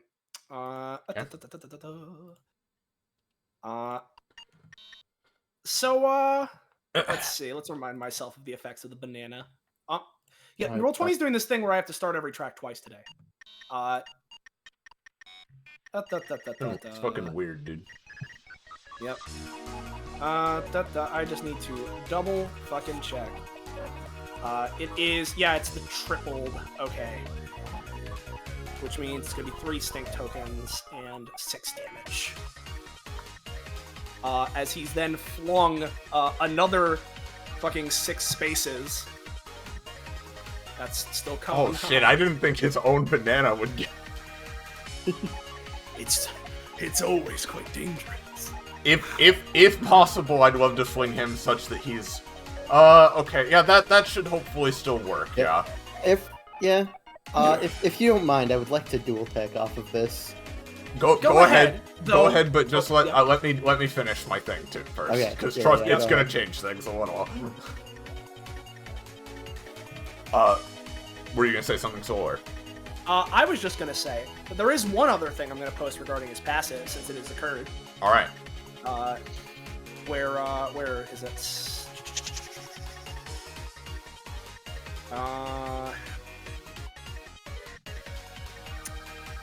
I don't think that I have it. I know I wrote it down. Okay. The point being is, I guess I didn't write it down, or maybe I removed it. So never mind. You keep going. Okay.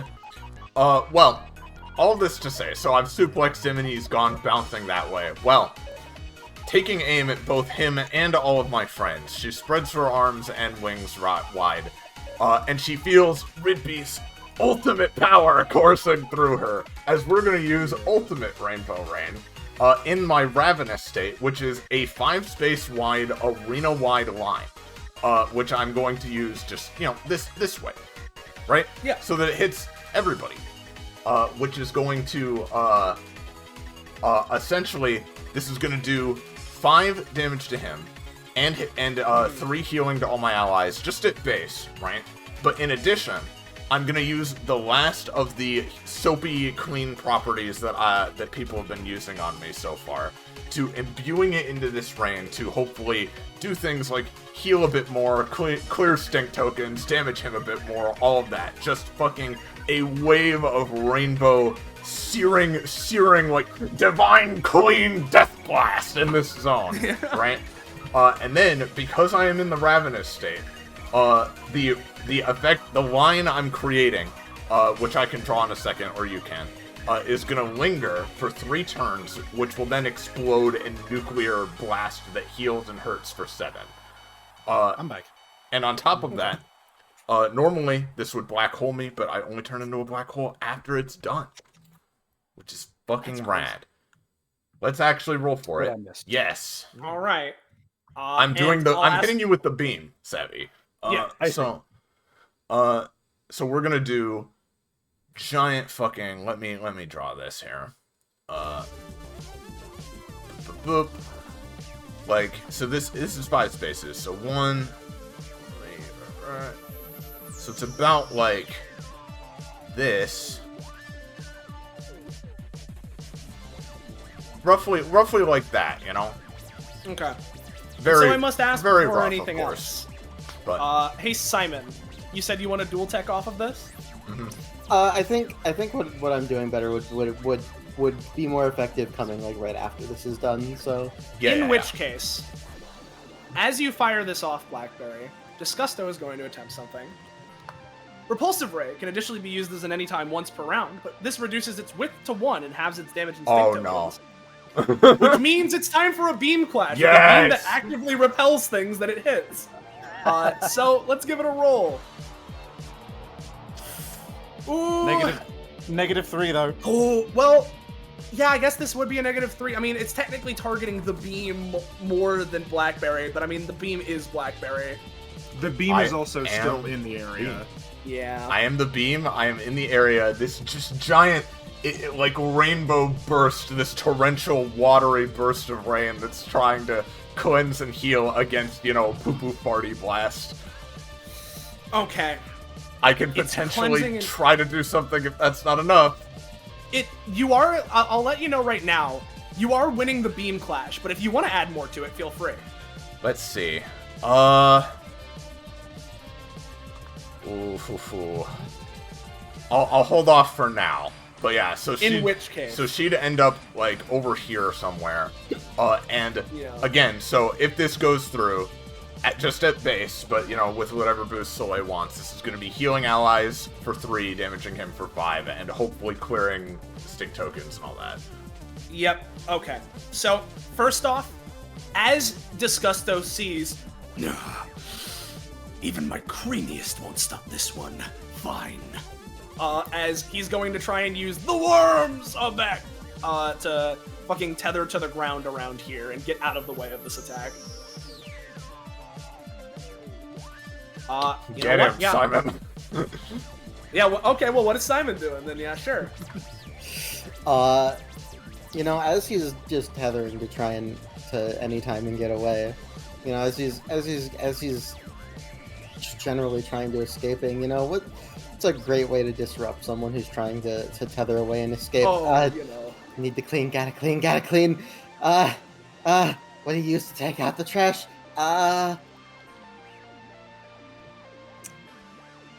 Garbage truck. So what are you doing? Are you hitting him while he's trying to fucking do it? As he's trying to escape, just giant fucking garbage truck around him. All right. Let me go ahead and make this area for you. Making the Palpatine like if it hits him. Yep. So this is a 3x3. As you do this, and you did roll higher than him, so I'm gonna say he's half in it now.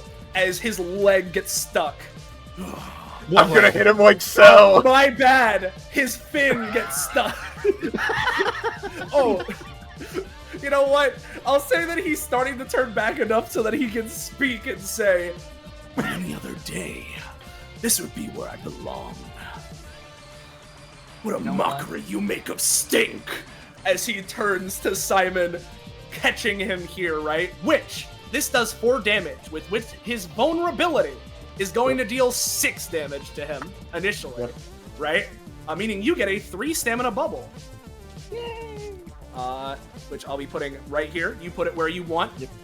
And then With that. Blackberry's attack goes through, right? So remind me again, what was the damage number on him? It was, At absolute base, it's 5 damage, but with clean 5 damage. but clean plus Yeah, ultimate with plus clean. all that. Yep. I'm expending the clean energy that I built up. That did a healthy, well, I guess an unhealthy chunk to him, right? And then it is 5 healing to everybody. Everybody. Or everybody in the area, I think, right? That's how it works. It would be 3 healing at base. 3 healing at base, so that's 3 healing. And let's see, Simon and Korama are the only ones with stink tokens on them with this, right? And considering you rolled a 16, I'll say, Korama, your stink token's gone. Simon, you're down to 1. Okay. And then, I assume with that all put together, one more thing as you know, the beam wraps up and Blackberry appears on the other side. Simon's still in like a little bit of a craze, just puts a foot up to the garbage truck he just created. Beep beep. And I'm gonna be using the ultimate part of foam structure. To push it into him. Theodora, you should probably also lose some stink. Sorry, how much? Oh, right. How much do you have? I have 3. 3. And I guess you're I gonna go still down to have 1. the ones on my swords, too, I don't know. Yeah. I'll say that basically on your swords go down to for both your swords and you go down to 1. Okay. And then, just as one last quick thing, because of Ridby's ultimate Diversity University, it's a bonus action, but the next time I use it, it's a swift action, and then after that, it's an anytime. So, swift action, she's just gonna snap her fingers, I'm gonna give myself and this Clonema a token. Oh yeah, that, you know what? That reminds me. Or I'll die. That's also fair. That reminds me, on pushing the sculpture, you gave me one a while ago, so I'll use up fucking my 1 reality token on pushing the sculpture into him. Alright, let's see it. Yar! Submerged treasure.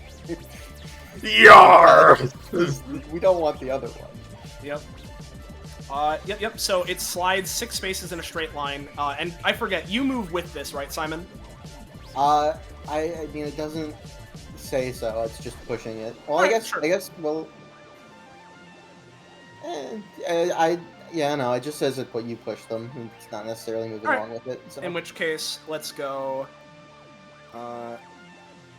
This Gusto's going to end up vaguely here. This will be here. As he ends up around here. Yep. Alright, and it's just one final thing. In 3 turns, so at the start of Ridby's turn, basically, this giant, 5x infinite area will heal everybody, all my friends in it for 7, and if he's in it, he'll take 7 damage. Gotcha. But, Alright. yep, so that's me and Simon. Yep. Theodora. And remember, after this Theodora. turn, you're unfused with Ferris. Yeah. I want to ask before, because turn already took a while, but my attack before had a 2 lifesteal. Did it deal at least 2 damage? That was... Which attack? It was just my big cross attack. Oh, yeah, it Remember dealt this at least attack. 2. Yeah, so Okay. yeah, you can get your 2 listed. If you want him nearby, I can try and get him nearby. Oh, and also, Simon, you get a 4 stamina bubble for that push with the ultimate. Woo. Put that one over here. We're just trying to dump more damage into him. Also, does he have stink stacks? Yes, he was hit by He his own slipped banana. on his own banana peel, yeah. Yeah, I so he see. smells even worse now. Yeah, he just smells pretty Okay. bad. Yeah, you need him closer. I can try and get him closer. Oh no, I think I know what to do. I think I'm good. If we're just trying to pump more damage into him at this point, I think I will attempt what I did before again. I mean, get I unless you have a better idea, damaging him is good. Yeah, so I will go maybe here. Is he? He should still be within range of this. And I'm just gonna once again combine all my actions. To just do the one big 15 damage clean hit. Yep. And I will note, because I forgot last time, and I didn't want to go back because then that would make me reroll, and that just feels like cheating, right? Yeah. But for the unique effects, right? Because the Hell Energy one is that there's lifesteal. The Soap one is that it's dexterous, which doesn't really matter in this situation. Yeah. The Improvement one is that I roll a 1d21. Basically, just, giving it a small chance to be an even better crit. Yep. And I believe it's also +3, because refused, so... All right. I'm going for Yep. it. So that's a good old 12 for that. I think... Because it's like that, and then the other line will, I will make it across, because it has a terrain effect, and I want it so that, even though it says, ooh, it'll deal, contact damage, which since it's all 3, it'd be 3, if it would make sense for contact damage, I assume Soap wouldn't make sense to damage most people, but not him. In which case, this attack is gnarly enough, and he's used his other defensive anytimes, which means I think he's gonna try this as you go for this attack, and yet he grins. Bucket of wet slop? Okay. 3. But then that shit-eating grin is is ill-founded, as he looks as if he's going to begin pointing towards you, but then that fin, gets fucking slashed into by this attack, dealing a fucking huge chunk of damage. Yep. Yeah, Flipper, my bad. Of course, Flipper. I will apply a pentagram on him, although it will just go away at the end of his turn. Still, might as well.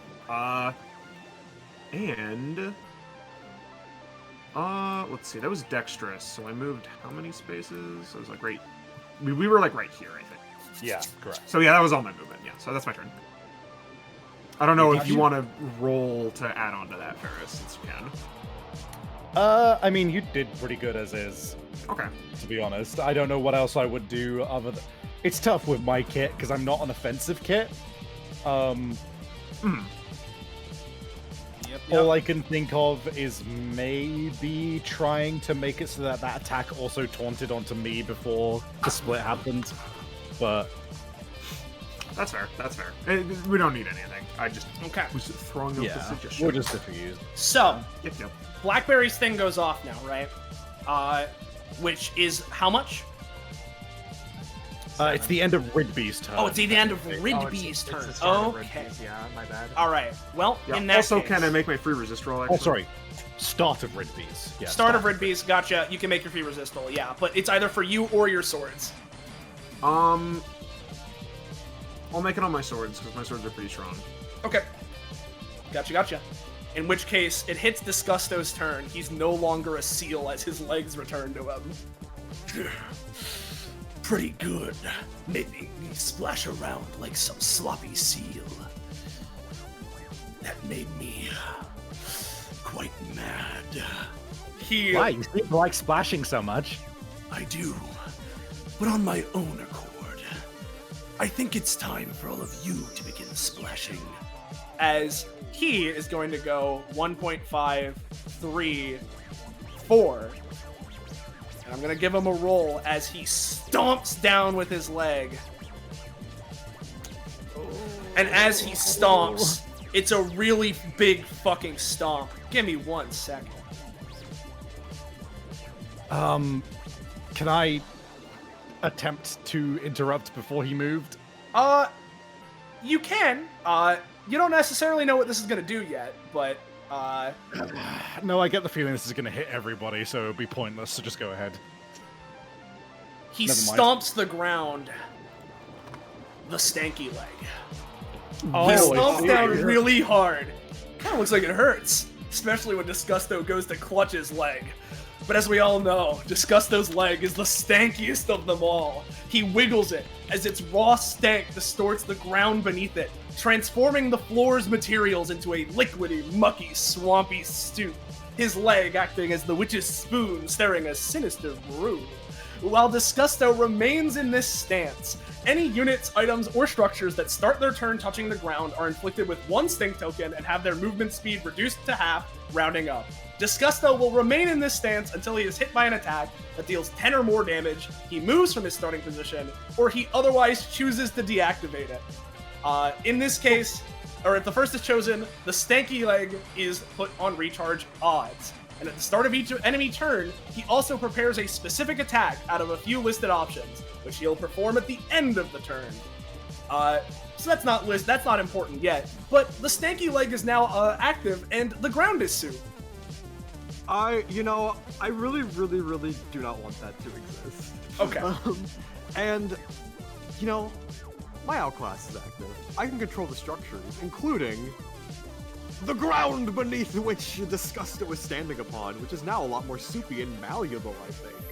So I'm just gonna slosh it about and launch him a couple spaces. Unfortunately, putting him out of Stanky. Let's do it. See it. Hey! Oh, yeah! Ooh, there we go, baby. All right. You flipped the Tsunemo on his back, dude. Like, in which case, Ridby, you go for it. Tell me what exactly you're doing. Ridby just says, "Unfortunately, your leg can't be stanky right now, nor it will ever be." As he flips it over, and the sludge beneath which the witch's stew is brewing flips upside down, bopping him on his head, maybe dealing some damage, getting him absolutely out of his funk. As the ground returns to its normal state, its hardened, unstankified mode. While Disgusto himself, ironically, is left to stew for just a little bit. You. I see now what everyone says about you. There's some truth to it.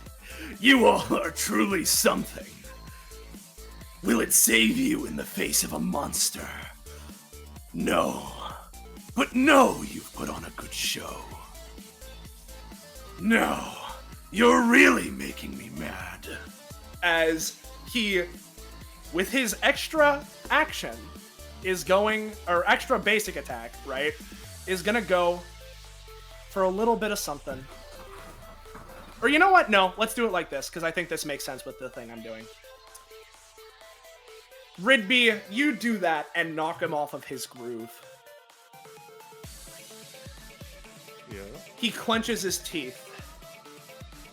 Let's see how you like one of these. One of my stronger techniques. You all have earned it. It's on the house. As he is going to reel back. And let me post this, because this one is gonna be unrolled.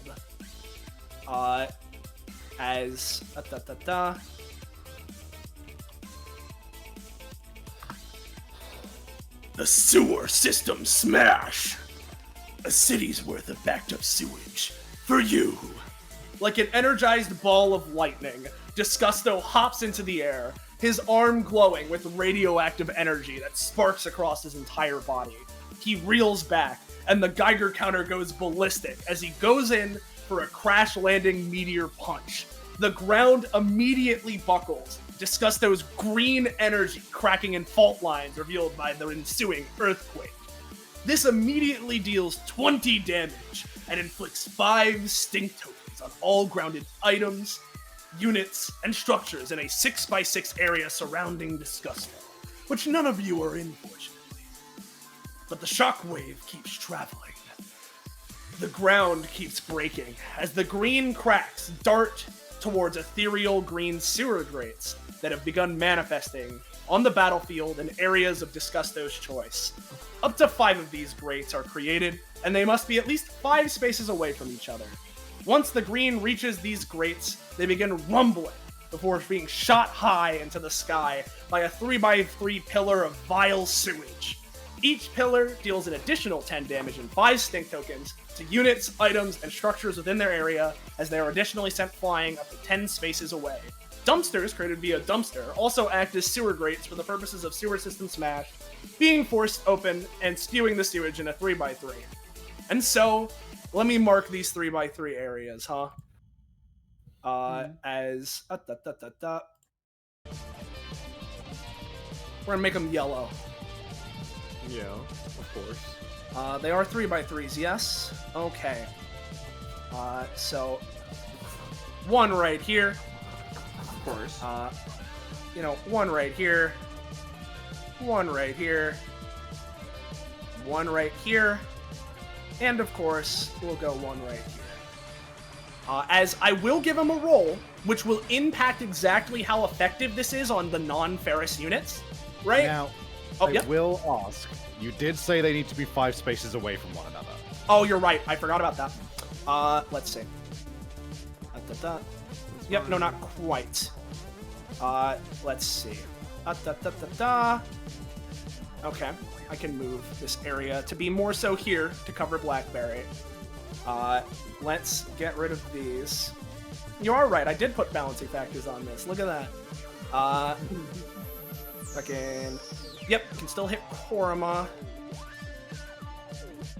If it goes... Oh, one space here. But this, of course, means that Simon and Ridby are basically safe, right? But that also means I'll at least attack the Clonema.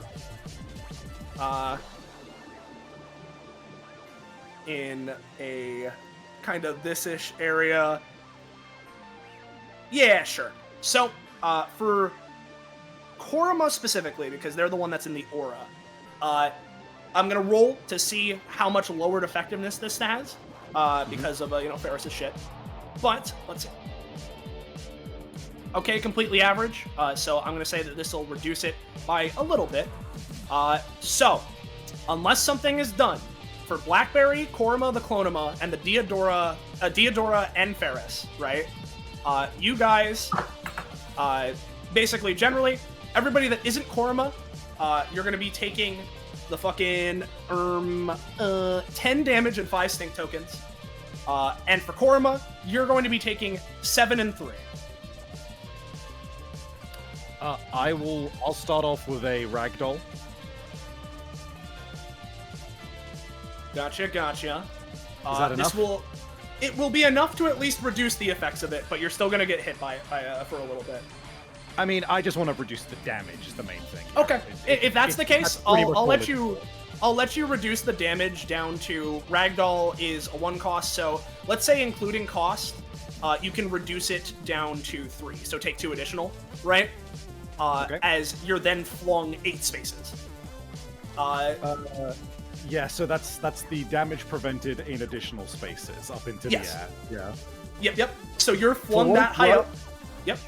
For what it's worth, I don't think I'll take full damage thanks to Ridby's ultimate version of this now, where if I hit terrain, I can just continue bouncing. Yep. So Ferris, you are hit and you do take the 5 stink tokens, right?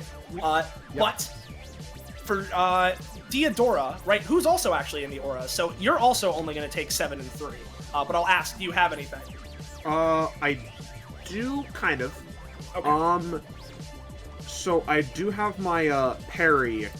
This makes sense if you would say that I can't parry it. I was thinking more so of, like, using it to sort of, like, prop myself up on a sword and then backflip 1 space or something, you know? I think you can try it. It's a bit tough because, like, think of it like this. There's a sewer grate that manifests beneath you and then is then shot up. So you could try and parry off of the sewer grate. Yeah. I want to try anything because this has an ultimate upgrade which will work if this succeeds. Also, it is a plus 3 because I'm spending a stamina. So that is another 22. Yep. Diodora, you're completely fine as you just gracefully backflip and duck off of this. All right. And off of that, my ultimate upgrade for this is that pairing something with this ability, I can follow up with a small action based on my element. Basically, I just want the small action to be another slash of suds to hopefully, mitigate some of the, even if it's just 1 point, so that Ferris doesn't hit 5. With your incredibly high roll, I'll say that. Yeah, Ferris can be at 4. Hell yeah, thank you. Awesome. All right. Blackberry, you got anything? Yes.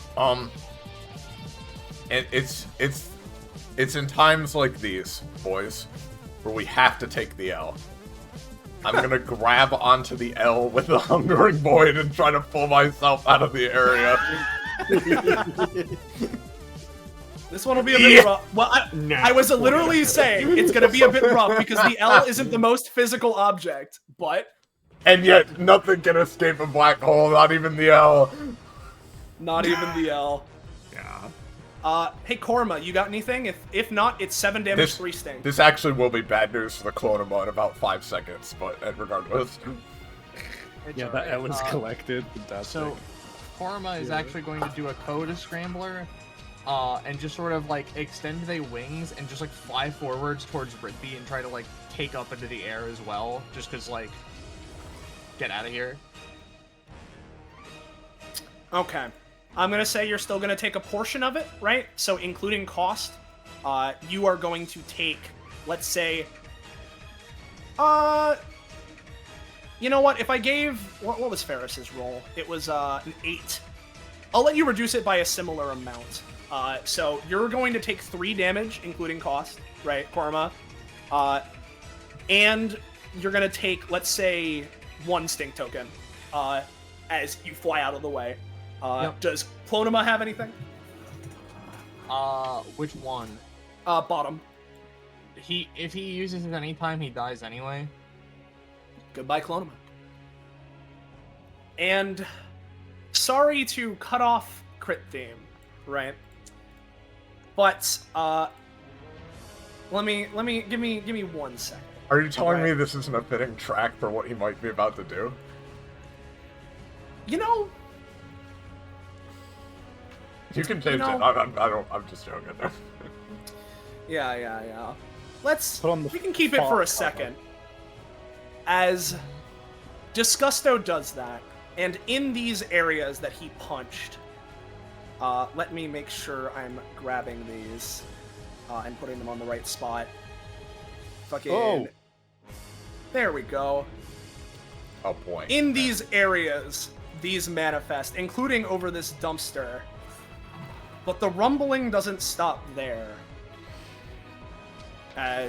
Allow me to post the rest of Sewer Systems, man. Real quick, since this feels like it may be relevant. So I got flung how much into the air before my ragdoll? It was, let me double check. 10. So you're 18 spaces in the air, and trust me, I'm accounting for that. Okay, cool. Yeah. Dude, she's gone, you know? Yeah, I'm just rocking right now. What? There's one more grate I have left to flip. As the rumbling continues to build and build all throughout the tower, before suddenly you guys feel the pressure build up at once. There's like a moment you all realize what's about to happen, but it overtakes you as the platform you're standing on gets launched up into the sky, catching Ferris and anyone else that was hit while it soars upwards. I'm just gonna really quickly make sure I have some things right on this this right here. Yeah, okay. Yeah. I do. Okay. As, you can all fly too, right? I'm gonna move you all over to here, right? You guys can see this, right? No! Shut up! No! To all passengers on board, this is your pilot speaking. Thank you so much for flying with us here today. Now, unfortunately, it seems as if a storm has come up unprojected, but that's okay. Everything should be fine. There might be a little bit of turbulence. It might get a little bumpy, but all of our pilots and staff here are well equipped and trained to deal with this kind of situation. So just hang tight. Make sure your seatbelts are strapped in, and what the hell is that? As boom, the platform smashes against this grate, or against this plane. And you guys are sent tumbling off onto the top of this. So give me a second here, right? Yeah. As here, You can name it that. here. She did, though. Oh wait, come on. Here. I'll make sure Ridby's stuff is visible. Here's this, and I'll write the letters down eventually. As once you guys land on the plane, the storm begins, and now it's raining. So time to post one of Disgusto's other talents. It's raining. Because it's raining now. So as after this, cover yourself in oil. As Disgusto is composed of and covered in everything that could possibly be gross, water is repelled off of him, as if hitting a force field. Oil and water don't mix, after all. Also, when it's raining, he can fly. Shut up! Yeah, put your auras back on. I'll fix it in a second. Holy shit. Yeah. Does this include the Disgusto, use your strength to... Very specifically, because, like, I guess, what is the flavor? Like, it's like a cloud? Like, what is the, like, how does it work? Like, could it physically be brought up? It was a simmering, like, smoldering, like, energy that, like, lingered behind and would later on explode nuclearly into rainbow detonations. I'll let it go up. Just mark an area that's, like, the same width, right? And, like, generally everyone who was in it, you know, like, position yourselves in a way such that it's all consistent, you know, the idea. Yeah. But, you can put it back down. Yeah. Yeah, thank you for that, Penny. I will quickly put that on here. So, bada bing. We're gonna do this old classic.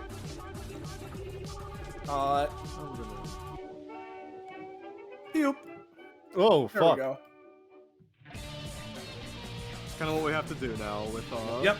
Wow, I love when Roll20 breaks features. I love when it doesn't keep its features working as an update. It's so cool. It's And really this- cool.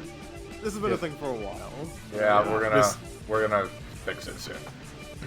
Yep. This is why we're planning for Foundry. Yep. Someday. In which case, you know, we can use a good old friend, right, to mark the spot on turn order. Here he is. Oh, excellent, thank you. Yep. So there he is. And Ridby, what letters were still up? It was we got one L, one A, and one Z. Oh no, one L, one A, one E. So it was like this. This is what I got. So Okay. what was left was Is a B. Z's and C's. Yep. We can go with this. Yeah, two Z's, two B's, L A. Go here. Then it was an L, an A, and an E. Yep. So Well, I know thank what you I for want. being patient with I know me, what my considering. new plan is. I don't know about you guys. Yeah. All right, that should be everything. Cool. And that was Disgusto's turn because Before his turn ends, though, since we have this fleeting moment before my turn starts, Ridby's going to use his last terrain control action because I assume he can control the terrain up here, right? Yes. He will grab the B up here with the surrounding terrain. Not really affecting the plane too much, but maybe like more so the air is like grabbing it and such. Yeah. Let me go But I ahead have that. and just adjust people a little bit. Because, believe it or not, I had you on the GM layer, and then things just happened to be in the opposite sort of direction, where I had Disgusto on the right and you guys on the left, so... so, roughly in here, right? So we hit Ridby's turn, which means that the Blackberry area is going to go off. So we all heal for 7, right? Yep. Oh yeah. Good. Hey, Korma. I needed it. Yeah, Ridby. If you need to help me out this instant, grab that Z. Okay. Do whatever you can to support me afterwards. I suppose that means you want us to combine your turn, or are you holding for after Gorma? Combine our turns, yes. Okay. Korma is going to effectively go over here and nab the Z. Yep. All right. And I will say, just because we want to keep things going, and I want this effect on immediately, Alphabet's Gambit completed. Like in Ridby's hands, the word blaze is spelled. All the other letters on the battlefield disappear. And first off, the burst effect. Disgusto takes a lot of fire damage. Yep. Give me 1 second. Sam, I put the bubbles to the right. I don't know if you can see them. They're a bit hard I to see on them. this. So yeah, feel free to mark them. There was a 3 and a 4. But Disgusto, like a blazing dumpster fire. That won't be enough. Indeed it won't. That's why we shall blaze for the rest of this encounter. And Soleiil, Yeah. augment this how you will, but I'm thinking everyone gets an additional 1d3 fire damage to all of their damaging attacks. At least for now. At least for now. Fair enough. Oh, It'll I at should least be help. on. I should be on 4 stink. I didn't have on my stink. Yeah. Sorry, I had stuff transferred over here ahead of time, and there's a lot of stuff, and it's a whole thing. Yeah. Well, first off, yeah. Unfortunately, that does mean all the other letters would go away, but I think it's just how it goes. Yeah, sure. Okay. You can take care of that as you will. That's just how it works. No, Sorry I for understand. putting through all that, but yeah. No, I mean, I'm here to serve you guys, players. Don't worry. Yeah. And weird question with just how things work. Can I make a resist roll in the middle of my movement? Are resist rolls dexterous? In what, for what purpose? Can I move over to Ferris, remove some of her stink, and then move I'm back? gonna say no. You're gonna need to stop in place and do it. Got it. Yep. At And the very yeah, least- thank you for putting it on there. I was gonna say, remember that you have the worms. So. Yeah, I'll resist the worms. Okay. Unfortunately. That's just how it's gonna have to go for this turn, because movement is very, very important this time of round. All right. Yep. Worms gone. You do take 1 extra damage, as it procs 1 last time, but then it's gone. Yep. It is gone. Alright. And Korma will support me however they can. But I think you know what time it is. 1, 2, 3, 4, The Clonema 5, is actually going to 6, take an action in the middle of Ridby's 7. movement, right? To apply the Sudsy Suds from Simon to allow Ridby's friction to decrease so he moves more space per space. Give it a shot. Yeah. I'm gonna It's say a no. 5. Not this time. It's a roll clear. It's all good. 8. And then, roses are red, walls are plaster. Did you know? WD I don't think I knew. I have not actually. seen this roll above a 4 in so long. This ability. Hey, Korma. It's okay, Ridby. You've got this. Korma fucking rerolls are just so good, dude. Yeah, dude. Korma Yep. is very powerful, that's not even- just generally. Yep. He's awesome. You That's get your not first even dash base off. hit. It's not even him. So Yep. Oh. Yep. So 1, 2, 3. Do I have to roll to make another dash? yes, that's how we did it last time. All right. That one I'm gonna let you get a single step. 2. 1. So that's 4 plus 8. And then I'll roll one more time for this last dash if you're fine with that. Yeah. Hey! Yep, you get your full 3 dash. 1, 2, 3. And last but not least, tell me how much movement I get with this. Rigby's going to use the Pin of Brezhnev, which is normally used to intercept, but he is just going to use this as a one last dash up to attack. Not touching, but just dashing around, getting the exact thing. So you tell. So, well, if you're not if you're not touching him, like, what exactly are you doing? I am basically using this as a, like, sort of, not close the distance, but, like, here's how I'll flavor it. Rigby is, unfortunately, with this movement, given him plenty of space to attack his friends with anything, but he's going to dash into this area to block off his view. How about? That's how I'll use this. Okay, sure. Just moving into place. Alright. And doesn't Not work. this time. That's No. another roll clear. Perfectly fine. As Rigby is going to then use, let me calculate the amount of things. I believe it was... Yeah. Plus 3... Yep. Vitamin supplement. 15 damage. Let's see it. There we go. Oh! Repulsive ray! To try and fling this storm of bullets back at you. The idea being, like, as you're dashing, he's fucking following your trail and fucking belching in your face. Well, that's everything. That was all my stuff. I'm gonna need your one less! But I'm gonna need your help to support me, so he doesn't get any more off of this. Yep. In Does which anyone else case... have anything? Yeah, if anybody else has anything, this isn't going to completely cancel Rigby. Rigby did roll higher. But it will be, trading along with it. So if someone wants to stop it before I say anything, feel free. But, I'm out of range. I would appreciate it. I don't actually think I have anything that would help, even if I were to just take my action shooting him. Oh, wait a minute.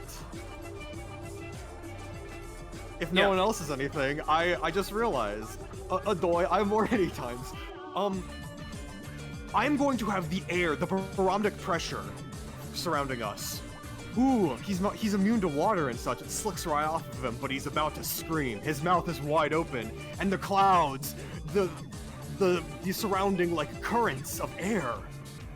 Rigby's gonna force that in his mouth, making him inhale, and choking him, making him choke on his own scream, so he can't do anything as Rigby shoots him. Alright, let's see it. And this is the outclass, yes? This is the outclass area effect. Okay. With the surrounding, like, storms and winds, I feel like that can probably In do something. which case, with how things are going to go, right? Because it was going to be 15 damage, I'll say that he's going to take, you rolled higher, so I'll say he's going to take a good chunk of that, right? Mm-hmm. As his beam is not only clashing against, but you're forcing it back inward. However, it is going to make some level of contact with you, right? And so it's going to deal, let's say, instead of the 5 that it would be dealing, 3 damage, and let's go with 2 stink tokens. I can deal with 2 for now. Yep. Since it's forced back in, it's not going to be able to hit the plane to produce its splash zone. Yep. And, that's that interaction. There we go. Resto Korma's turn. Alright, Korma. Oh, also, the extra fire damage. Do I get that? Yes, you do. 1d3. Hey! Alright. Fire. Fire! As a question, Soleiil, Yeah, for what's that up? one thought I had, would you think now is a good time, or do you think it should wait a little bit? Wait, if you're talking about the thing I think you're talking about, a little wait, I guess. Okay, my bad. Sorry. Either way, Korma's gonna move over here, and honestly, I think what Korma's gonna do is they're gonna take a page from the Konama's book, and they're gonna hold their action to help people out. But for the sake of it, while you're in my aura, because Korma has gotten a bunch of tallies and their aura has been increased a little bit, currently it is also giving a +1 crit range boost. Woohoo! So that's cool. Korma's holding the action. That's the end of their turn. Alright. In which case, it is now Ferris. Right. So first and foremost, I wanna address something quickly. Having now seen Confetti Chaos in action, I think paying only 1 stamina each turn is a little undercosted. So I have put that up. I have put that up to 2 stamina a turn. Sounds good to me. So let me spend the -2 first. All right. If I'm assuming Simon is in a real square down here, right? Yeah. Like, Okay, let's say, like, here. Yeah. Good, because I'm gonna go cartwheeling. 1, 2, 3, 4, 5, 6, 7, 8. Yeah, I will just move to here. Ha-cha-cha-cha-cha. God, I really rolled dog water on my fucking clown magic for clowning around, dude.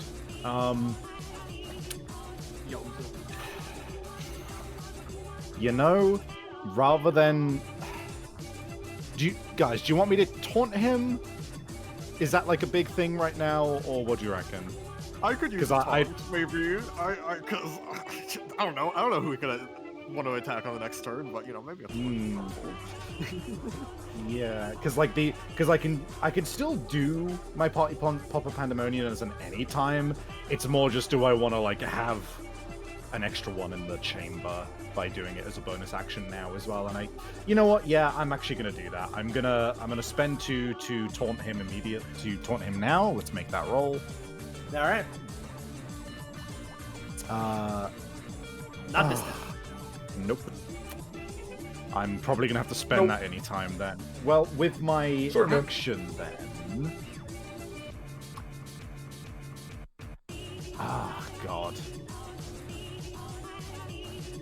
I'm gonna...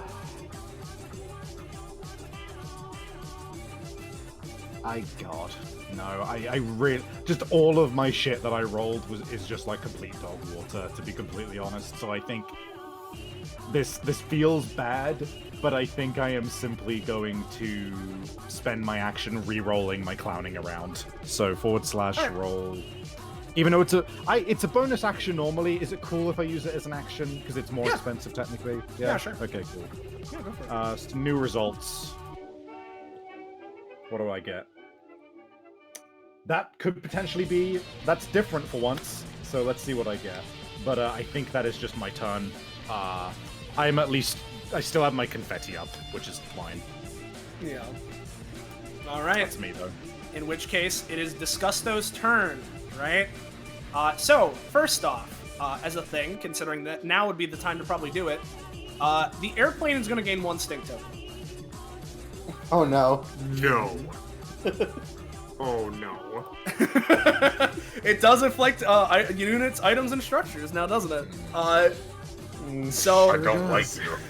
When does the airplane start crashing from being too stinky? Oh, I don't know. Maybe we'll find out. As there's that at the start of the turn. Let's see. He doesn't have any statuses that he's gonna try and immediately get rid of. So I think, yeah, I mean, he definitely wants to get rid of Ridby. But I think here's how we're gonna do this, right? I think he... Yeah, no. Let's... He is interested in getting Ridby, but I think I have another potential idea.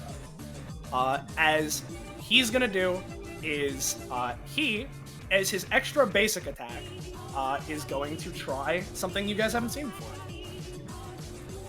And I'll roll it first. Yep. Shut up. Disgusto's disgusting existence is overwhelming enough to visually manifest. You look at him long enough, you'll eventually notice the cartoonish, gaseous lines constantly wafting through the air. But as soon as your eyes show the truth, your nose will betray you. Disgusto flings his hands outwards, as if casting a spell, guiding the stink lines as tendrils that literally assault the senses. Stink lines targets every enemy on the battlefield, additionally inflicting 5 stink tokens. However, it is only effective on units with an unguarded nose. I assume I'm a us clown. being upwind of him on the fucking airplane does nothing to stop it, I assume.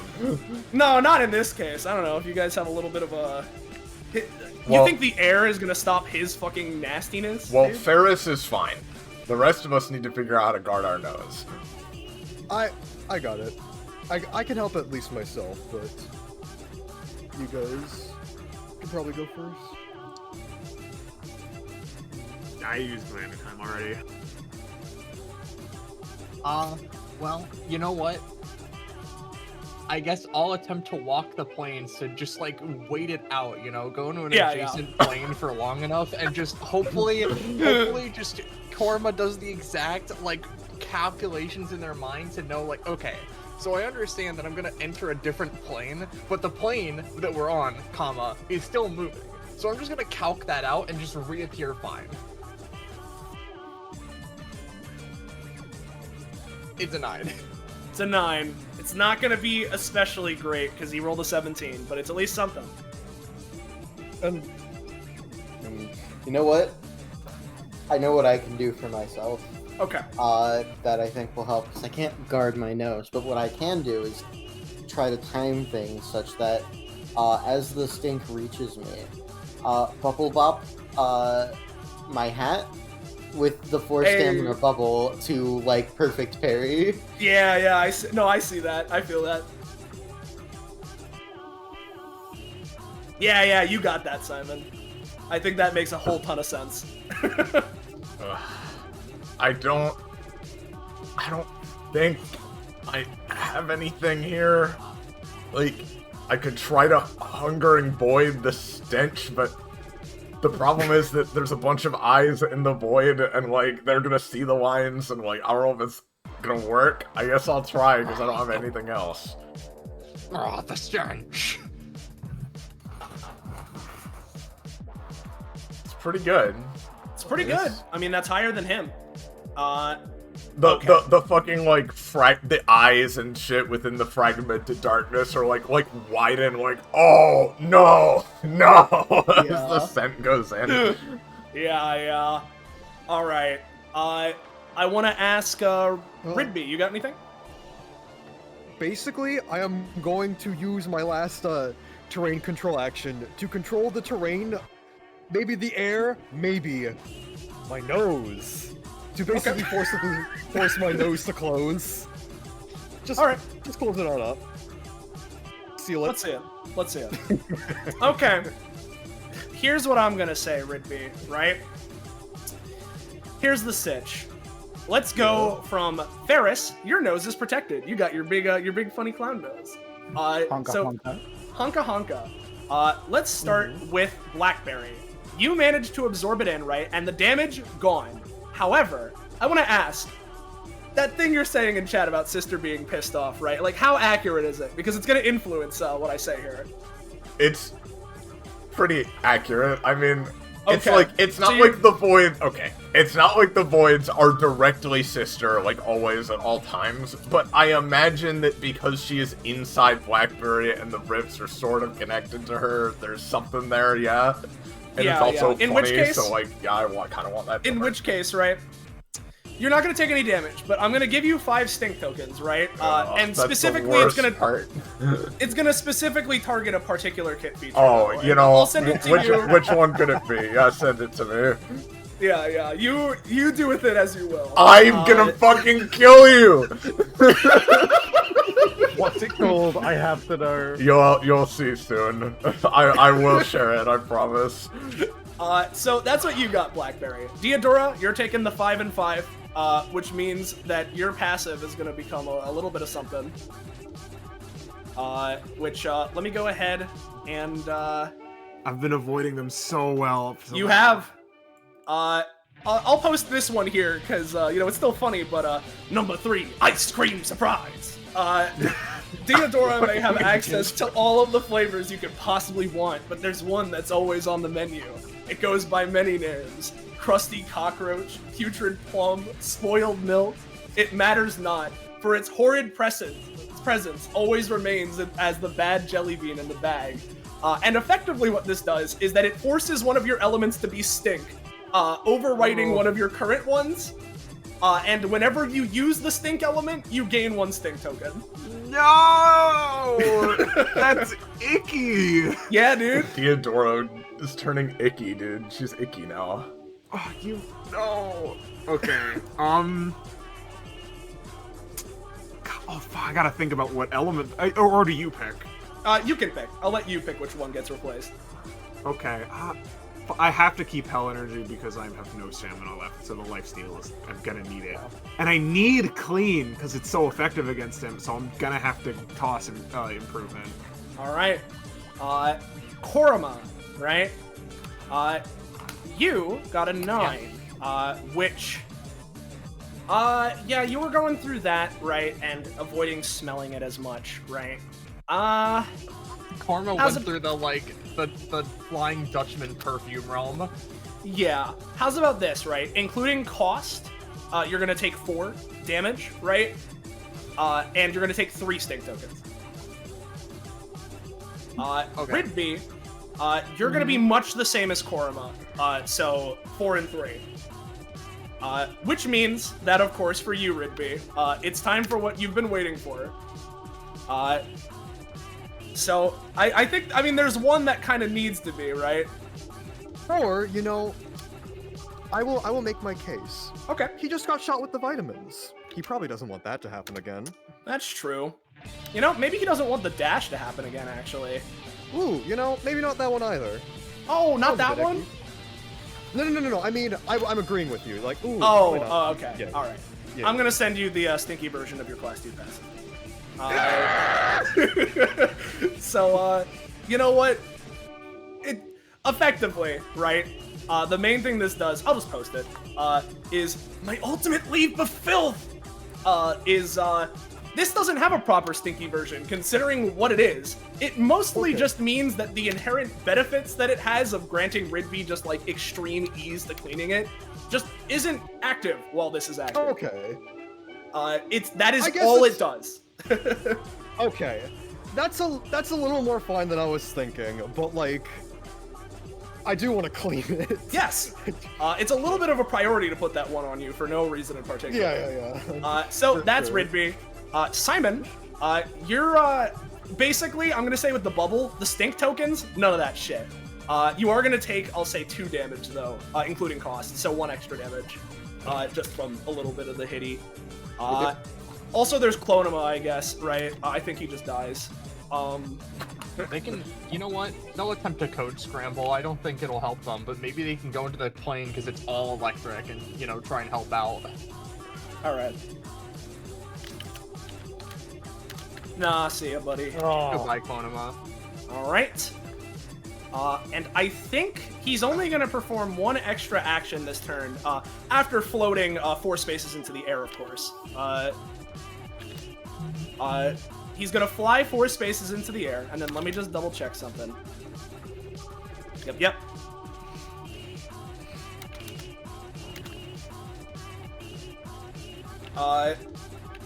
Okay. Let me see.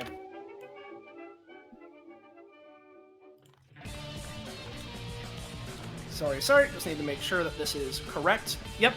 As, after floating in the air, he stares down at you, Blackberry. I was saying it earlier. I liked your technique. Let me use it for myself. Oh god, I can't hear you. You smell so bad. And let me post one of his things.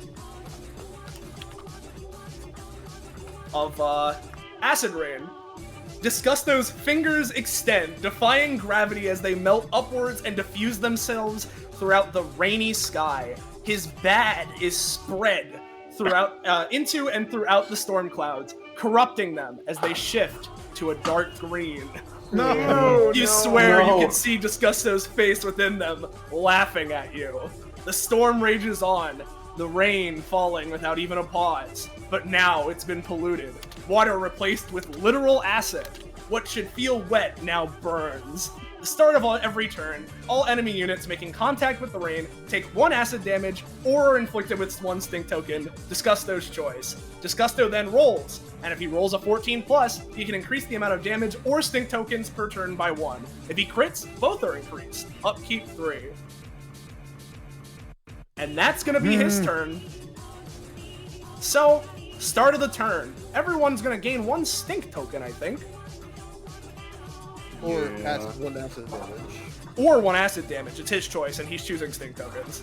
I'm on 5. Damn. All right. Let me send you a new one, Ferris. Right. Let's just get some variety in here. You did write a lot for this, so I Yeah, understand wanting as exactly. much of them to be seen. This is over your basic attack, Ferris. Great. Whoops! Looks like Ferris left her weapons in her other sleeves. Looks like she's gonna have to dig through some garbage to find some impromptu tools. Might have to pinch her nose, though. I think this load's been left out for a while. At any point after gaining access to garbage pickers, she can choose to reach into the can, gaining 1 stink token and rolling 1d6 to gain your, new basic weapon. Anybody in chat watching who's ever wondered, like, I wonder what, like, the real Soleiil is like? Like, not the kind we just see on camera, but, like the real, like, the real her is, this is it. I don't think I'll be using that crazy thought. I don't know why. I wrote so many things. Don't you want to see them? Like. Anyway, that's that. So now it's your turn, Blackberry. What's up? Well, let me just start by saying to my fellow players, this is not going to help. But I think cosmically, I have to. Like God will be angry at me if I don't use it. So I think the flavor of this is that Blackberry has been, like, utterly thrown off by just, like, this attack and this amount of stench going on right now. Black holes absorb twice the stench, etc., whatever, right? And her body suddenly, like, it suddenly convulses and shudders a little bit as, I think she is forcibly defused, by the one inside her, as Yeah. Blackberry finally turns green. As a bonus action, Blackberry's face flushes as she's suddenly overcome with a nauseous feeling. She falls to a knee, casting a green shadow that takes the form of Greenberry. Greenberry, appearing adjacent and to the retching Blackberry, and having a 4-space movement action she can take before anything else. Let's see, which way I think she'd really like here, right? Can perform any one action from her sheet, Boysenberry's Greenberry's sheet, like from earlier in this session, but with Blackberry Prime paying the stamina cost, with additional access to a green glob attack. Greenberry's a rogue agent, though. You'll have to convince her to help you guys out instead of just trying to kill Blackberry. Once Greenberry has performed her action, she returns to Blackberry. If Greenberry uses instant implosion, she pulls Sister out and drags her down with her, rendering Black Within the Rainbow unusable for the rest of combat. Jesus Christ. God. Hey, So, sorry. I don't know, like a... So sorry, who are you real quick? I'm Greenberry. You're... Okay. Give me one reason I shouldn't slash you to pieces. Because that It would be big... funny if you attacked Disgusto. That big disgusting green guy is stealing your thunder. I think he's Greenberry, not you. Look If at you him. attack him, I will give you this mustard. It pulls it out. You like mustard? It stinks. Blackberry and Deodora give me rolls. Does this have we love to see it. The fucking mustard play. She's gonna It's the fly over Booga Booga. Disgusto. It's the Booga Booga Be Gone effect. The Booga Booga be gone. And she's gonna use every color but green. And so, let me, you're gonna have to pay 2 stamina for this Blackberry. Yeah, I got she's it, gonna don't try worry. and slash in for her 10 damage attack. I assume this adds to my hunger, of course. Of course. Is Disgusto gonna do anything about it? Oh, I don't know if he can. She's so hopped up on mustard, dude. She is really hopped up on mustard. Am I really gonna do this? I Dude, think I she's am. crazy. She's going feral. No, I have to do this. This is the best possible time I could use it. As she goes to slash Disgusto, and he raises to point a finger at Blackberry. Oh, really now? Greenberry, it appears you've forgotten. Whoever smelt it, dealt it. Shut up! Wind dramatically billows through Disgusto's hair as he turns his back to his adversaries. He chuckles, his arms crossed, before, peering back over his shoulder with the shimmer of chilling light reflecting off of his eyes, he recounts this classic adage. The world buckles at this statement, as everyone realizes what this implies. Effectively, this allows Disgusto to know you something, redirecting and or reversing the effects of an action or effect, while additionally inflicting 5 stink tokens onto who or whatever had the tables turned on them. Greenberry, you motherfucker. Don't do it. Greenberry, she's conflicted. She looks at the mustard. She starts eating the mustard. I'm gonna give her a roll. Higher. It's higher. It is higher than Disgusto. And so here's what I'll say. Disgusto is still gonna get hit. But Blackberry, some level of the stink returns and is gonna hit you for the 5. The 5 stink tokens? You know what? No, Deodora crit. Let's go with 2 stink tokens. Okay, that's fine. As Greenberry just starts fucking, like, just continues fucking downing the mustard before eventually getting sucked back into Blackberry. I'm gonna have to have a serious talk with myself after this. Greenberry wasn't affected by Blaze. Right. Just want to say. Okay, you fucking moron. Come on. So that was my bonus action. So I think that happens. She just fucking looks at this big man and just fucking streaks and runs at him. I'm gonna fucking use Hungering Void and just these tendrils with eyes fucking maddened with anger, green veins popping out of them. Just gonna fucking start slashing into him with everything I have. Alright. He does have one more trick up his sleeve. Do I think... No, you know what? He can take the Hungering Void. This is 5 damage, yeah. Oh, what? 6, but... I just realized... Yeah. Was Greenberry technically our ally? I would say she was a rogue agent, so she's a neutral party. She's very much a neutral agent, yeah. Carry on. I don't even... Alright. So, so yeah, 6 damage to him. Yeah. From that, and I'm gonna grapple towards him. Okay.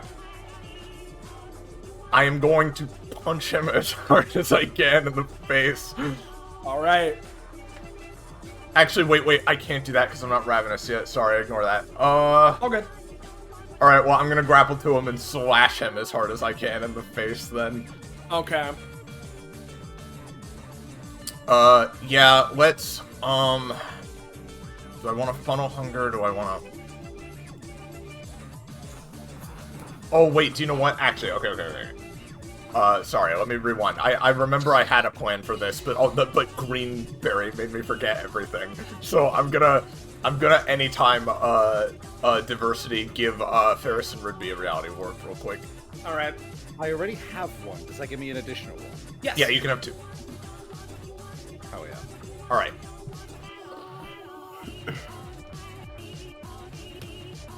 Oh, that still won't quite do it. That's okay. Oh,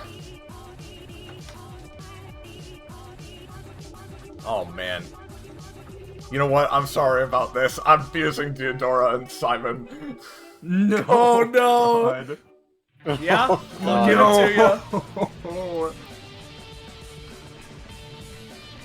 Alright, I guess I suppose if they don't want to, it has to be consensual. So it's that's up to Simon. Theodore just sort of goes with the flow. Like, it technically has to happen for like a second, right? Like it would happen for a second, but if like it's like, oh god, what? No, then they could split up immediately. You know? I think in the context of, for the sake of the combat, I think Simon would be fine with it. Okay. Yeah, there won't be any problems with that. So now I'm gonna punch him as hard as I can in the face. I suppose I'll reroll. Let me send you my mission, so because you'd fucking learn it. No, it's a 7. It's a 7. It's a 7. In which case, I think with this kind of an effect, you know what? No. I think he's still gonna take it, right? Because this is still, it's 7, which is increased by a little bit more because of the soap on your hands. And it's also increased by the fact that I'm ravenous now, so by another 2. Gotcha. And then another 1d3 because of the fire, so feel free to roll that. Because of Ridby's blaze effect. If you want to roll it. Yep. Oh, sure, right. 1d3? Yep, another 2. I was like, that'll roll any second now. Oh, wait, I have to... Yep, and what I'm gonna say, right, is after that punch, the soap from Simon literally erodes off from that last bit of contact against Disgusto, so you're gonna have to reapply it. No problem. But here's the thing about that now, right? So now that I've jumped through several hoops to make this happen, I can now fulfill the final part of my plan. Using my strength to jump off the plane, and now I'm gonna main action Technicolor Prisma fire a rainbow beam that yanks him off the plane as well. He is flying in the air right now. True. So 4 spaces up, I'm like 3 spaces away, so I'll need to spend like a lot to make it hit him, but yeah. Yeah. And I think what he's gonna do, because it's really a matter of... I'll funnel 5 hunger into this to make it to up the damage and just grab him a little more. I know he's not gonna like fall to his death. I'm just trying to yank him off a little bit. What Disgusto's gonna try and do is use the worms are back to grab Technicolor Prisma and throw it. So let's see it. I mean, you guys know what it does. I know you don't post it. That's gonna work unless something's done. Okay, Iris. How big of a deal is it that you would not manage to do this? Do you want this to happen? How big of a deal? It would not be the biggest deal. I'm just trying to put some damage on and start like step 1 of a 10-step plan. So it's not the biggest deal, but I also don't want him to get my sword necessarily. Okay. I am at your service. If you want me to taunt him, I can try. Otherwise, I want to save it for a bigger intervention. It's all right. Go ahead and save it. I'll get my sword back somehow. Yep. As he's going to grab onto Technicolor Prisma, which will inflict Technicolor Prisma with 1 stink token. Hey, that's not yours. I'm well aware. As he's then going to just fling it, and he rolled pretty good. So what I'm gonna have him do is have him fling it. You know, let's just look up. Let's grab a sword asset. You know, just to represent it. Come on, roll 20. You gotta have this, right? Yeah, there you go. Right around back here, as he fucking flings it, which will. Oh wait, no. Specifically, it only produces it from the usage on his turn. So it's there. It has 1 stink token. I'll label that. As you know, he turns back towards you, Blackberry. All right, I'm level with the plane, but just flying. Yep. Ballast, yeah, that is funny. All right, sorry, that's my turn. Yep. It is now Simon's turn. I need to roll to do the thing. Ooh. Specifically with a crit fail, he doesn't get to inflict the thing from Acid Rain, so it's fine for this turn. Yep. Otherwise, it's it's still acid raining. What's up with you, Simon, Dora, Diamond, Dia Diamond? No, not Diamond. No. First off, considering my one attack only has 3 range, I'm a little upset that he specifically went 4 spaces into the air, which means we need a change of plans, which is fine. We're just gonna go up to like 2 spaces ahead, nothing fancy. We're just gonna go ahead and we're just gonna be pretty simple. We're gonna make a big 3x3 soap cannon, and we are going to fire it at him. Heyo, let's see it. Only a +1 to this. Hey, That crits. Yeah, because of Ridby. Yes. Oh shit! Oh, true. Yeah, that crits because Ridby and Korma, Lamau. Yeah. They both their crit themes at the same time. I forget. Does this grant prof with Ridby's effect? I think it does, right? It explicitly does. It acts as if it's a natural. Yep. In which case, you're at what prof, Simon? 21. Yes. I believe you get a thing that is a little funny, considering it's very similar to one of your ultimate upgrades. So let me fucking grab it. I mean, hey, that's the idea. It's tapping into your future potential. Oh, wait. You get that insight. You still don't quite have it yet. My bad. Okay. All right. I want to say, I want to roll to modify this with the hell energy, specifically so that it can apply a pentagram for my future turn and maybe get some lifesteal if I don't find out. Yeah. Okay. Gotcha. All right. In that case, yep. I'll say that with your ultimate upgrade and everything, right? You can make your soap thing, because normally they're just statues, right? Where it's a bit hard to, like, literally fire projectiles. But, like, especially with the ultimate and the high roll, you fucking plop this thing down and then fire a soapy, sudsy bubble up at Disgusto. And he's burned all of his defensive actions, so he just fucking takes it. Taking 6 damage, right? And then I'll ask you to roll 1d3 for the burn. Yeah. There it goes. +1. So it is 7, which means that this is a 3 stamina bubble that is made from this. Yeah. Yep. Go ahead and pop that right behind Ferris. Thank you. Gotcha. Yeah. So we just take 1 more damage, but it's fire type. Yeah. Yep. And it did inflict the thing, and I'd say that your combined rolled high enough to give Diodora the fucking lifesteal. So it's 2 lifesteal, yeah? Yes. Yes. Yeah. Do you want that, or can I get it? You can have it. I should be good. Awesome. All right. Is that it from you, Simon? Yeah. All right. I'll also copy your fucking silk cannon. And I'll make it a 2x2 just because that fits more nicely. But there we go. Which means it is now Diodora's turn, so you guys get to go again. Oh, yes. wait, though, I need you to roll for Acid Rain first. Oh, true. All right. Yep. So it's just another 1. It's going to be another 1 sting token to everybody involved, which is going to include Technicolor Prisma is going to gain 1, so it's going to be up to 2. Rigby's Stop Sign is going to gain 1, which means it's up to 10, and is going to corrupt the Stop Sign basic attack, which I will post here. Or, I'll send it to you. Yeah. So let me fucking. It'll be funny.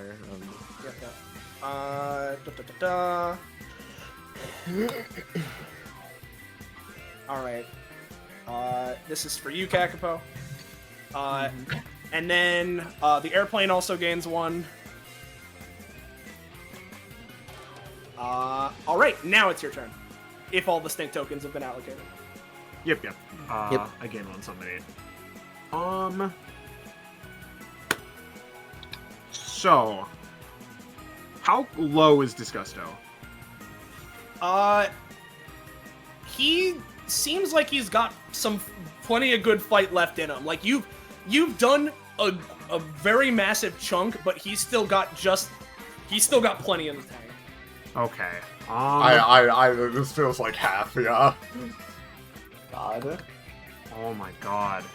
He's very strong. Okay. In that case, I feel like I need to conserve instead of spending. So first of all, I'm gonna flip over here. Yep.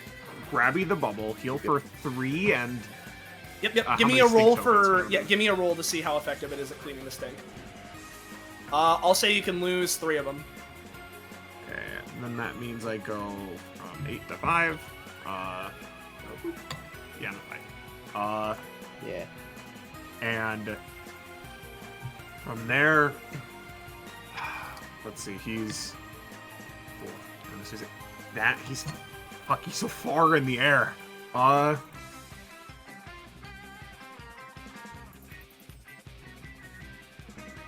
gonna have to move a little bit closer, so that I can hit him. But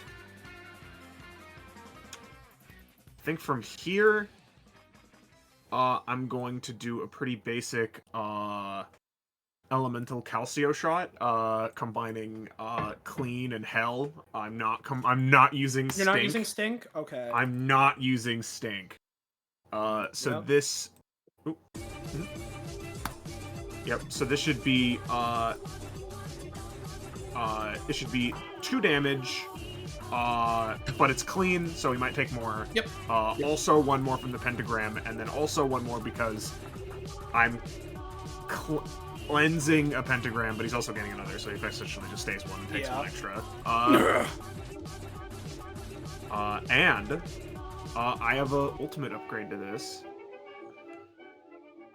where after finishing the attack, I travel along the path of the shot and strike the target. So I dash up to him. And I know that this is going to make me stinky, but oh well. There's only so much I can do. I believe, is this another roll, I assume? Oh yeah, I would assume so. Yeah, okay. In that case, it is 1 more attack for 4, and it is clean. And it's clean. Yep. It's This 4, and then will plus 2 because of the various status interaction stuff. Yep.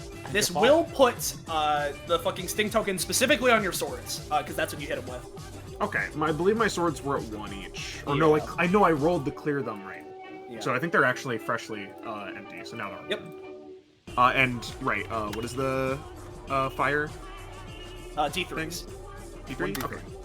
Alright. Add an extra 2 to that. Yep. And then I will flip down, fall back to the ground. I have moved here, which means I have 1 space of movement remaining because it's a clean action, so it has dexterous. I'm going to step back 1 space, so I'm not next to him. Sounds good. That'll be my turn. All right. For 2. Next turn, it's now his. So first off, let's roll for Acid Rain. He also needs to pay his 3 upkeep for it. So let's roll it. Let's see it. Yep. It's gonna be another 1 stink to everybody. So I believe this brings Blackberry to 10, right? Yep. So I think he's gonna target this one. Let me find it. Where is it? Yeah, there it is. You know what? You can have your own version of it, and I'll send it to you. Okay. Boop. This is over Rainbow Rid. Oh, awesome.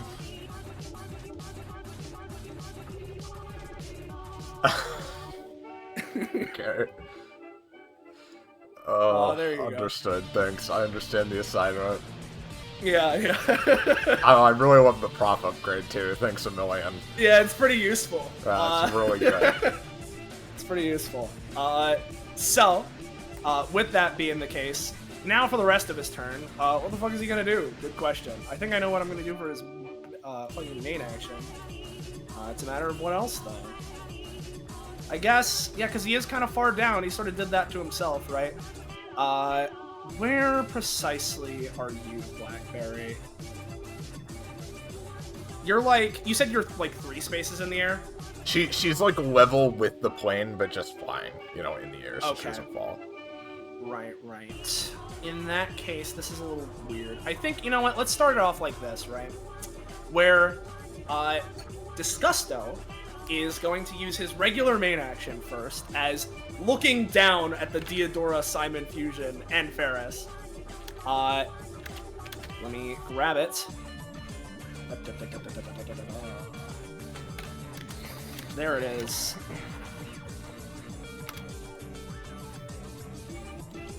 Booger Boulder, aka Snot Rocks, Disgusto digs for gold and strikes it, pulling out a massive boulder of hardened slime, the size of a massive boulder of hardened slime.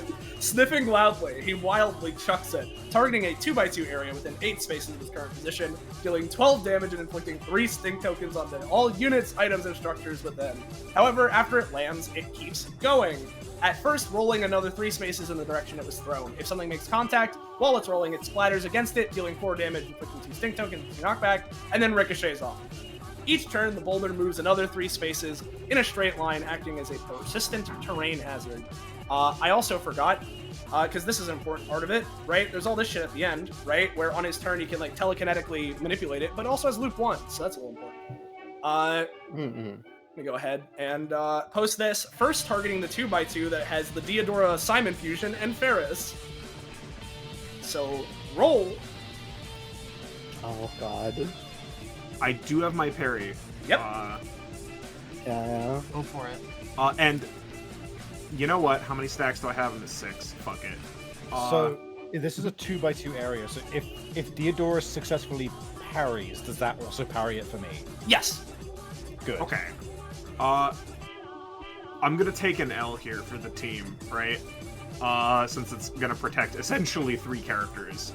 I'm gonna spend 2 stamina, because not only do I get a bonus if it's an element that opposes the thing, it also gets a bonus if it's the same element. So I'm gonna combine clean and stink, okay? So your points.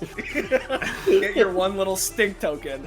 So- But you've been rolling really well on your parry, man. Yeah, that's a 24. Yeah, dude. As you go, and as this booger boulder would come and hit you, harnessing the clean from Simon and using fire against fire, you, against what you would wish, but what you need to do, take this fucking slop in your system and slosh it against the booger boulder, sending it flying into the abyss. Though, let me double check, because it does have sloppy, so even though it was, like, block parried, let me see. Splash zone is the boulder makes like a meteor and crash lands, making a splash in all spaces adjacent to the 2x2's outer edge. So I'll mark those spaces in a in like a little like. Yeah, we're not. We haven't been hit, but we are surrounded. Yeah. Got you surrounded. Like this, roughly, is the area. Yeah. Yep, this deals 2 damage, inflicts 2 stink tokens, which, you know, isn't going to hit anybody. But leaves the connective slime strands between all hit units, item structures, bada bing, bada boom. And I'll post the super splash zone, because that'll be important at the start of his next turn. Shit, that hits the plane, though. Everything the booger touches is tainted. On Disgusto's next turn, the path each booger traveled since being thrown, including its impact point and initial splash zone, will warble and pop, creating a massive surge of momentum in the process. This deals 4 damage, inflicts 4 stink, and up to 4 spaces of knockback. This knockback explicitly also hits the boulder, granting it a speed boost. So at the start of his next turn, this area is going to blow up. There's that. That was his main action. So I still have bonus action shit to do and my extra basic attack. Well, let's just skip over it. Oh, we want to skip over it? You know, if I'm going to be up high up here, I think, therefore I am. You know what? People are a bit more prepared for it this time. So I think instead he's going to fly down here, right, to make it within range of Blackberry. To go for a fucking diaper baby bash. The splash zone for this is basically not going to matter, because it's going to be hitting in a fucking zone, but he's going to roll it. Nope, he fucking whiffs, as the slime just falls fucking down into the void. Nice try, Slimy. That's a compliment to him. Yeah, kind of is. You know, that leaves his poor little bonus action. Let's go for Dumpster. So he's gonna do this, and he's gonna target the Deodora Ferris Simon area again. Well, I used my anytime. Yep. He fails as he goes to fling a hand up, but after your initial parry, Deodora, you and Simon with your combined reflexes sense this coming, harnessing the clean and the stink, and you just slam your sword down as it attempts to prop up and catch you. So yeah, you stop that, and yeah, that's his turn. Oh, those extra suck shittiest as well because they had -3s, but That's none true. of that matters. Yeah. That's true. Yeah. As we get to Ridby, and let's first roll for Acid Rain. Nope, and it doesn't afflict because that's a nat 1. So. Hell yeah. All right. Nice. Okay, I have an idea of what to do, but I have to figure out the exact order in which I need to do it.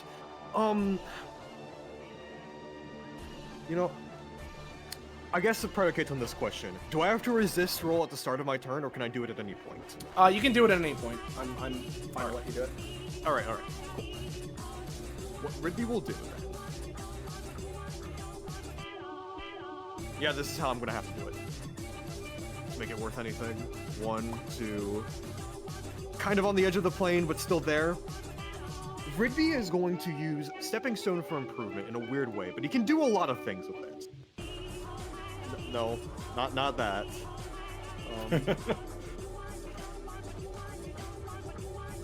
Here. In this general 3x3 area, Ridby is going to improve...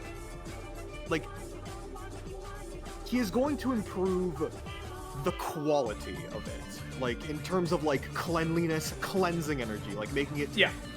Not in terms of, oh, soap suds clean it all up. More fixing it, making it top-of-the-line energy, and even if you, if you were to fix something, polish it, even if not using soap, it's still gonna be, not stinky, right? Yeah. Basically, he's using this as a double-edged way to, cleanse his stink tokens, but also continue to deal on the damage to Disgusto. Okay. This won't have... I'm not gonna prioritize the damage, so you don't even have to make me have the extra 1d3 damage. Alright. But... that's how I want to rule it. That's how I genuinely, I generally want to. I don't want to be stinky anymore. Yeah. No. Okay. Yep. Now, I've had my held action from last round. Yep. To help someone. Can I use that to just try and main action, just Pin of Lenin, basically, just yeah, I'm fine with that. Ridby, I believe in you. 4. Unfortunately, it's a 4. I can't really say. That's unfortunate. Oh. Ridby, you go to try and clean, but it's hard fighting back against this thing. You're managing it, but it's more of a stalemate. A really stalemate, like a stale piece of food. And I'm gonna say that the, crit fail consequences, it was probably gonna be a 3 cost, because presumably you're going for a big thing, so it's 4 cost instead as the crit fail effect. Well, don't worry. I still have my resist roll. Fortunately, I have to use it on myself.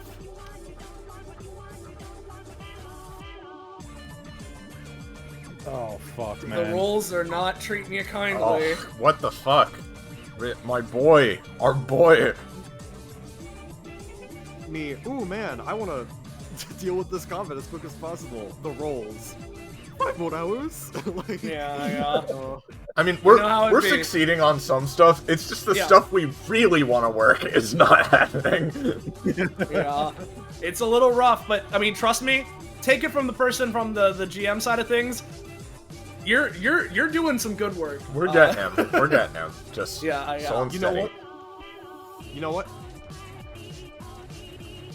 He's stationary, so I didn't want to bring him out before. Yeah. For if he's gonna bring out Torchback. Okay. Plop him down, and then let the campfire go. Yep. Don't worry, the repost Plains Magic Arena glue will hold him there. Yeah. Don't worry. Watch out. Watch out. The people in the plane underneath there are like, oh, this is very nice, I'm healing. Yeah. Yeah. It's a 3-space circular area, so you know. Yep. 15, circle, tint color orange, make that visible whenever you cancel it. I think I already did. Yep. Dude, considering that the rain is stinky, this has got to be one of the worst days to be a citizen of this town. One of them's like, I didn't think our flight path took us over the Tesla HQ. Dude, So this place probably smells the bad as Tacoma. I can't fucking believe it. Oh, yeah, so man. all allies, we all heal for 2 immediately, and then it'll just go on at the starts of our turns, etc. So Yeah. keep that in mind. Ice damage, and well, he doesn't do ice damage unless someone can make him deal ice damage. That would be nice. But yeah, that healing should at least be something, and maybe with the burning effect we have. Ooh, he wasn't like he wasn't around, but like technically he was like in Rigby's pocket. Don't ask. So maybe he deals some burn. Disgusto. Maybe. So that'll. Yep. I'll that's keep you, my yep. I'll keep my anytimes in my back pocket, all 4 of them. But otherwise, that'll be me. As it hits Koruma's turn, let me do acid rain rolls first. Yep. I think.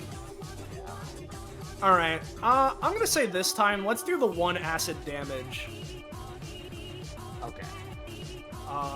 And let me just double check something. I forget what's the number. Is it 15?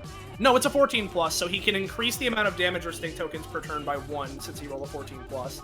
So let's bump that damage up to 2. Okay. But now it's your turn, Koruma. Yeah. I just popped a question in the Strat chat for a second. All right. I'll check that over. You do what you want to do right Okay. now. So, Let's see. Koruma is going to, first of all, run over, and they're going to, first of all, like, as they're running, scrape a flash drive against the soap cannon to, like, get thing of it. Yeah. You got it. Alright. That crits, I don't imagine that matters, but oh well. Well, it's not damaging, right? No, I mean, Koruma has +1 crit range in that aura. Oh, okay, you're not talking about that. Simon Soap Cannon. And Koruma is gonna take to the air. They're gonna start flying a little bit as they are going to first of all just be like, Okay, time to clean up your act, you big scumball. and they're going to first of all, I'm gonna use Victory Favors the Bold, or at least try. And Koruma is going to first of all attempt to use Omega Clean Everything and use the twin SMG form to just fucking go hog wild and just spray down everything with it. Yep. Being a bong. Bing bong. 11. Yep. Yeah. So, So- tell me, what is your precise effect you're trying to gain from this? So, effectively, Koruma forms 2 SMGs, they leap up into the air and fire upon everyone in a 4-space radius. It deals 6d6 things, but with Omega Cleanup, what I want to do, because it already has an innate effect, where it's like, oh, it's evenly splits all of the number between everyone in range. I want to both, like, do a little bit of damage to him, but also on top of doing, like, the healing, like, for people, I want to just immediately remove stink from people. So, let's roll the diddly 6s. Alrighty. And this is evenly split between everyone. Why And did that includes Torchwhack, I assume. Yeah, so... Heal, 1, did you 2, say? 3, 4. Yep. Yeah, we 1, gotta work 2, out the 3, 4, numbers 5, because some level of it 5, can also be 6. converted to status removal and, It'd be like 4 to everyone, maybe 5 to like him. Yeah. But considering I'm putting in properties of Omega Heal, or not Omega Heal, Omega Cleanup, maybe it like, heals people, but then also does innate like stink reduction. Yeah. I'll ask you this, right? Because you rolled an 11 on Victory Favors, right? Do you want to prioritize healing or stink token? Stink removal. Okay.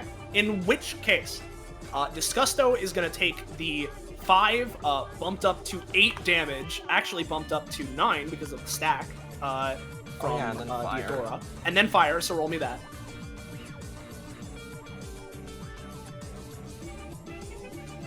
Another 3. Pretty damn good. As everybody, right? You can heal for, it would normally be 4, yeah? So I'm going to say everyone can heal for 2, but then you can remove 5 stink tokens. Dude. Thank you. Oh, And then fucking godsend. Korma is going to taking a page from Artemis's book, in parentheses, also being an innate function of this one.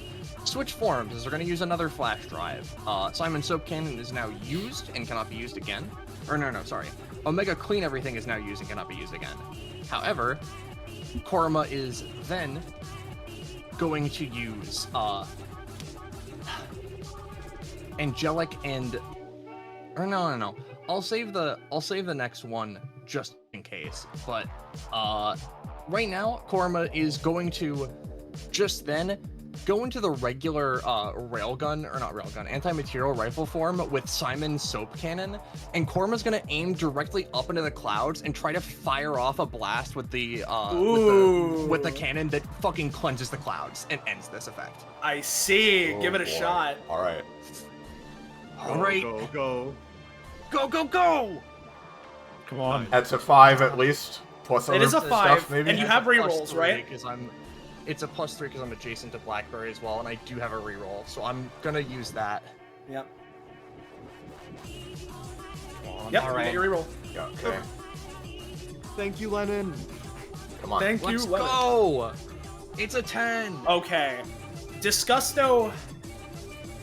I'm gonna give Disgusto a roll to see if he can see what you're going for. Okay. So he's at least going to attempt to use the anytime of repulsive ray to try and hit your fucking bullet as it's being fired. It's gonna be a bit rough. Nope, he fails. Oh, thank God. And so, Okay. Korma, you fucking take your rifle and just like shooting off a firework, burst it into the sky. And for now, if this will be so kind, it's clear. Yes. Good work, Korma. Korma switches again. You're not done yet! I saw you use that, and now it's my turn! And Korma's going to switch to Shotgun, and now is going to blast him with Angelic and Devilish from Don't, which, isn't going to be amazing, but maybe it'll just fucking icy hot through his entire body. Alright. And I'll have to pay 2 extra costs for this, but that's the end of... That would be the end of this. That's fine. Is that just a 5, or...?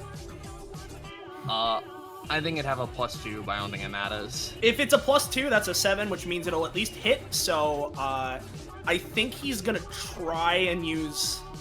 No... Yeah, no, I think he'll take this, because it's gonna deal the 8 damage.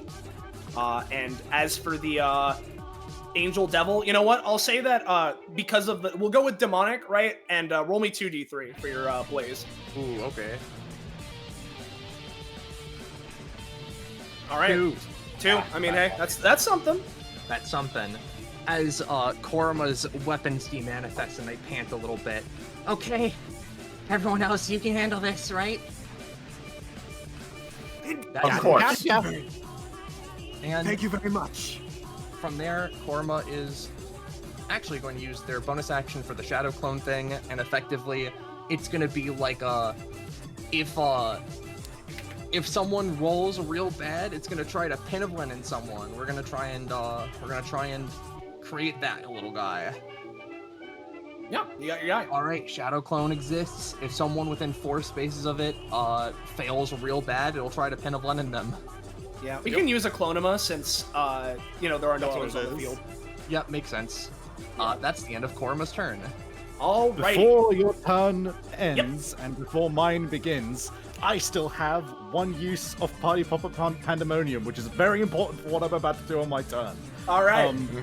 I am going to start out, hopefully this works out, with a Party Popper Pandemonium to taunt Disgusto, and primarily, I am filling this Party Popper with fucking gunpowder. All right. So let's fucking spend Ooh. the 2. Come on. No. Can anyone help? Well, I'm pretty sure the Clonoma just goes off immediately. Yeah, Yep. Clonomo does it. Yep, let's try. That's a reroll, right? He's gonna try to I'll give you a have to- reroll. Yeah. Yep. I mean, I rolled an 11 originally, or a 13 originally. We're gonna see how he goes. Yep. And Get your then reroll. he Okay. does like fucking this Thank many, you but so don't matter. much. Come on. Yep. You Yeah. hit him with gunpowder and taunted him. All right, perfect. Now my turn begins. I spend 2 to keep up my my confetti chaos. Now I am first of all. Yeah, no, I'm not going to risk moving just yet. I am going to use one of my clowning around results. Specifically, let me grab it. I'm pretty sure it's number 26. All planes are destroyed within 1 mile. So, number 26. Target is now juggling 3 incredibly sharp objects. Roll to keep it up or take 3 damage 3 times. I'm not going to target him with it. I'm just going to summon those items. I so that he see, doesn't yeah, have yeah. a choice. Okay. I'm just gonna summon them above him so that he has to take 3 damage 3 times and hopefully have the blaze applied 3 times while he is covered in gunpowder. Ooh, I think, and you know what? He is taunted, so he has to be targeting you. The I think pentagram he. stat. Yeah. Give me a roll. You haven't rolled for it yet, right? Yes, I do need to roll for that. So, Oh boy. Okay, let's see it. Come on. do I roll 3 times? You have a If you plus want. 3. I'll let you do it if you want. Okay. 7. Oh, come on. Well, actually, just the first one. I have a plus 3. Sorry, but like. Okay. Oh. I'll at least say, right? Because like, it's a thing. Well, yeah, no, because it's three times. Yeah. What's up? I can control like aspects of the terrain and like the can? surrounding area. Could I control the knives? You could give it a shot. All right, I'm Come gonna on. I'm gonna use my first action to control the failure knives and make them good. Okay. Yep, they're at least hitting. Okay. That's all we need. I don't. Yep. That's fine. We just need to trigger the blaze. That's all I care Which about. means Disgusto, considering what this is gonna do, he needs to try and fucking dodge this. So this is the kind of thing I was saving the worms are back for. And he's gonna target Ferris, right? And try and fucking latch onto her and slam down onto her. Can I? Yep. Can I use any time that has now refreshed to blast him with dewormer? You can. I'll roll the worms are back regardless. Let's see. Oh, No, I don't have to. as are he goes back. to do it, and you look at him, and simply the threat of the dewormer, the worm is like, right, and like fucking skirts away from the fucking party popper. What? Impossible! As he looks up and takes 3 damage 3 times, but then Roll 1. Is it just 1? Is it 1? It would be- for each? normally the way I've been doing it is that multi-hits are gonna, count at the end, so it'll be 1, but he has the gunpowder on him. Yup. So, okay, here's the 1d3. Oh, Yup. yeah! Yup. Yeah! Hey. And the pentagram is still on him. And the pentagram is still up. You know what? That's just enough for Ferris. You masterfully making use of your clown magic. Fucking send these knives floating in the air, then guided by Ridby down, stabbing into Disgusto as he bursts into flame, exploding from the gunpowder, dealing a huge chunk of fucking damage to him. Yes! Oh my god. Could I perhaps take a companionship with Ridby for that? Oh, 'Cause that was 100%. Yeah. fucking sick. Yeah. In fact, take 2. Yeah! We're at 3. Yeah!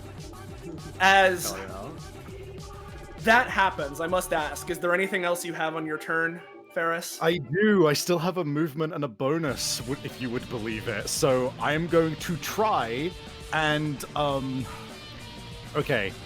So I got to ask a question about this square here, which has got all the gunk in it. Yeah. What happens if I just pass through it? Nothing happens if you. Oh, let me just double check, because.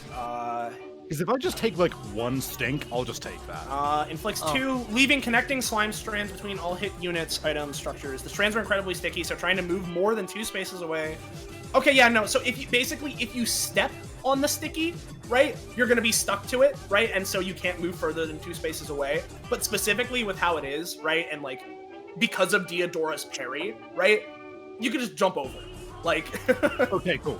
Yeah, that's what I wanted to ask. I guess I won't be able to cartwheel, unfortunately. Yeah. But that's fine. So I'll just, with the jump, 1, 2, 3, 4, 5, like this, because Ew, sorry. Blackberry, I look. Bless you. Yeah. I look at you, Blackberry. I tap my nose. Yeah. Yeah. Then She nods. I am then going to.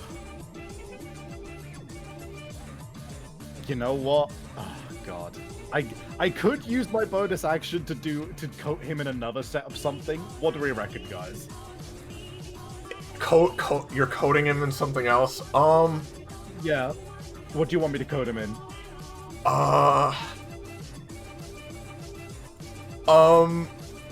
removes oil? What's a really heavy liquid that makes it hard to move? An oobleck? Oobleck! Yeah, oobleck. The Oobleck. faster you move, the harder it'll be to do so. Let's coat him in oobleck. He won't even fucking notice. Look at him. Now, I don't know if that could be reasonably fired out of a party popper. Yeah, probably not. Ferris didn't bring the liquid tungsten for her party tricks. No. Glue. Wait, wait. Cornstarch. It lands on him and becomes an oobleck. Okay. Yeah, there you go. Yeah. Okay. Cornstarch. The idea that being that it becomes an oobleck. Okay, let's fucking take the 2 and then roll that. Am I within 6? I should have probably checked that. Oh, I am, just barely. Fantastic. Oh, fuck yeah, this'll work. I'm googling oobleck.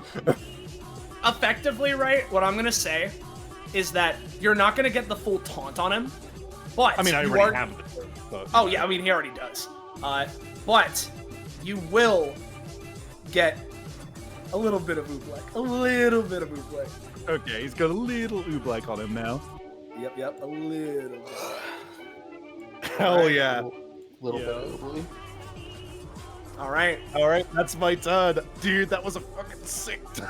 Yeah, no, dude, you fucking did it. And was in insane. fact, as Disgusto burns and then is covered in cornstarch, he is forced to recoil back, flies and lands on top of this television.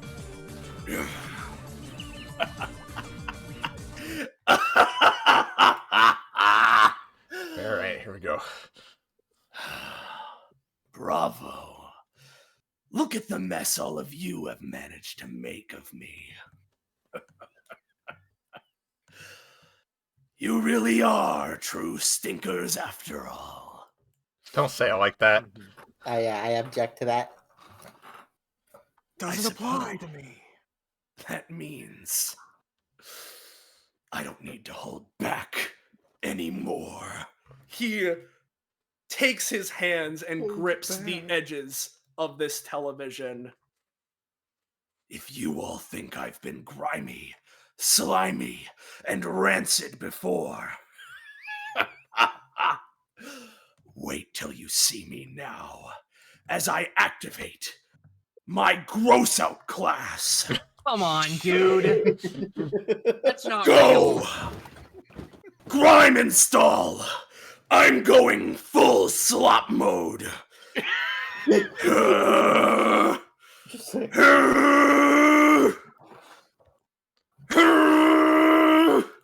As he fucking expands outward, flexing an aura of stench emanating out from him.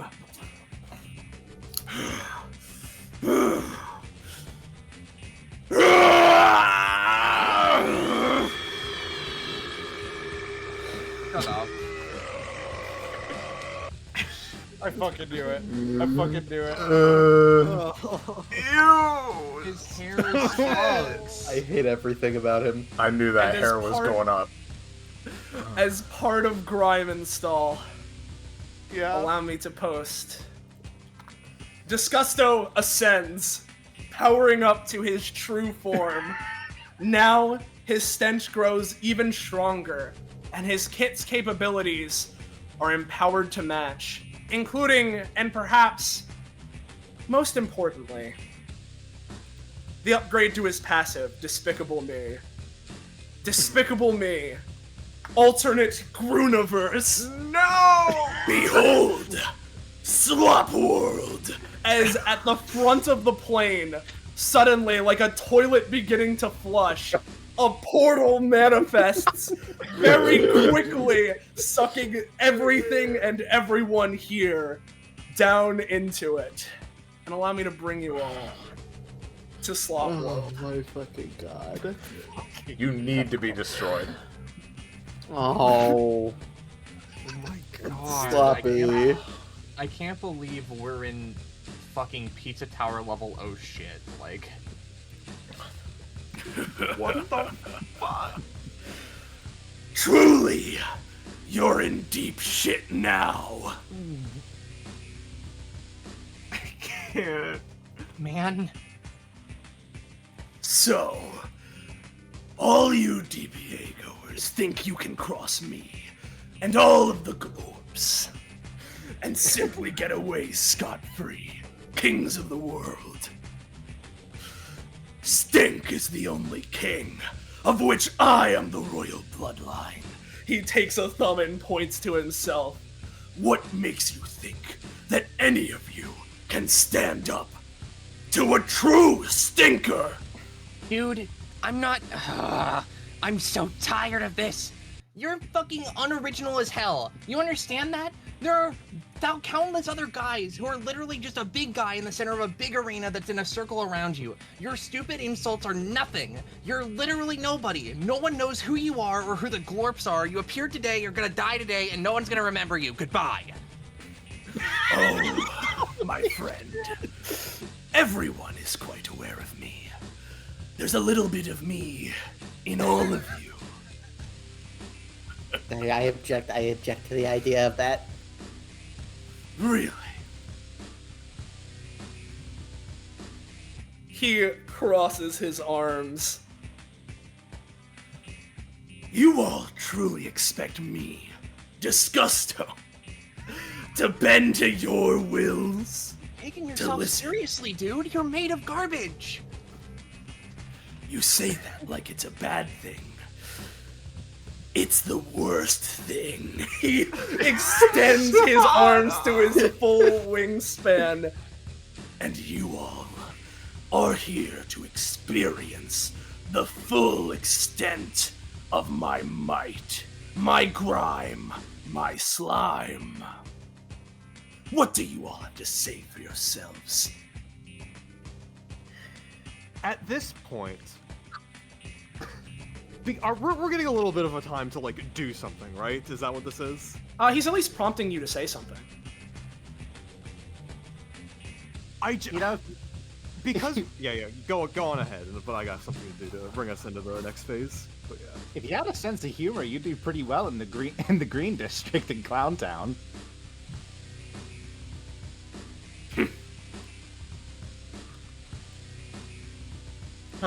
Really? Nothing else? It's, Nothing before your Korma. pitiful existence are blotted out? Korma already said it best. You're going down, and there's nothing you can do about it. I only have one thing to add. Only one thing that could really ring things together and see things through. As he takes out his assist card that he showed earlier today with Melograno's picture on it. Fuck. Flips it into his hand as it turns into a phone and puts it to his mouth. Sleep. I'm gonna try to get us a surprise round. All right, give me a roll. Actually, that's a different Twitch channel on it. Uh Uh-oh. oh. Well, because bring ring ring is a one word, wouldn't you get? Advantage? Yeah, I believe that's the way bring ring ring works. Yeah. Yep. So yeah, it is. It is the way that it is. One more so. try. Come on. Oh, It's a 5. damn. Help me, Lennon. Help me, Lennon. Yeah, if you want to Lennon, I'll let you do it. Yeah. I'll go for it. I'll try it. Please, communists, please help me. 5. All right, Or go 9. for it. Okay. Oh, one more try with advantage too, right? There we go. Hey! Yeah! There it is. There it is. Rigby, Gods made their choice. you using the strength gained from your experiences here, pull out one last card, a trump card perhaps, and you ring right into his very stinky little head. You really think that something like that will work on me? That I, the Lord of Slop, Disgusto, will buckle and bend to something like that? If you truly do, you're sorely... As, despite flying, his eyes slowly close. Go now! As Rigby just points and triumphantly brings things through. All right, who's Good up? job, Rigby. Yep. Normally in turn order, if that's what we're going by, it's Disgusto's turn, He's right? here. He's the tracker. I felt Well, like this is his home, so it makes sense. Yeah. yeah, this is his home. Yeah. And so, and you know what? You know, since he's asleep, I'll even go ahead and prep this in the case that I made, just in case, as he's slightly depowered, still floating all of the same, right? Before anything else, I feel the need to post some particular parts of Despicable Me Alternate Universe, if you would be so kind as to hear me out here. Some may call it the primordial ooze. Others may call it fucking terrible. But no matter what you call it, Slop World is Disgusto's domain. And within his domain, Disgusto is king. This is the origin point of filth, where every sock goes to become a dirty sock. Whenever something rots, this is where it rots away to. Home of the Glorps, and soon to be your final resting place. While within Slop World, all units, items, and structures gain 1 stink token at the start of their and Disgusto's turns. If one starts their turn adjacent to Disgusto, they gain an additional 2 stink tokens. Slop World is largely comprised of junk, floating endlessly in a sea of toxic waste. When a unit makes contact with this waste, they take 1d5 acid damage and are inflicted with an equivalent amount of stink tokens. If they remain within it past that, at the start of every turn, they are afflicted with 1 stack of LC acid and 1 stink token. And there are more effects to Slop World that may or may not be posted as they are applicable. However, it is the start of his turn, so everyone gains 1 stink token. Even if he is sleeping like a little babe, this place is still fucking horrible. I'm put to 5. Makes sense. And similarly, I'm going to give him this, because you did crit. No, you know what? This first turn will be skipped. Before you can do anything with your crit. You did crit after all. Yeah. So, Blackberry, your turn starts, you gain 1 stink token. What are you at? 6. Oh, so were you put to 5 from that last thing? She never went below 5 from like before. Oh, so then you'd be at 7 because it was at the start of Disgusto's turn. You gain 1, and then you gain another 1 now. All right. Okay, so now it's your turn. He is currently Gotcha. sleeping. Yeah. Well, I've got an idea. I've got an idea, but I'll probably need a little extra strength to pull it off. You want to do it, Roche? Yeah, sure. Well, Korma, looks like we're on the same page with how we feel about this guy. Ready? Yeah. Let's do it. 9. 9. Yeah, I'll let it happen. This one probably won't last the longest, though, because of the relatively low roll. Yep, that's fine. We don't need that long. Alright, we fuse together. Do I snap to your position, or do you snap to mine? Let's go half and half, like right here. Alright. In the air, of course. Would this be Coreberry or named something esoteric? I don't know. Coreberry works for now. Coreberry wins for now. So... Yeah, I think... I'm just trying to plan my order here, you know?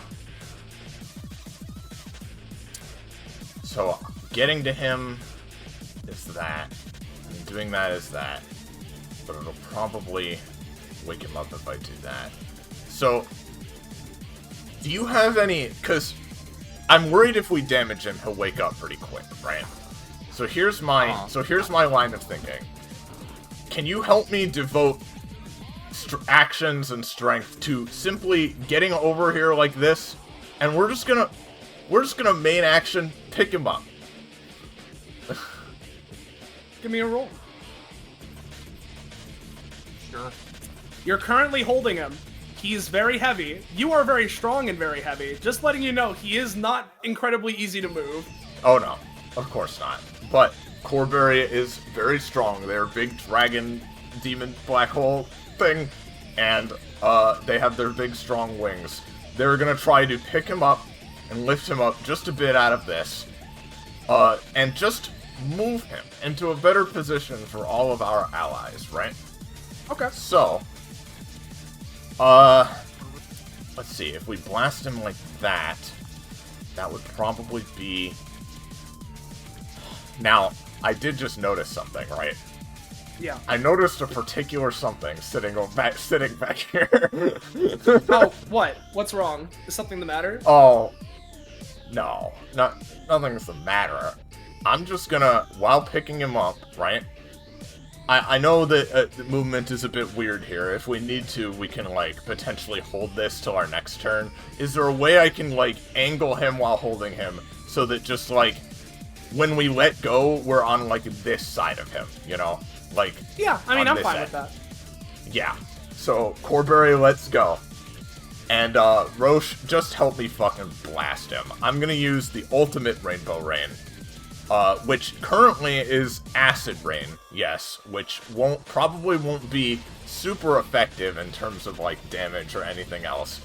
But we'll be able to apply our Reality Warp token to it and hopefully blast him over where everybody can fucking wail on him a little easier. And Korma is going to use Victory Favors the Bold shotgun variation to add on to this.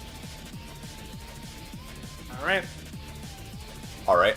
Oh, and quickly, so that I can make sure I'm in the right mode. Here, let me use Diversity University first. I will simply... University. Yep. What you said. We're just gonna use that. Go up to that. We're at... Who are you applying to? Given one to creature? Yeah, one to each of us in the fusion, basically. Then... my stats aren't changing because it's a new map, but whatever. Then we will roll to do big acid blast, cause yeah, it's currently Acid Rain. Let me post it since I don't think it was yet. Hold on. No, I sent that one to you privately. Yeah. Sorry. So Acid Rain, which is a 3x3 area with a cloud of smoke that steams out of her mouth, like smoke from the factories. Yeah. And then no more sunshine because of the pollution is the upgrade. Of course. because of the pollution. Of course. Yeah. Oh, sorry. All right. We are gonna use the ultimate version of this. Now, it's still Acid Rain, even though it's, like, corrupted, right? But hopefully it's still, like, the big horizontal, like, we're going for horizontal boosty in this direction here. Yeah. Let's do it. Oh my god. Oh. But I'm fused with Guy, so... Yep. I'm gonna try and pink of lemon. Well, is it your turn? I mean, I guess it is kind of your turn, but regardless. Oh, shoot. Kinda. Like, if you'll let me. I'll let you do it, but it's gonna be real tough, Okay. especially because it's the nat one. Yeah, that's okay. Not It's a 5. Yeah, I'm gonna say not this time, unfortunately. It's You're okay. at the very least in position. Because All right. Koruma is gonna use their variation. Yeah, that too. This fucking crits on 19 has a plus fucking fuck billion because we're combined forever. And I'll tell you what I'm gonna use.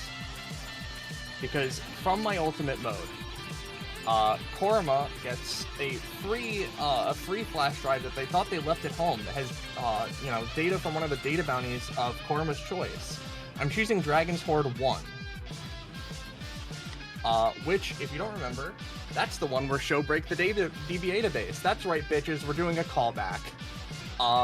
So effectively, what we're hoping for is Koruma shoots the shotgun into him, and it literally, like, freezes the world for a second, like you parry a bullet and ultra kill, and then he just gets rocketed. Alright, let's see it. Yeah, and you know what? There we go. You're primarily going for the knockback, right? Probably just major fuck off damage from that plus knockback. It would also, because it's shotgun, reduces DR by 2, which goes negative. Okay. In which case, he does get shot in the back, as Pulling out he's his back going right to now, take yeah. his fucking damage and get sent flying. As that kind of a shot is certainly enough to wake him up.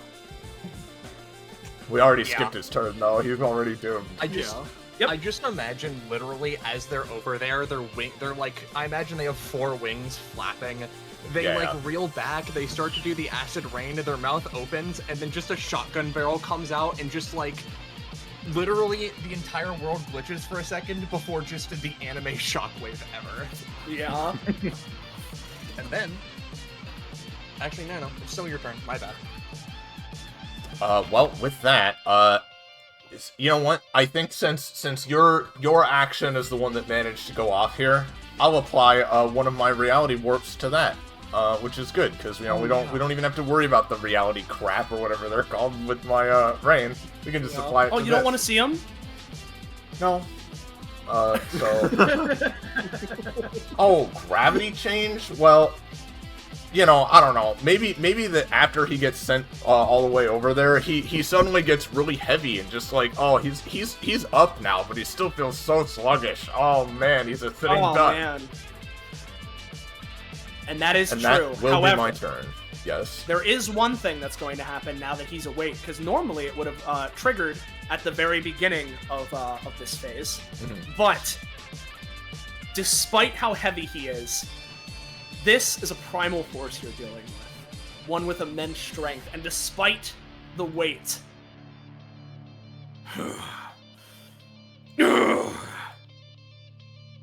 Come on. Is the sound effect playing? Yep. Yeah. As... once he's in Grime install, God-shattering fart, the waves of slime royal, an ocean within a thunderstorm. Even the air begins rumbling, turning a staunch green as Disgusto levitates yet again. With a green aura around him, Disgusto flexes, re-triggering reverberating fart, but with 2 times effectiveness. And of course, you guys know what reverberating fart does now. So before we move on, does anyone feel like trying to do anything about this? I can do something for us, but we should wait.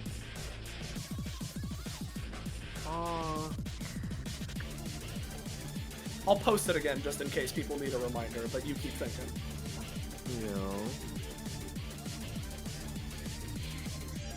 Does anyone else want to go first? Cause, like, I think I already used my anytime. In which case, I will have Koruma do the thing. As effectively, yeah, I think they're just gonna try and like code scramble possibly into just like a black hole and just kind of disappear for a little bit while gaining some distance. Oh, I'm...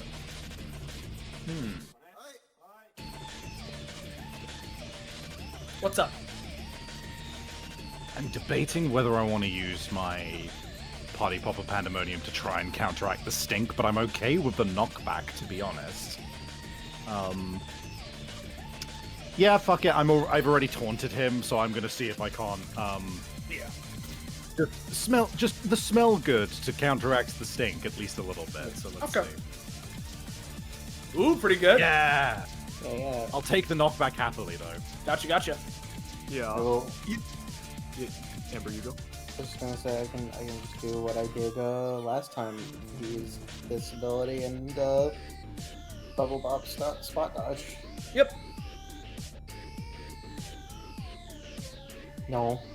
Ooh, not quite. Do I hit this bubble on the way? Yeah, sure. Hell yeah, I gain one. So that's one stem. And you're gonna lose. Give me another roll. Okay. You're gonna lose. You know what? You can lose your remaining 3 stink tokens. Hell yeah, thank you. But oh yeah, you keep going. Yeah, Ridby is going to basically take like let's do it in pink to contrast. Like this terrain area. Basically take it and use his ultimate energy bending and just lift them both up into the sky to avoid the shockwave blast. All right. Yeah. Ooh. I just remembered I do have something else for myself as well. But Okay. Okay, and Gotcha. Yeah, for myself, since the spot dodge it's not going to be working, I will pull out and use the from earlier this session, my Ferris Assist card for Ragdoll. Yep. It's 2 times effect, right? So I actually need to go an extra 5. Yep. So let me do the roll for my fucking Ragdoll. You get Excalibur's sword. No, that's a 4. Excalibur, God dude. damn Yeah, it. that's a 4. Unfortunate. Oh, damn. All right. I still have another one, and it's about to be my turn anyways, and I did save it for this explicit purpose. Okay. I'll use last one for the round. I'm gonna save you 2. Bring the terrain into the air. All right, let's give it a shot. Nah, sorry guys. Not this time, No, unfortunately. I think God has decided that Simon's getting hit by this. I think we're in Swap World. So You're gonna be. here's a stinky. couple of things that are gonna happen, right? We're gonna go, in order, right? Ferris, right? Your clean effect is going to chunk and tank a majority of the blow for you, right? Because this would normally be inflicting 10 stink tokens, right? You're rolled pretty damn good, and you cleansed there. I ran through a bubble. Yeah, effectively, go back up to 3, right? But that's after everything, which is kind of a lot, you know. For Blackberry and Korima, you guys have 5 stink tokens you can ration out between you 2 guys. From your dodge. For Ridby, similarly, it's gonna be 5 to you and Torchwhack. Both or rationed? Both, because you're not very specifically, Torchwhack is a different guy, right? So yeah. And All right, I'll get to your. I assume in that case, we'll go with your stinky shit, right? Mm-hmm. So for Ridby, I'm gonna give you your. You know what? Yeah. Let's go with.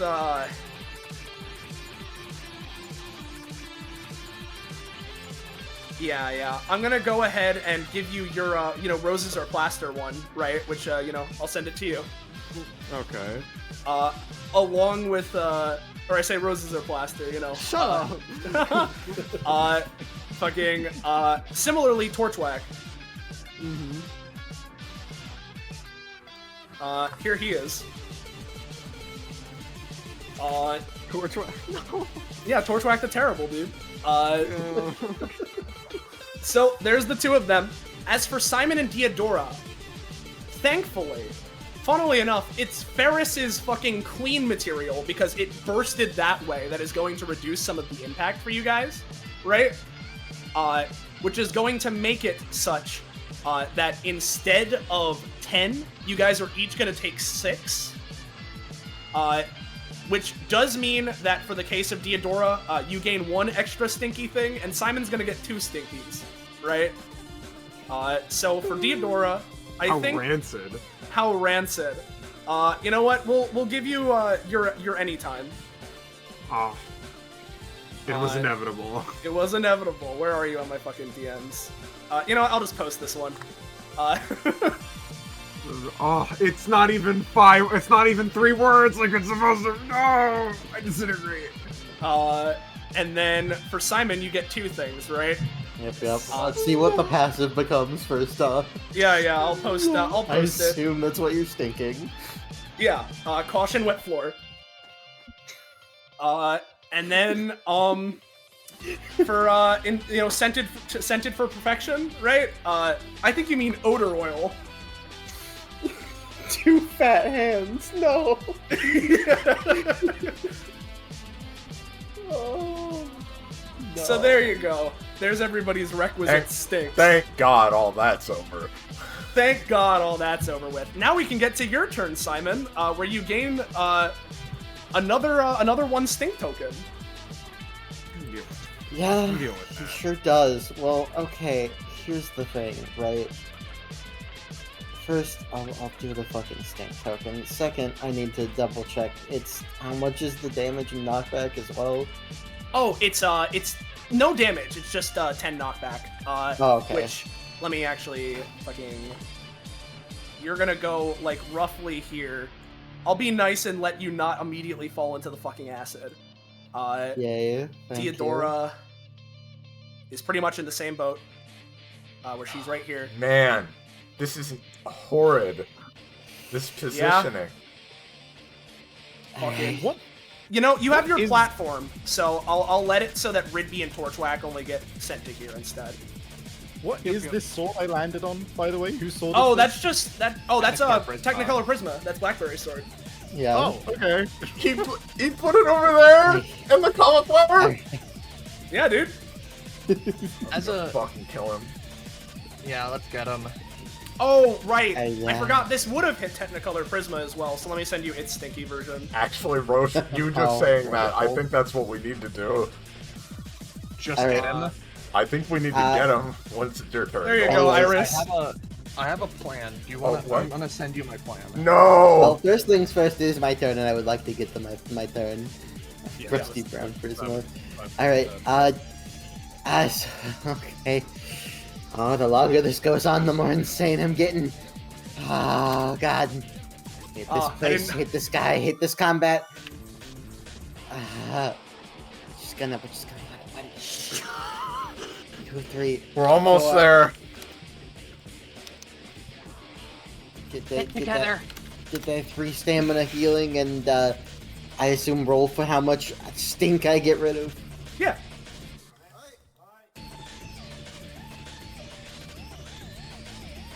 Pretty damn good, and these are really good at doing so. So, and yeah, you know what? I'll let you remove. Let's go with a good old 6. So you're down to 5. Your stinky versions are still that until you're down to 0, though. Yeah. God, I remember. Oh, God. Oh, it didn't do it. Damn it. It's gonna be a lot harder to do. So how was that? Was 1, 2, 3, 4. So continue moving. 5, 6, 7. I'm just gonna double move. So 8, 9, 10, 12, 13, 14, 15 as we're gonna get up to here, and we're just gonna spend 1 stamina. Throw a fucking soap bar at this guy. Oh, and also, before I forget, don't think I didn't catch it, because I've been paying attention to what he's been saying, and how he's been speaking. So I do have a +1 against everything he said, everything against him now. Yeah. He did say the word. Anyways, that's a 3. That's a 3. Damn. Simon, Both of like, fully slop. Simon just crouches down, head in hands. Oh, God, there's too much to clean. God. Putting the soap guy in the slop realm. What a fucking crazy shit, dude. That is my turn. Unfortunate. I am sorry, my friend. Deodora, gain 1 stink token, which puts you to 15, which means you get to see the other effect of stink tokens. Oh no. You are now made of poop. It could be further off. How did I Upon go reaching from... 15 stink tokens, you are now Disgusto. What? More specifically, a unit afflicted with 15 or more stink tokens is considered to be Disgusto. This changes their nameplate. Give me a sec. No! Sansa, I'm sorry, but like, It turns them a bit slimy, and makes it so they experience their own instance of all negative effects, including damage that Disgusto himself experiences, but have rounding down. Inversely, Disgusto himself experiences his own halved instance of all positive effect that Disgustos experience. Additionally, Disgustos emit a 1-space aura that mimics Disgusto's own start of turn stink token affliction effect, which does affect the Disgusto that is emitting it. Fortunately, this happened after the start of your turn. After becoming Disgusto, a unit can only return to normal upon being reduced to fewer than 10 stink tokens. Whenever a non-sentient item or structure would become Disgusto, it is rendered useless as it partially melts to a gross green goop. If this occurs to a not core to your character's existence item/structure, this can destroy it permanently. Sansa, you need to find some way to clean yourself up right now. I'm disgusted. Are How the did I bars go of- from doing so well to just immediately hitting 15? I think these are bars of soap, right? They are. Those I'm are already, made of soap, yes. I mean, I'm They are even made of soap, attuned to yeah. the They are clean foam element. structures. I think you might need to. Coffee. I think you might need to use every soap thing on yourself that you have. Notably, no, I have if to- someone's next to them, by the way, and he's within range, anyone can do the no action economy, launch them in a straight line 6 spaces. So, Okay. So all of that is great, but I have to do a protocol first. So I'm just gonna be honest, like, I'm looking at this, and I'm looking at this. Can I get can I sense any potential element to attune to other than... I'll let you know, right? This is Ridby's stop sign. This green thing to the left. Okay. The other one, nothing of particular note, no. Okay. Understood. It would make sense that it's not here. I just don't know. No, that's fine. This one's a tough one. Fuck, I'm Disgusto. I don't know. Yeah, I mean, you can still act as you normally would. But I just, can, but I'm Disgusto. So You do are I attack Disgusto. or do I stop being so Disgusto? I think That's up to you. Yeah. I mean, I guess first of all I'll do my free resist roll. I guess. Yeah. We do love. We love do love critting. You know what? I think you're actually Deodora now. Yeah. Baby. That was short-lived. I'll put you down to 5, my friend. Oh my thank God. Pretty good. You realize I'm Disgusto, and you're like, no, this is not happening. This is not happening. This is not the part of my acting career. This is not happening. She just This is shakes not like a happening. dog. What am I fighting for? Oh my God. Okay, that's really good. Okay, in that case, I know exactly what I'm gonna do. I 1, 2, 3, 4, 5, 6. All that pain for avoided, thankfully. So, let me just math out the distances. Okay, I think this works. So this is going to potentially taint my everything. Yeah. You know, like but at this point, how much does that matter? I've already been Disgusto once. Yeah, it can't I'm get putting- worse than that. I'm putting all my actions in a Dragno stage. Ooh, hell yeah. So what I'm gonna do is dash forwards, 6 because it starts at 6. Go over, grab him. 1, 2, 3, 4, 5, 6, 7, 8, 9, 10. As I'm just dragging him through the soap. Yeah. And I'm going to then throw him into the soap. I forgot which construct is this one. That is the first one. That's the dumpster truck. Yeah, that's the garbage truck. Fucking throwing him in the soap garbage truck. All right. That'll be 3 damage. It's notably not the elements type, but I mean, this does have the elements trait since I'm using them all. So it's not clean damage, but he will gain a stack of exposed. He will take 3 damage plus whatever damage he takes from this, and I will hopefully lifesteal too. Yep. Well, I think what he's going to try and do, as you're going to initiate that, is try and use the worms are back to wrap around you before you manage to do that. Except it's a little different this time, considering where if used on oh wait, no, this isn't his turn.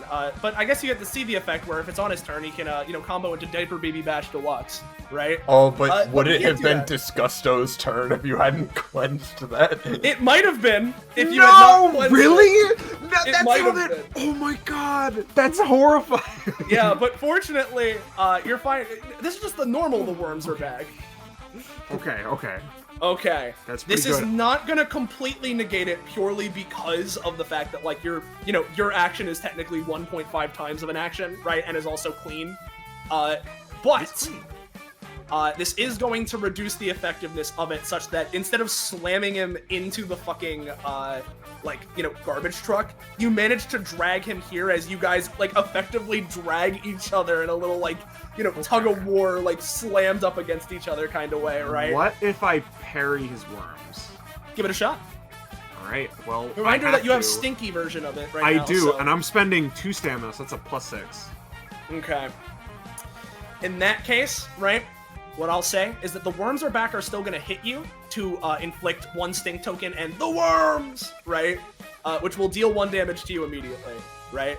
However, your attack will get to slam him into the garbage truck. Yay! So that was how much damage? 3 plus whatever this does. Okay, 3. And he has a stack of exposed for somebody else to combo off of. Ooh, okay. Let me. Okay, I'll mark that with this. That right there, and then I'll get the music back on. And I think it still does apply status effect stuff. So, actually, yeah, he would also gain 1 pentagram, which he will lose on his next turn. So it doesn't really matter, and also the 1 true damage from cleaning. Yep, sounds good. Yep, that is my turn. All right. In which case, it hits his turn. Which means that for everyone adjacent to him, right, which if he's on this turn, it would be in this space, so it's Deodora, Ridby, and Torchwhack, all 3 of you gain 3 stink tokens. Right, fuck, can I actually throw him, from here? I mean, yeah, if that's within your range, you can do that. But, yeah, I can throw him up to 4 spaces, so. Yep. Ridby and Torchwhack gain 3, which means, Ridby, you're up to 11 now, yeah? 12. 12. Well, that's still, 9 past 10, so give me a sec. Not 2 past 10, but it is what it is. Well, yeah. This one is gonna be over Stepping Stone for Improvement. It's don't you feel better? The world's a dangerous place. I don't have a lot to my name, but with what I do have, I can shower you in it to give you the most pitiful of bugs. Effectively, you fucking slop them, dude. That's you can improve them with slop. So there okay, you go. so when it says I spent a What? do I gain that many? Say that one more time. You cut out. So when it says spend an equivalent amount of stink tokens, do I remove that many or gain that many? Let's see. If I understand my idea, it's supposed to be you gain. Or wait. I said pay. I'm gonna assume that I wrote that and I mean it, but that means that you can. No, I know myself. The idea would be that you would gain that many. Is because it's supposed to be a downside, you know? Yep.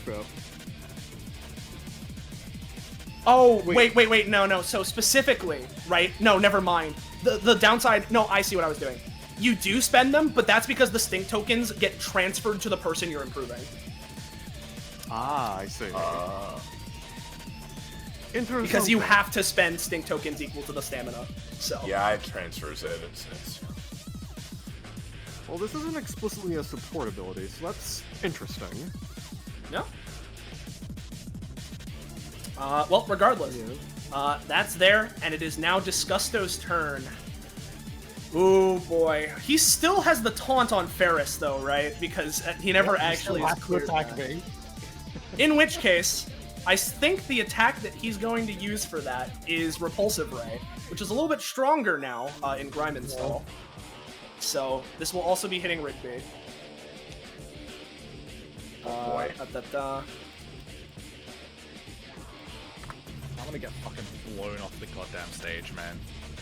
It is, same thing. It is now 15 damage in a 5x battlefield. Now, if it's a 5x battlefield, wouldn't that mean that it's passing, like, if not hitting, at least pretty near a Corberry? Yeah. Oh, I mean, in fact, it's actually hitting them. Ah, that's so interesting. I just thought I'd point that out.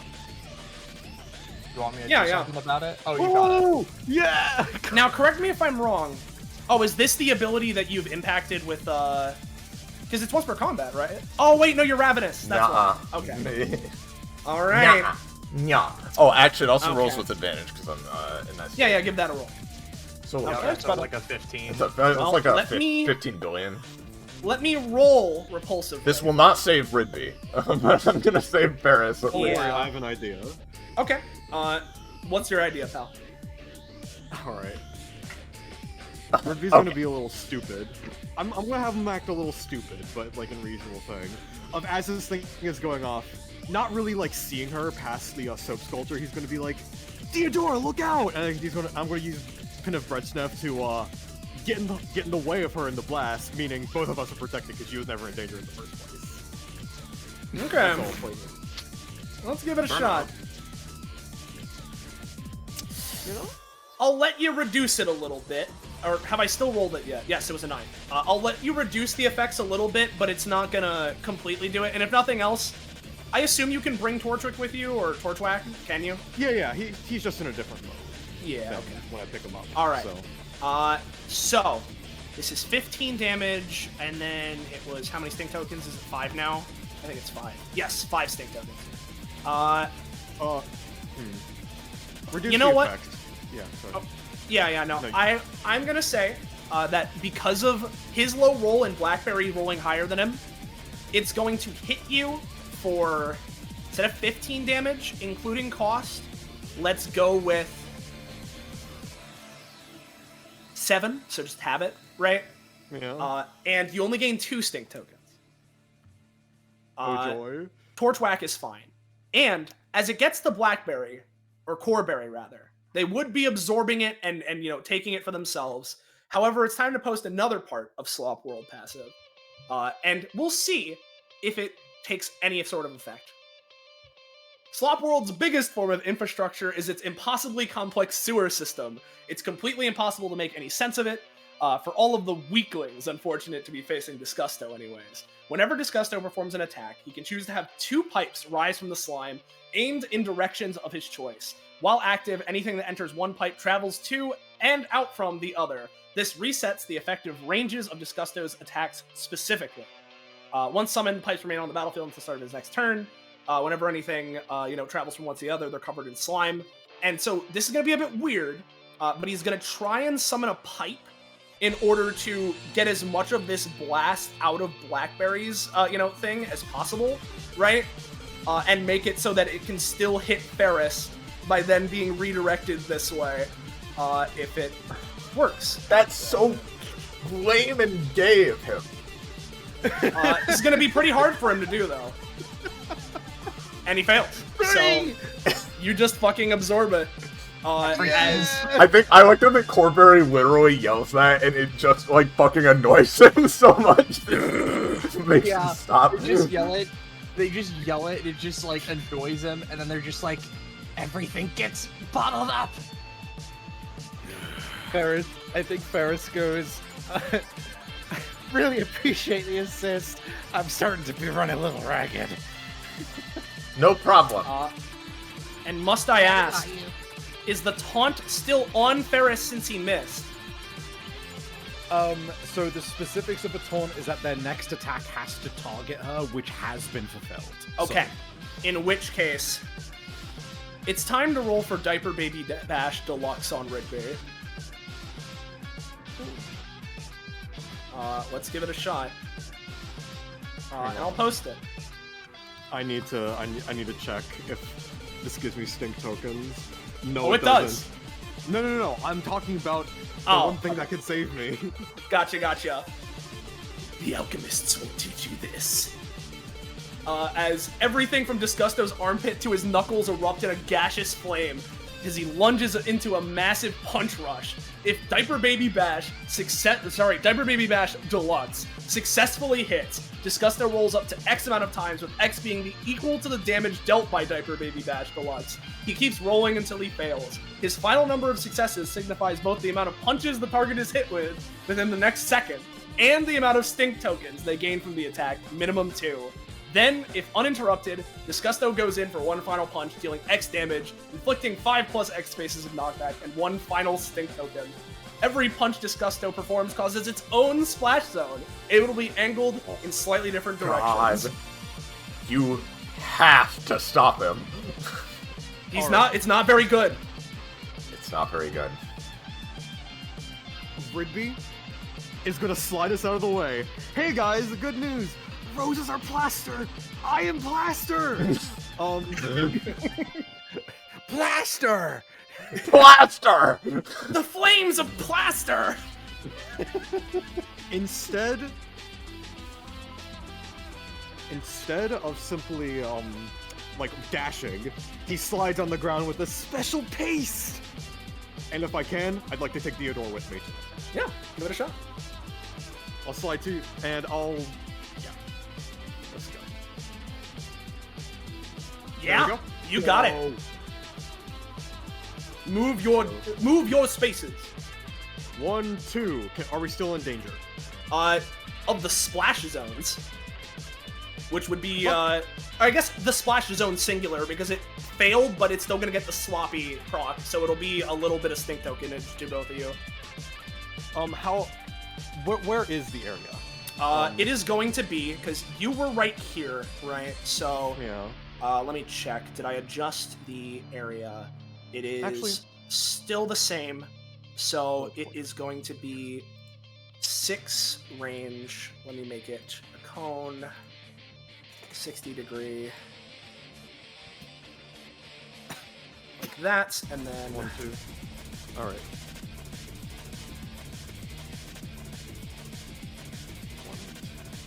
All right, I gotta succeed all these in order to get us out of here, Theodora. Wish me luck.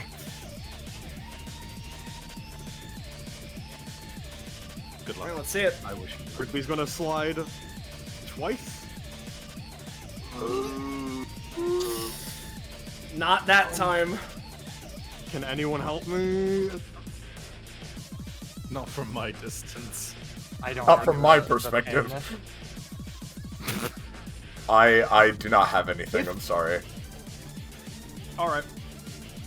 If I could flavor this one way, Ridby is pushing Theodora, Ridby is like 8 feet tall, Ridby is blocking Theodora from the absolute stinkage. So you know what? I'd like I'm fine. Yeah. I'm fine to let that happen, which means that Ridby, you take 1 damage and 3 stink tokens, meaning you are now Disgusto. Oh. I am Disgusto, aren't I? You are Disgusto. It was 14, 17. Yep. Alright. There we go.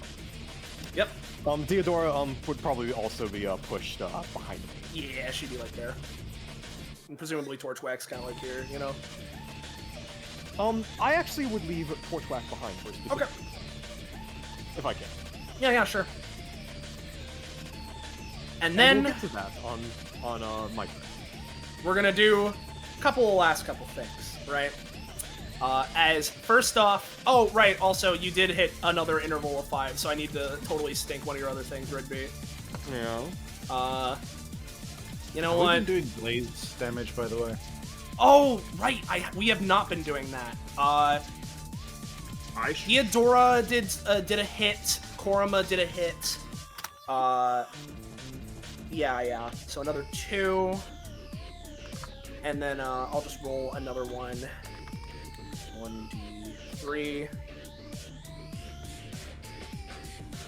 Another 2. Alright, pretty good. As we're going to do the thing with... right, this is what I was doing. I need to fucking find shit. Sorry. Come on. You know what? Yeah, this is gonna go over, fucking, Pin of Brezhnev, and I'll send it to you.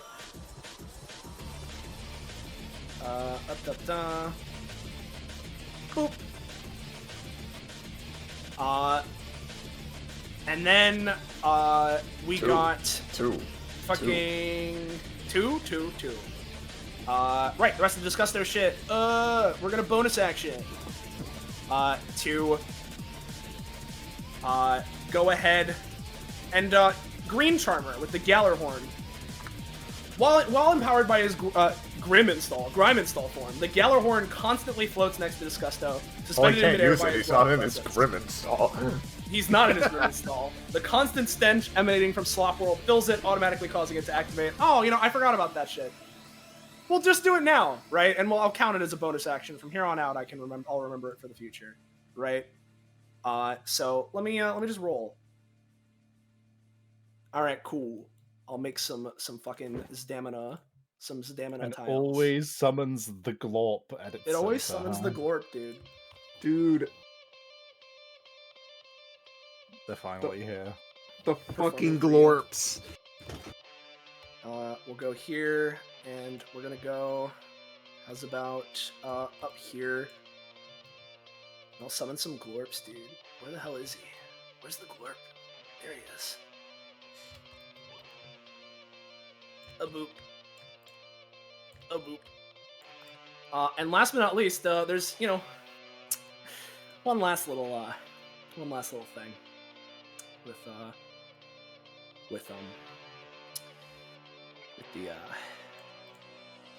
slop world, the grind install, which is the 7 secret slops. In the face of Disgusto's true form, you are about to bear witness to smells only fathomed within the minds of the damned. He and Slop World are one, and while within, Disgusto gains access to a set of 7 exclusive techniques that shape the very grime space continuum of this dimension. At the end of each of his turns, Disgusto can perform one of the 7 that is not currently active. So long as Disgusto is in Grime install, he can theoretically use the 7 secret slots, you know, bada bang, bada boom, right? Let me grab one of the secret slots. And I know which one I want to do first. Let's roll for it, as Disgusto. Watch this. Second secret slop, Monitor Lizard. No, come on. With a sloshy whistle, Disgusto calls for a little bit of help from an old friend. Let me get him. No, I don't. I see enough of this motherfucker every day. Here he is, down on the bottom right. No! Our good pal, the Monitor Lizard, emerges from the Ichor in a location of Disgusto's choice, and they have a nasty trick up their sleeve. As long as they're on the battlefield, every time an enemy of Disgusto uses an anytime action, they are afflicted with 1 stink token and 1 stack of LC poison. So he's there now. I mean, you know. That is his turn, though, after I'm going to have him move over here just a little bit. Hey, Disgusto, what's up? Alright. You know, don't worry, actually. Well, first off, let's see Torchwack's effect, because, both Disgustos are in this area, so Torchwack the Terrible. This is what's going on right now. So Deodora, unfortunately, all three of us would gain 1 LC burn. Oh, also that. Ugh. And first things first, Ridby would... Well, you know what? Before we get to Ridby, actually, out of Corberry's pocket, pops out a little friend who's in there the whole time. Him. Him. And they zoom over to this trash can, which has 2 R's on it! That's true. I can only take 1 per round. But it can only be done on Disgustos. You're gonna turn it into pooperty! So I'm getting rid of 1 R for now, but you know, it is what it is. And I'll color it accordingly, but he zooms over, he's ready. As not the square, but the freehand. Don't worry, I'm cooking. I'm gonna be cooking. I know you're cooking, I'm just so... Don't worry. It's so Do not insane. fear, my child. I got this. He's got this. Anyways.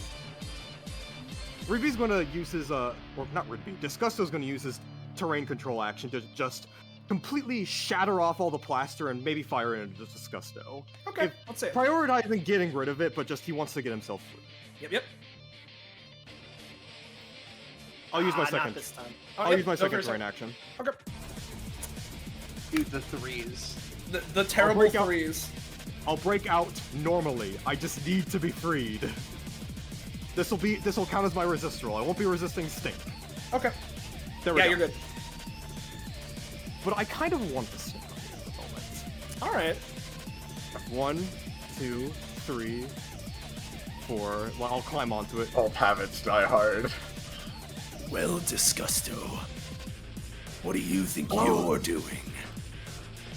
Oh, that's my new name, isn't it? I am you, and you are me. It's so it seems. First off, no Disgusto should ever feel this down.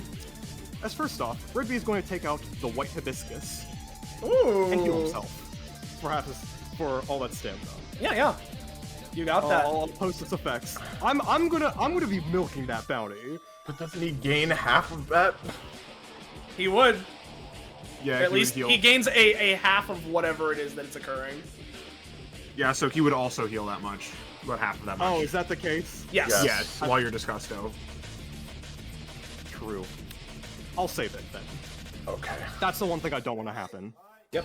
It's okay. Yeah, unfortunately that is the case, yeah. It still actually works. Let me actually just count. 2, 3, 4, I'll say 5. Okay. And then he'll also move a bit, just shimmy a bit. Let me do my Disgusto dance first. 6, 7, 8. There we go. That's not the Disgusto dance. You saw it earlier with the Gallarhorn. That is true, isn't it? Still, I think it is still befit that I use one of my last techniques that haven't been made disgusting. And Ridby is going to take out another card, this time with white on it. Okay.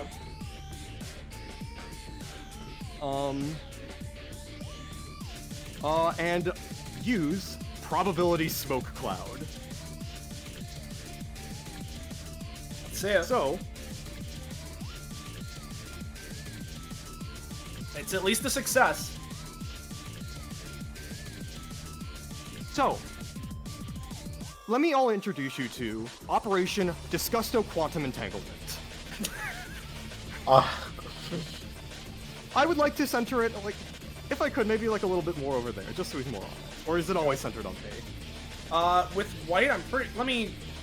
What is Well, it? it's centered on Disgusto, and there's 2 Disgustos, so it can just be between us. It can be sort of like here, you know. Yeah. Yeah. Yeah. And anyways, yeah, let's. So as this thing is going on, especially since they're both absolutely disgusting, their quantum entanglement is getting into like almost each other, right? Yeah. It's getting that far. And while he's here, Disgusto is going to each instance of Disgusto is going to try and use Roses Are Plaster, I Am Plaster to move 2 spaces within this probability smoke cloud as much as they possibly can. I see. Yep. Okay. Okay, which is doing... So, I want multiple Disgustos, whatever form you'll think of it. As many as you'll let me. I will pay extra stamina to do so. But they'll each just slide on the ground a little bit. Okay. Each 2 spaces. How many spaces of movement is this total? With walls are plaster, specifically Or I Am Plaster. Yeah, I Am Plaster. It's two spaces per dash, right? Yes. But it's Okay. multiple instances of Disgusto doing it at once. Give me a roll to see how many Disgustos. I simply need to know. Pretty That's good. quite a few. Let's say, with the currently available open spaces, let's say you get an extra 4, right? And you dash around. In terms of movement, let's say around 14-ish. Total? Around that much. Alright.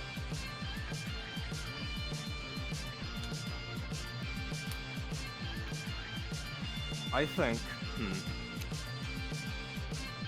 I'm gonna roll the die one more time and dash another space with with however many instances I can get.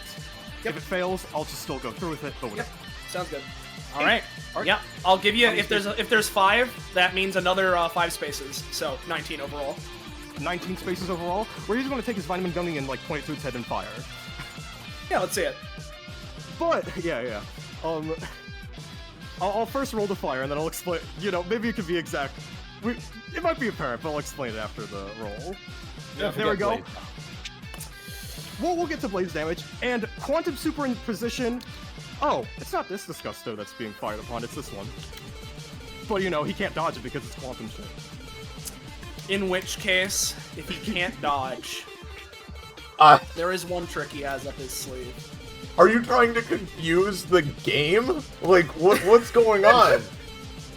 I'm trying to shoot. So there's this weird glitch in the Slop World level where you can actually, like, duplicate the boss a million times so he kills himself. I'm trying to shoot Disgusto. I don't know what's so hard to comprehend. Alright. He is going to roll for his Grime install empowered version of Oh Baby! With Gut Check, where it can be used as an anytime action once per round with a few conditions. In reaction to an incoming attack, he pulls out Big Garlic and sends it down the hatch before thrusting his belly out towards the attacker. If the attack hits Disgusto, it is magnetized towards his stomach, sending a ripple throughout his body and adding an extra kick to the ensuing belch. More specifically, the range and amount of stink tokens Oh Baby! initially inflicts scales based on how much damage he took from the attack. After he successfully activates Gut Check, the unit who initiated the attack responded to it can choose to have their attack fail, and they can instead go for a different attack. However, the new attack's roll is reduced by an amount equal to its stamina cost, and Disgusto can clash against it. This is going to be really tough, though, because that's an 18. And that's certainly not a success. So, lay it on me. What's the numbers? It is 19 steps total, yes? Or 19 with the dash? It's 19 total. Okay, 19 total? Yeah. So laying on the numbers, Disgusto fires into his head, but quantum superimposition, another instance of Disgusto, takes 19 damage directly. Plus, let's roll. Now, it's with multi-hit, so I only roll 1d3, unless you want me to roll any more. No, I'd say roll 1d3. Let's go. So 21 total damage. And that means you're taking half of that, pal. because you're currently Disgusto. A worthy sacrifice. Yep. So half of 21 is like, in this case, it's gonna be 11. So you're gonna take 11 damage, but you deal a shit ton, and in fact, way more because of that. And exposed can be triggered if Deodora wants it, since she's the one that inflicted it. I'd actually wait on that slightly, Sansa, if you don't mind. Oh, well, sorry? With triggering expose, I'd actually wait a second and do it next turn, not this turn, if Kakapo's fine with that. Alright. I mean, it's up to whoever hits them. Oh, it is? Oh, well, then I guess it's up to Kakapo. But, yeah, up to you. With that, I'll hold off. Alright. In which case, is that your turn, Disgusto? Kinda has to be. Coreberry, you gain 1 stink token. You can give it to whoever you want. Alright. I'm up to 9. You're at 9 right now? Yes. Well, I mean, as in, I will go to 9. Okay, well then, you take it then. Go ahead. Alright. Yes. So, we're gonna do a funny dual tech thing, because we're still fused together. Yep. My part of it is coming first, right? So, yep. Yeah. Coreberry pulls out a funny little assist card of their own that we have, and Roche, walk me through how this card works real quick. It is an assist card of Ridby's ability of the ultimate improvement something, I forget exactly what it's called, but just the X cost improve something. Stepping stone then. Yeah, stepping stone of improvement. And I was like thinking, oh, what if we just overall improve literally just ourselves to make, like, you know, ourselves stronger, but also maybe make us just Omega Bastion of clean so that we're like overwhelmingly like unstinkify people. Alright. But you can if you think something else that might be cooler, we can do that. But as a note, as we are dual teching here, Korma, as a upgrade to their passive, has this. So they're giving the advantage to themselves and also themselves, because they're both to Blackberry and also themselves, basically. Yeah. Alright. So hit it. Alright, I have to roll to use the card. My bad. Alright. How much you spending? What did X have a maximum, or I don't think Ridby's does, no. No.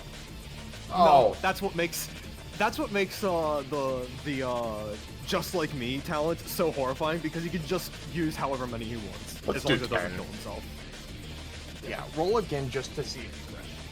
Oh, yep. Okay. No, but that's fine. So, you are making yourself, quote, Bastion of Clean.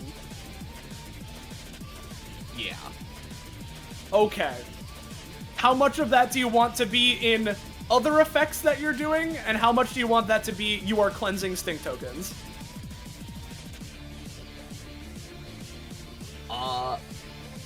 Soleiil, I have a question. I have a deep and important question for you.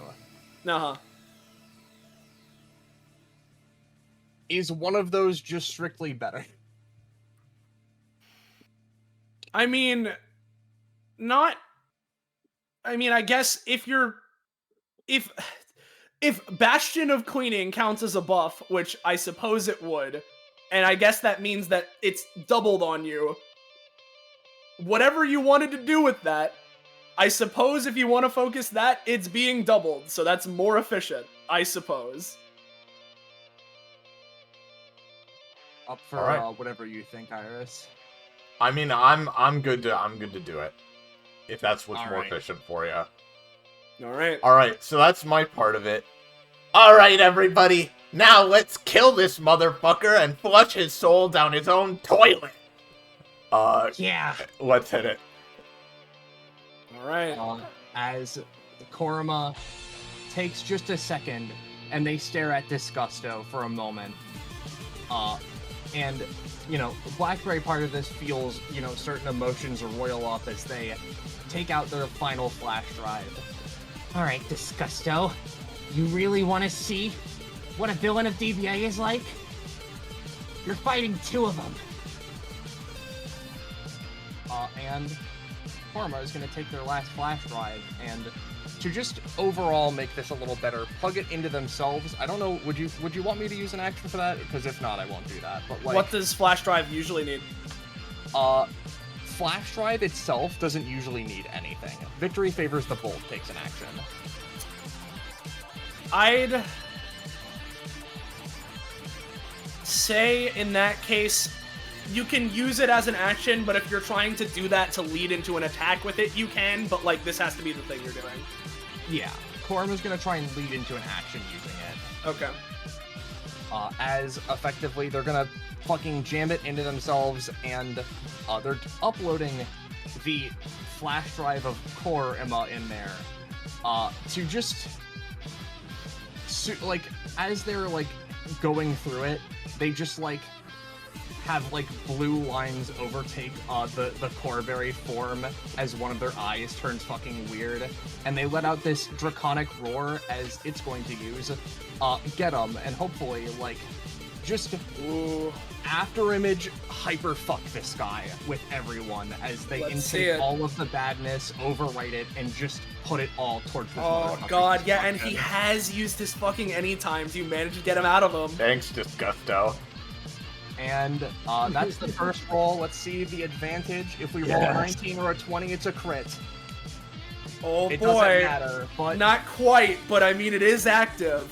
What? And as they fucking flash step over, and everyone gets to move within range of Disgusto and make a basic attack, which get him. Because everyone is getting over here, you're all gonna be benefiting from my aura, which gives you +1 crit range. Actually, no, because me and Blackberry did a roll and we helped each other. It's +2 crit range. I lied. Hey, Blackberry, when I activate the warp reality shit, can I do it more than once? Yeah. All right, I'm gonna. So you'd roll 4 times and pick 2 of them, essentially. Cool. Carry on. I think also, for the sake of it, Blackberry should get the first attack in this chain. Yeah, go for it. So, did Ferris give me my sword back? It's a rusty, shitty sword right now, right? I mean, unless Soleiil allows me to pick it up. No, I'm fine with it because it's right there, honestly. But yeah, well, okay, I take it with me and chuck it to you. It is currently the shitty sword anyway, so you know what? Let's just million with a million prismatic after-image digital fists. Let's just fucking get him at the 7. No. It is still a hit then.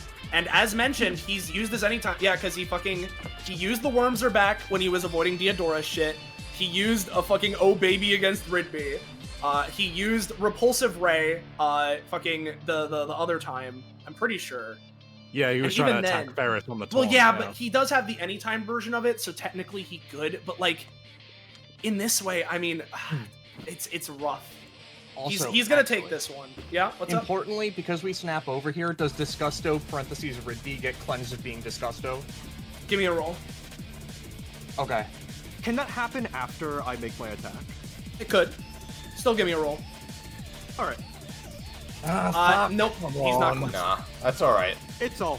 Let's keep going with the attacks. Alright. As you punched him, which with the -2 DR from Koruma is fucking bumped up a little bit in damage. Oh, absolute bullshit. Whatever I can come up with, Jim is fine with. Well, what can I come up with right now in this instant? Yeah. So I have an idea. Yeah. If you'll take it, Iris. Yeah. Put them in a bathtub so that all of our attacks for this are considered clean attacks. As we race over, now the Bastion of Clean, as stated. This is a soap sculpture of like a garbage truck, right? Yes. morphs around us like an aura, and then encompasses him in this big bathtub. He's literally curled in the fetal position in the bath, and we're beating the shit out of him. You know, congratulations. You wanted to be the biggest, most disgusting, trashy, gooey, gross-out motherfucker in all reality. Congratulations. Here's your prize, as we just fucking keep wailing on him over and over. And You dare bring the bath, that accursed relic, into slop world. I imagine, like, as Blackberry is doing just like a punch rush with the other hand, Forma, like, you know, forms in the other hand the debugger that now has just like funny gamer RGB on it, because it's rainbow themed. But like, they just kind of like take it in their hand and like crumple it, and it turns into like 3 additional fucking claws that they just go and start fucking stabbing him to death with. And just fucking get him and get him and get him. Yep. And I'll use my reality warps on this too. Oh, let's make him melt.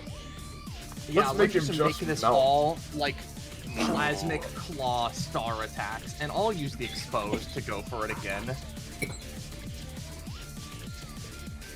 Basic attack is really strong. No! Yeah, he's got the best one. Yeah. All right. Yeah, let's go to Ridbeast and then keep going. Yeah. Or you mean Disgusto? Oh yeah, sorry, Disgusto's basic attack. Yeah. As Disgusto's getting ready to like go up for a punch, but quickly the quantum superposition takes place again, and it looks more like Disgusto this one, as Disgusto is going to use Diaper Baby Bash against Disgusto. Let's see it. I'll roll for it. It's not the strongest Diaper Baby Bash. You're simply adopting it. But it is enough of one to make a hit. Yep. Theodora next? Yeah, Hell sure. yeah. I assume, again, since this is an action and her elements are like half actions, I can do a 2-element attack. Yeah, sure. Already, just to make it very simple, I'm just going to do my basic thing with the Hell Soap. I'm assuming +2 from being next to Blackberry. Hell Soap? Don't forget, before we get too ahead of ourselves, roll burn. Roll blaze. Everybody. Oh, right. Right. There's been... I'm gonna count it as so far there's been 4 attacks. So... Now, I'll just... Oh, yeah? is Disgusto also taking half of all this damage? He would be. Don't worry about me. Oh, Ridby. Oh, he's on the fucking cross! He's on the cross! Well, let me tell you then, if you've been taking that, Ridby, rather Disgusto, you're definitely knocked out. After all this resolves, anyway, that's for certain. I'm fine with that. Okay. Alright.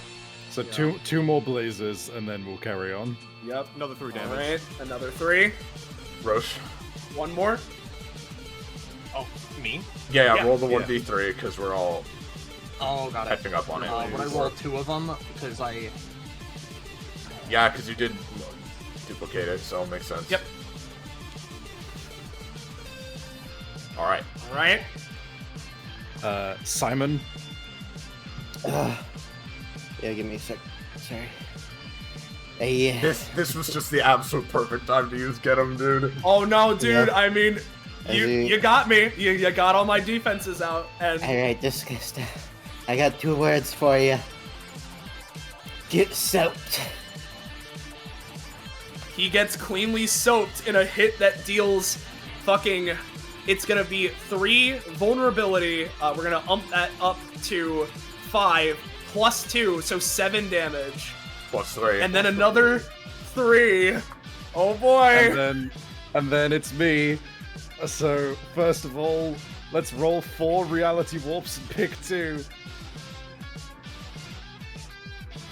Did I get 4? Yep. I have a funny feeling. Oh no. So growing and shrinking. This was shrinks. Yeah. Should I shrink him a little bit? I'd make your attack bigger. Oh wait, yeah, I'm gonna make my croquet mallet into a giant fucking croquet mallet. Yeah. What's the second one you're gonna pick? I think I know which one. Oh, I think I only rolled 3 on it. No, Oh, no, there's gigantic railgun blast. Yeah. Go. Okay, I didn't see that one. Yeah. Okay, yeah, giant mallet, gigantic railgun blast. Let's fucking roll my attack because I Bro still need thought to do... he was dueling. He's not even Vanessa. Bombard the shit out of him. No, that No, one doesn't can have anyone it. help me? Lennon is still available. It's not Lennon gross. is still available. You will have a bonus on this anyway, but fucking... Oh fuck, I rolled Yep. it twice. That's Well, a critical it's a success, 19. though. The first It's a one's a critical crit. success. Which means it can counter the nat 1. Yep. So now you just have a regular reroll with no monkey's paws. And that has boosts from Korama enough to It's hit. boosted enough to like at least hit him. Yeah. Enough to hit. Okay, so my normal attack profile for the croquet mallet is Yeah. this. All right, 4 damage. Okay. And it's got the fucking... It's also a bigger mallet now, and it's got a gigantic railgun blast, and I'm gonna roll 1d3 for the burn. Oh my god. Whoops, / roll 1d3. Oh boy. You guys are getting close to a 100 damage get 'em. I'm down. I'm not gonna complain. So what did my damage get elevated to with that It bullshit? got elevated up to effectively after everything else. I think I made it 10. Hell yeah, dude. Let me get a Simon Yeah. bubble. Now Ridby has been destroyed. Let's be clear. Yeah, Yeah. Ridby's fucking. He's not getting that back up.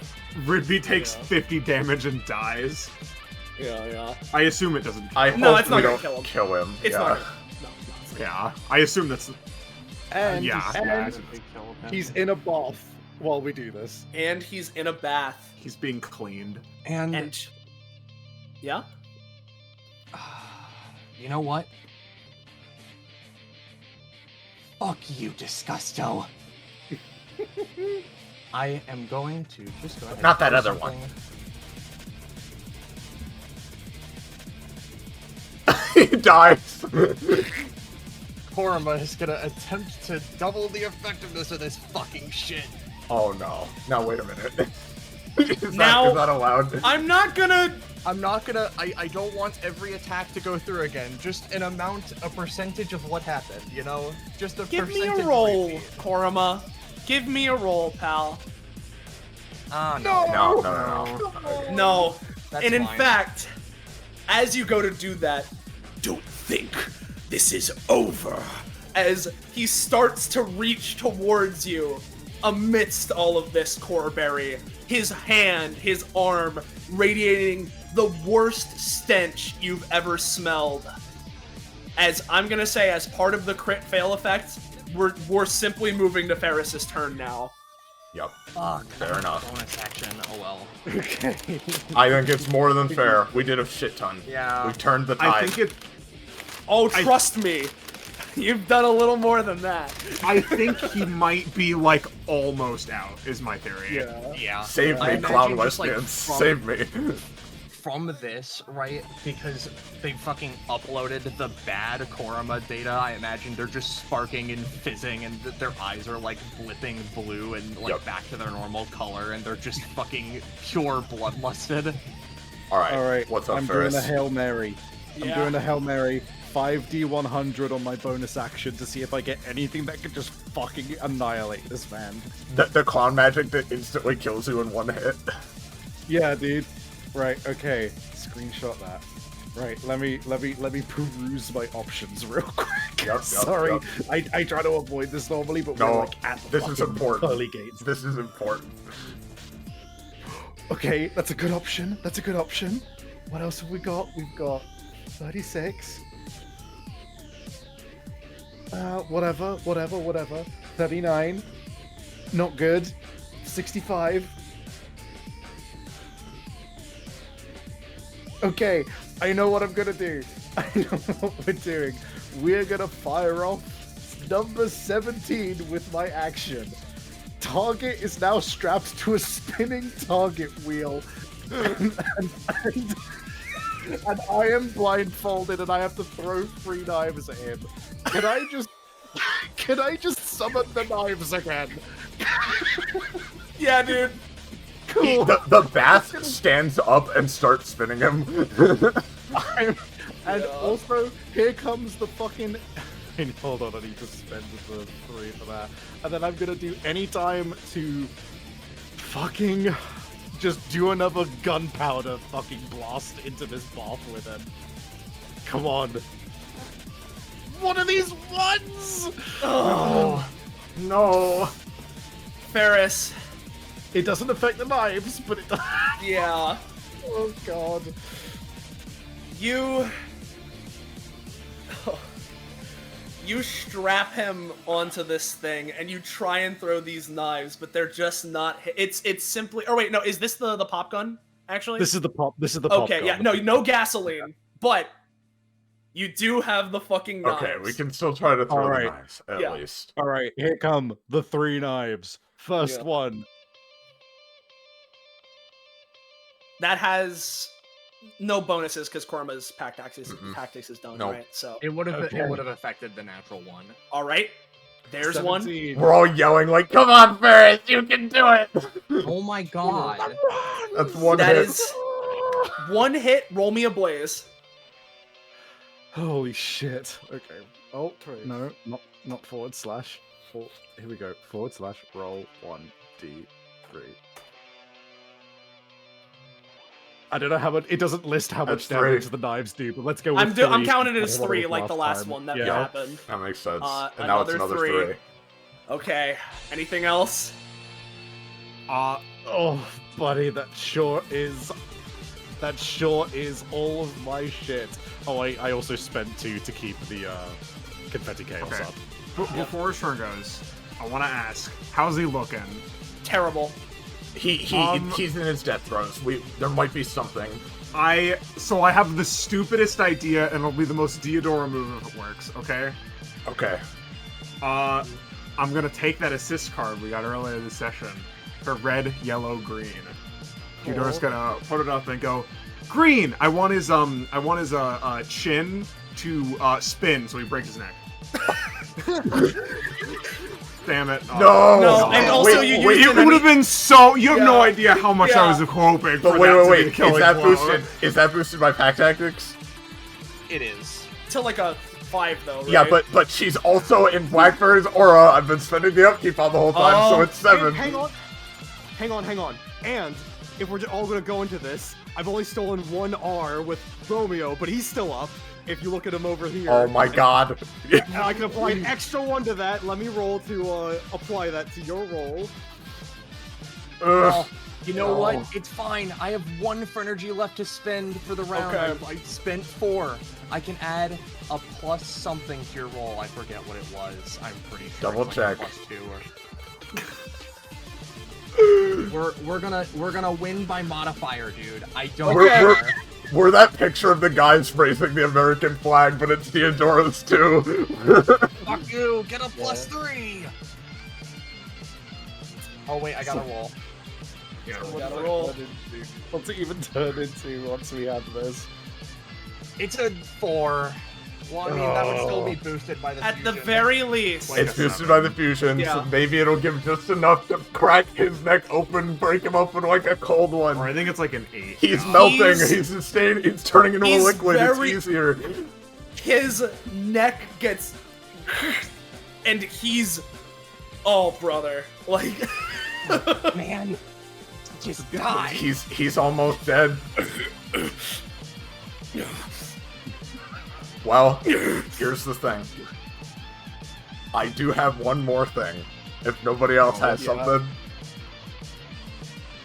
I'm out, dude. I have something, but like Oh, it's blaze damage. just us. Blaze Blaze damage. Oh, That's please. fair. I highly doubt red, yellow, green the way I did That it shouldn't counts be as an attack. Yeah. That's fair. Well, Yeah, if you have that's something, fair. Roche, you Okay. can do it. No, it would have to wait for him to attack. Okay. and Well, that's okay. I do have one thing. Okay, So, go for it. I assume he is like literally like indescribably bad looking right now. Yeah, he's really not doing great. Corberry looks down. Any last words? And before he can say anything, I rip his head off. And You're to trying. add on to this, right? The core part of the core berry is gonna add the walk the planes to just pull, like planar claw rip space through him. So Yep, seven I will blood. say,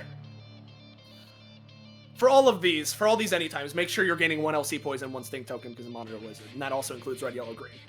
So Yeah, make sure that I'm at like 1 billion stink. So if it is relevant, I will take it all up. But yeah.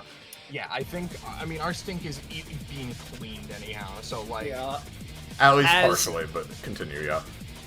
For a moment, his head gets yoinked off as his body, composed of slime and gunk and muck, reforms and starts reforming a new one, and he's looking really, really fucking...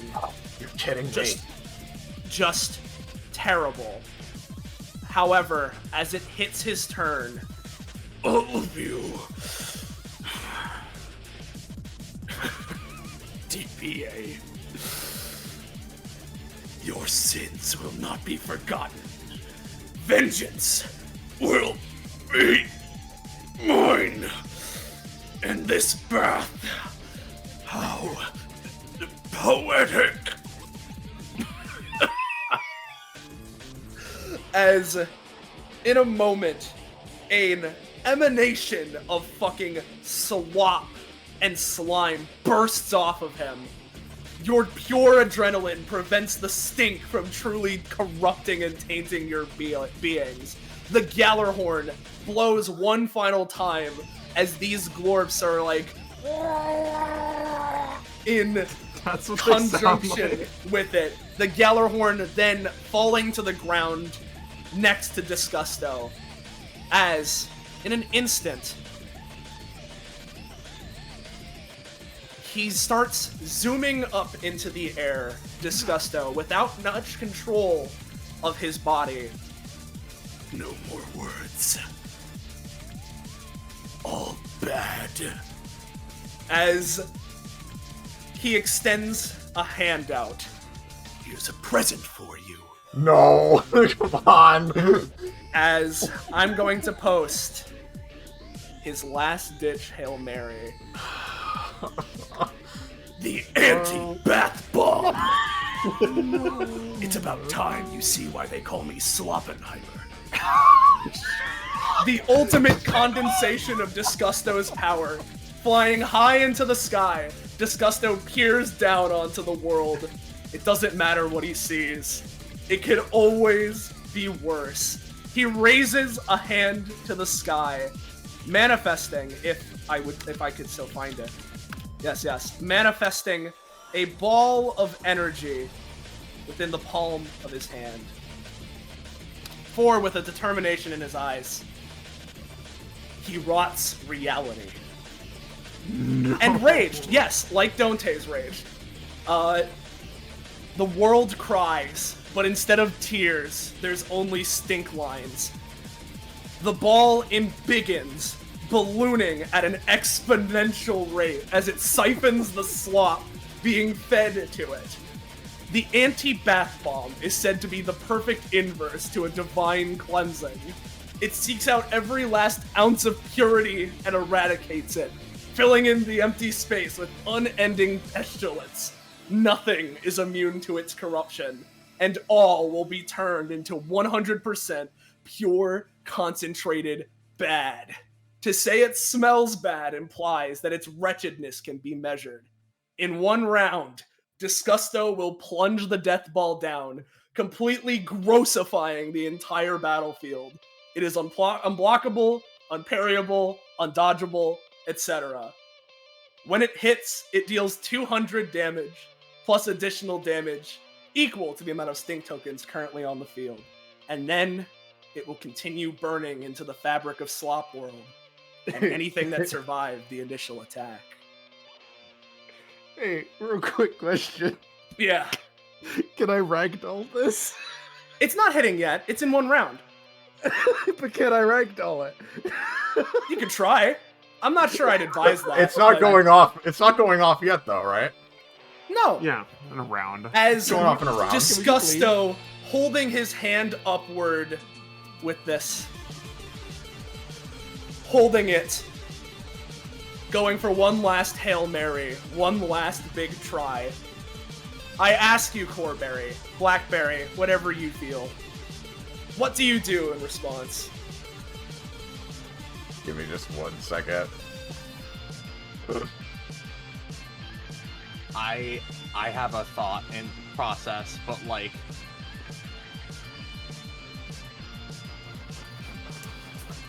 I think Corberry just smiles. It's not even that bad. And I just take the sword and fire one beam into him. Sending all my hunger to boost the damage. So it's 8 minus 1, 2, 3, 4, 5, 6, 7. Minus that much, but plus 7. So it's 8 damage total. I just Delayed projectile. attacks. Delayed attacks is my thing, loser. as you know, more beams arc out around it. He holds as much as he can, but his constitution, his energy is wavering. This ball's form is fluctuating. He's still charging, but you guys have certainly done a number. And so, I'll ask Simon and Diodora, what's going on with you guys? Fucking finish this son of a bitch off. Kill him. Yeah, I'm gonna look over and just run up. And you know what? Considering I know that there's a final Hamon aspect thing, you know, I'm gonna put all my stamina in one last. Or actually, I should probably stay in range of them for the robust. But your point is, you know what I mean. I'm gonna put all my last stamina in for one big Castel Nuovo Incrocio, in an attempt to just clean cross kill him. You know what I mean. See it. All right, it's this with whatever roll buffs there are. Yep. Yes.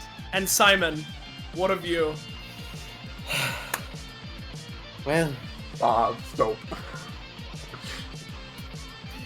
the end of the day, there was only one way this could really end, as he kicks the other bar of soap off of his other foot, the one that was still there, lets it fly up into the air, as soap and foam grows around it, as it's going to grow into a giant bar of soap, roughly 3x3 in size, as he is then going to, with the other, bathtub that's still here and still has the effects of the ultimate effect, basically kick this as the much larger soap bar is falling down to just knock it straight into him. That's it. Come on. As Simon, you and Diodora look to each other. Diodora jumping into the air to meet Disgusto in tandem with Blackberry and Korima's shots. Corberries even. You jump into the air, and Simon, creating this massive foam sculpture, goes, pushes it, and flings it up into you, Diodora, allowing you to fly the extra distance further. And with one final cross slash, you slash into him. The foam sculpture hits, and simultaneously the barrage from Corberry culminates, all hitting this foam statue with the foam you've imbued into it, and it explodes into bubbles, suffusing all throughout Disgusto's body. No! Impossible, you can't! This isn't the last you've seen of me, Destruction Bench Agreement. This isn't the end! As clean up your act for next time. his entire body is tainted soapy white before, with a pop, he's not but bubbles. Like I said, get soaked. And as soon as He's Disgusto, always saying this. he's always saying this. And as soon as Disgusto pops, the glorps in the back going like, there's another rumbling as, in an instant, glass-like cracks emerge throughout the fabric of this reality. Slop World, no longer to be maintained within this reality. Its putrid essence now fully rejected from the material plane. You guys are here. As Blackness. Oh, sorry, my bad. Give me a sec then. Cool. All right. Let me just make a little bit of shore, right? Like, a little bit of this. There you go. Oh, thank goodness. Mm-hmm. Corberry has definitely defused. Uh-oh. Oh god, we were in the sky, weren't we? I cannot fly. I mean, Corberry's knocked out. I think I was gonna say I'm pretty sure everybody at that plane died. Yeah, it's Yeah, kind everyone of in that plane unfortunate. just He died. killed like 500 people, but couldn't really say We're much. falling. Now you say that, Blackberry, right? But as Ferris says, I can't fly, right? That's when the coyote time starts to deactivate, right? And everyone starts falling before a snap radiates out through the world. And there you go. All right, cool. And before any of you ask, don't worry. I made sure that the people in that plane were fine. Thank you. Orma flops on their face. There you go. Can we see a little proof of that, buddy? Thank you. He reaches around, flicks a hand towards one of the TVs, right, to show a screen that shows the fucking plane, fucking wrecked on the ground of Daybreak, but people around it fine. Ugh. That good enough for you? For now, thanks. Korma glitches a few times. Their eyes snap to the weird Korma color. It takes a few seconds. Oh, okay, good. All right, I'm fine. Ooh. This is so much better. It doesn't sound like rotten garbage. It doesn't smell like rotten garbage anymore. Oh, thank God. Well, Okay. Vincent. Hmm? Was the slop stuff... Did that just happen absently of whatever we Oh, were that doing happened here? completely independent. That one wasn't me, but I figured, you guys have had that happen before. Some random big bad shows up and suddenly overtakes a certain little thing you got going on. I figured that might be the fun way to do it. You got your satisfactory episode ending, huh? All right, all good. We're all chill now. In fact, Yeah. right? In fact, let's just make sure you all feel a little accomplished, right? He, extends a hand outward, and we're gonna do combat rewards. All right. Oh, thanks. Also, from an earlier crit during the combat, I had 2 comp. I just didn't want to cut everything and give it out. Korma's gonna put that into their gun, Lamau, because that upgrade is. Oh, they can put companionship in things other than people. They could put it in things and concepts. Woohoo! Yeah. And you do get an extra amount of comp that you can pass out, and that effect still applies until you do so.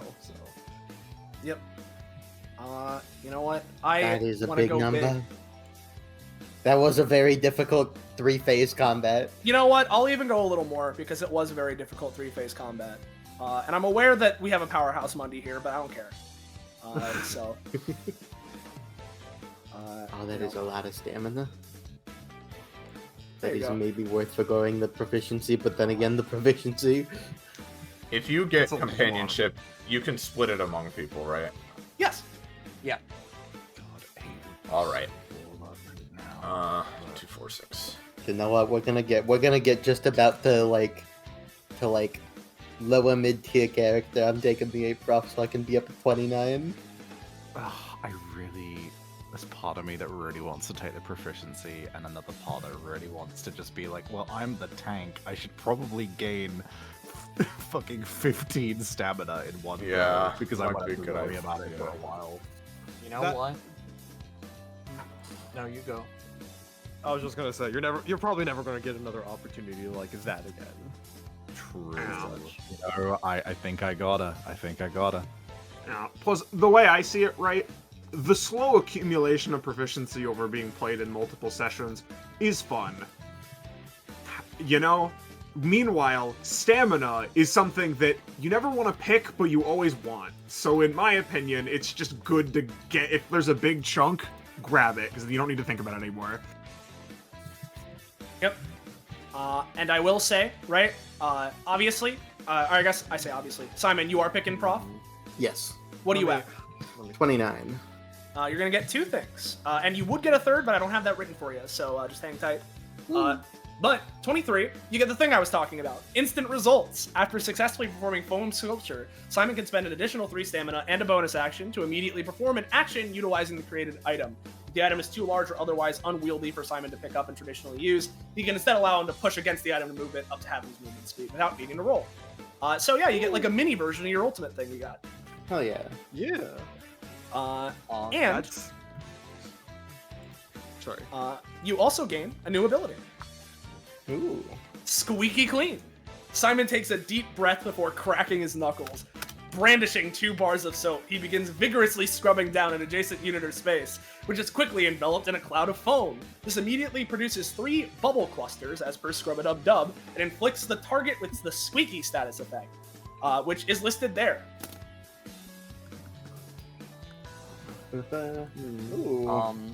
I'll note also the end of combat I was mentioning.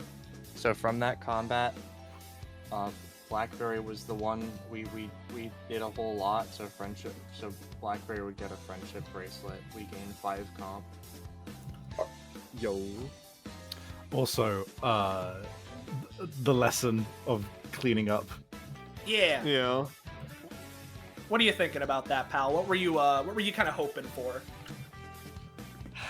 I was trying to think of something, but then I got distracted by all that. By all of the combat, yeah? Yeah. Well, first off, something I do know that you guys get. After my outclass is said and done, my ultimate allies can keep parts of their new design. We didn't do that, but like, if you want any diegetic changes to your design, boom, there's your excuse. And potentially regain their ultimate upgrades via prop upgrades. So anything you got here, if you want in your prop upgrades, just slot it in there. Including you, Soleiil. If you liked anything I had, I mean, considering what I was saying, I certainly, if nothing else, I like the Simon foam sculpture. If my the upgrade he just got wasn't an indication that something like that was in the works already. So yeah, for sure. Yep. I mean, hey, there we go. Yeah, just put whatever you want from that into the thing and change it however you want. And yeah, that's usage limitations for sure. Yep. You know what? 64 is already a decent amount of stamina that's been built up for quite some time. I may as well get some headway on the prof. Cool. So, 63 plus 8, that would be 71.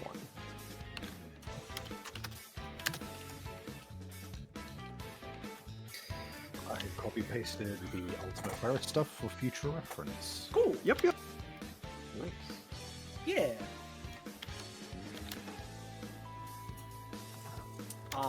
And thusly, I believe that's everybody for now, right? Unless I'm handling my comp numbers. Comp numbers, and I also need some upgrades. Yeah. I'll say right now, right, that there is still a thing to go, which is a statement that I'm sure that nobody could have predicted, right? Yeah. But I'll just, I'll be straight up with you. It's certainly not going to be what that was, right? Yeah. So hang tight if people want to take if people want to take like a small little break before we get into things, right? Feel free to get up, go around, use the bathroom, but be aware. As I said at the beginning, once we're in the action, it's not stopping until the end. Yeah. So we don't heal. Just checking. No, you do heal. You do heal. Combat's over. But Okay. How much longer do we reckon we have? it shouldn't be the absolute longest, right? If you need to dip, Even right? for a short-ish thing, I'd say probably safe to call it an hour and a half or 2 hours. Yeah, and I mean an hour and a half to 2 hours. If that's fine by you, I'm sure that we can get through it in that time. So, An hour and a half to 2 hours is my absolute max. okay. I'll be pretty zombified, but yeah, I'll Okay. stick If you around. think you'll still have fun, if you don't, Yeah. if you definitely don't want to do it, then we should just finish it up Nah, I as soon as wanna. possible. I mean, but- I'm already up this way. I want to Yeah. see. I want to see it. Yeah. All right, let's do it. In that case, and trust me, for again full transparency, it's mostly a fun time. So hopefully, we'll be able to crazy, blitz through yeah. it. Don't you worry. Okay. I just bring it up because if I know. I start zoning out or maybe like pass out, a la I'm how the aware. Gervasio saved Meligrano, just I'm aware. just be I'm aware. And if it is really bad, theoretically, we can call it here and then come back and do the last little bit. But like an hour and a half the time frame, like a little bit more maybe, depending on Okay. how long. That We- seems fine to me. We can push through. We can finish. We're the- almost it's there. the Let's home just take our turns as inoptimally and then keep things moving. Yeah. It's Yeah. like an hour and a half, then Yeah. then I can do that. But like that's Yep. yeah. Trust me, that should be good. And if anybody needs to like get up, use the bathroom or anything now before we get Yep. into the thick of it, feel free. This would be the time to do it. But if not, we can just move on right ahead. Move right on ahead, even. Cool. All right. Yeah. I assume everyone's good then. So, Yep. back to this. All right. So, there you go. You said you had fun, right? There, you happy? Yeah, I don't know if fun is the word I'd use. It was This is stinky. harrowing yet rewarding, like a horrific battle to the death, or a intense fighting game.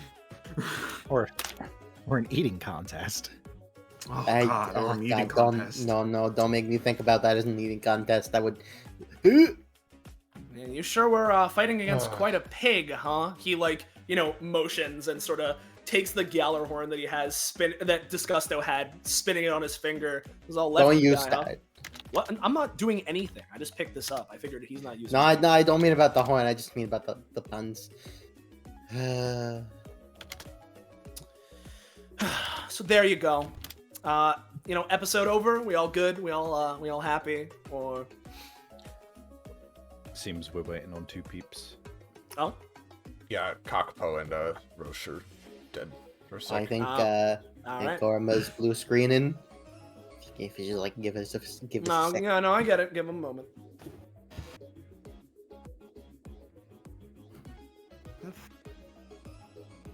Where is this? I hope you know, Soleiil, you've had me rabid about this fucking mission. A part of my brain is like, have you already missed Oh, it? Like, if Deodora were to ask for help, we could try to help, but I don't think she will. Oh, man, yeah, dude. the problem is that, like, she asks for help. She's not entirely convinced that Simon won't then obstruct, you know?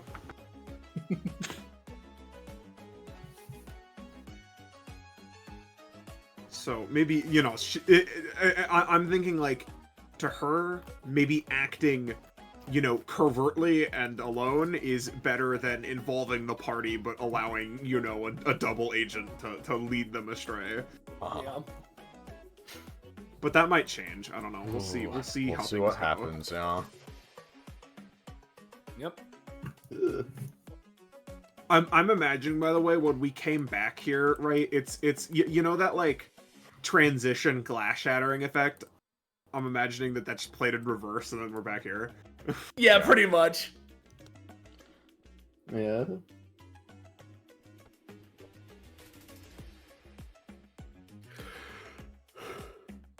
Yep. Yep. It's all good. Well, we can wait a few minutes, and if it's taking too long, I don't then... like I want, because Kakubo said, Rigby's recovering, right? But obviously Roche would definitely want to say something in this scene. Yeah, exactly. If his internet's not back within a few minutes, I'm gonna be like, because I just don't want people to. I don't want so people to be tired that they have this zombies, bad right? time, Yeah, and don't get me wrong, I am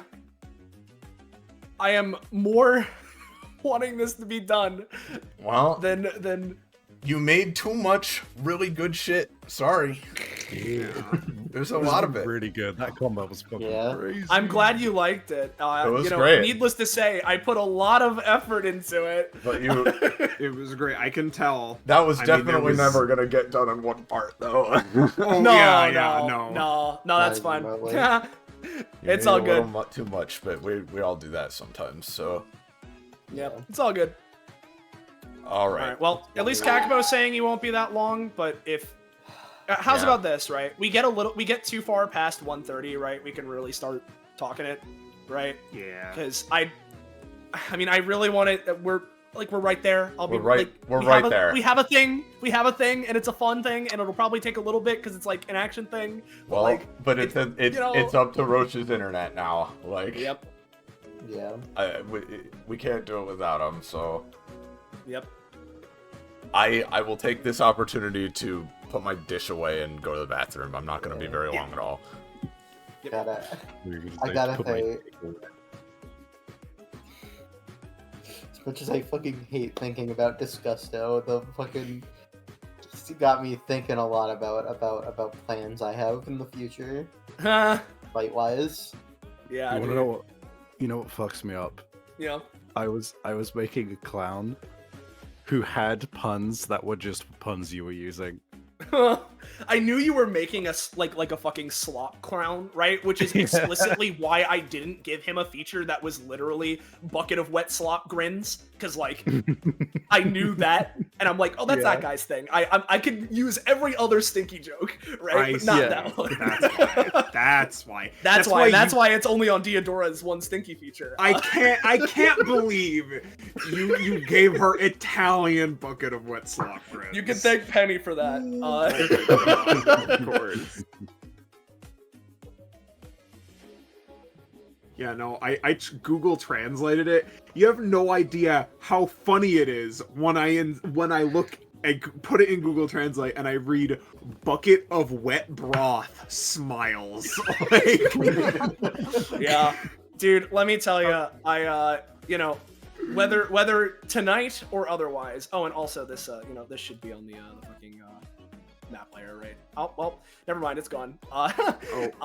Sorry, I had something on the GM layer that was put to bottom, so no worries. But I was gonna say, right, whether it's tonight or if internet be gone for way too long, right? Then let me tell you, I mean, I wasn't, when I said that I looked over your guys' entire kits, I wasn't kidding. I wrote something for basically everything, and so I was pretty terrified of what my party popper could have become, which is why I was avoiding that shit like the fucking plague, dude. I was like, dude, if you take my fucking taunt / cover you in something from me, I'm fucked. Yeah. Yeah. Listen, my initial plan with the probability smoke cloud, because I realized, hey, using the cards and such is actually pretty good, because that's not going to be the first thing you corrupt. So using those abilities, not only is it a good payoff for 200, it's also I can just use them and such, which is why I was popping, which is why I popped basically both my All-Star Gauntlet cards. Yeah. My initial plan was to basically clone, have Ridby Diavolo clone himself a bunch of times, look at himself, and then each make a resist roll for each other tenfold, so he would basically be cleared. Yeah. But once I became Disgusto, I realized, no, I gotta use this to my advantage, or else it's gonna be the worst thing ever. And dealing 21 damage to the boss by shooting myself is, I don't know, I think that was pretty good. Yeah, it was pretty damn good. Let me tell you, right? On that, it's so funny because normally, right, like, you know, you guys know how I like to do things, right? I like to think I can keep a secret for pretty long when it comes to this kind of thing, right? And cleverly set up little inklings of things, right? I mean, you guys know how long I've had this idea for, right? And I mean, the amount of times I've gone out of my way to say, like, after I burp and I go, I'm disgusto, in between that, just to make sure that people really know the joke. This is why when you fucking, like, he has muck and slop and slop and muck and slop, I pointed to your status because I'm like, is this been a subliminal message that Soleiil has had since thinking Soleiil. about it? Like, Did you start saying I'm disgusto purely to set this up? Not purely, right? It was a thing that we were saying, like, that's the reason why Disgusto exists, because we were saying it beforehand, right? It was less that I started saying it purely because of, and after I decided that Disgusto was going to be the guy, that I made sure I was going to keep saying it consistently, as opposed to letting it be a joke that just, like, fades away, right? Like, I made sure that whenever I accidentally, like, burped or something, I'd be like, oh, fuck, I'm Disgusto, right? Like, I just so everyone remembered it. to the flame didn't die out. Burpulon. Why do you make and it hurt to be Burpulon. your friend? Burpulon. You said those so much. I adopted them into my own speech. I've had to explain it to people before, and it was all a setup. It was all a setup for this. Well, now when people ask, you can be like, well, so okay, so Disgusto's like this guy, right? He's from the slop verse, okay?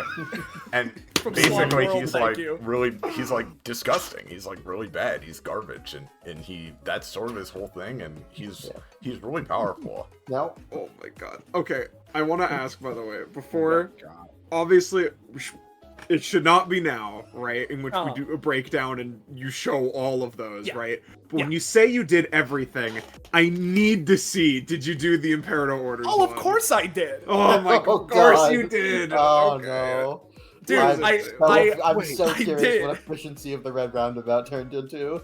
Yeah. What the fuck would Ragdoll have become? Is it just like I'm shitsing and farting the entire time or something? Oh fuck, sure. dude! You guys only got to see fucking Monitor Lizard of the Secret Slop. Secret Slops. You didn't even get to see I'm Gonna Brown, dude. You didn't even. Oh god. Where... I need to know, by the way, so what is Slop World's connection to the Badverse? Oh, I mean, the Slop World is it is. So here's the thing, right? This is gonna sound fucking batshit because it is, right? But whereas the Badverse is an alternate timeline, right? Slop World is like another plane of the main world. You know? Yeah. No, that makes not, sense. Yeah. So, oh my god. I what thought does you were- the Sloth World of the bad timeline look like, dude? Dude, this Badverse Disgusto is probably the most vile thing you could ever think of. Like, Dude, God. that's Bad gonna be, verse that's gonna be Disgusto is- another session. That's gonna be another session. think- It's gonna be Disgusto from Bad World. I think It's his literally icon is just Sloppenheimer. censored. Yeah. God, we're gonna have eventually have a fucking Sonic Generations-esque team up between Disgusto and Badverse Disgusto. No, see, do you know what it is, right? This Disgusto is like the movie Broly, right? That Bad World Disgusto is like Super Broly, where he has like a sad backstory and like slightly compelling reasons for why he's doing his shit, which in its own way is worse, you know? yeah. Dude, let me fucking tell you, cause like Oh, the is he way I coming back? thought. Oh, is he? No, he's The router flash is green. All right. maybe. Let's. Well, I just want to clarify because we're teetering on the edge, right? Are people still good? I'm still good. I'm good. If person Roche joins in like We- if we- we start again like immediately. We need to get going within a few But minutes. no here, yeah. dilly dally. Yeah, 135 is going to be the hard cutoff, I'll say. So 4 minutes Okay. is the absolute hard cutoff. If he's not here and like fully ready and everyone's like not, yeah, because it's currently dipping between green and yellow, right? So if it's not set up in that, we can cut it and it'll be fine. We'll just have a short last part, you know? Yeah. Yep. It'll be That should I mean- be theoretically easy to schedule because we don't need a bunch of hours. Yep, no, available for we it. literally will just need like maybe 2 hours. And, you know, since we do it, it can be slightly longer, right? We don't need to rush through it or anything.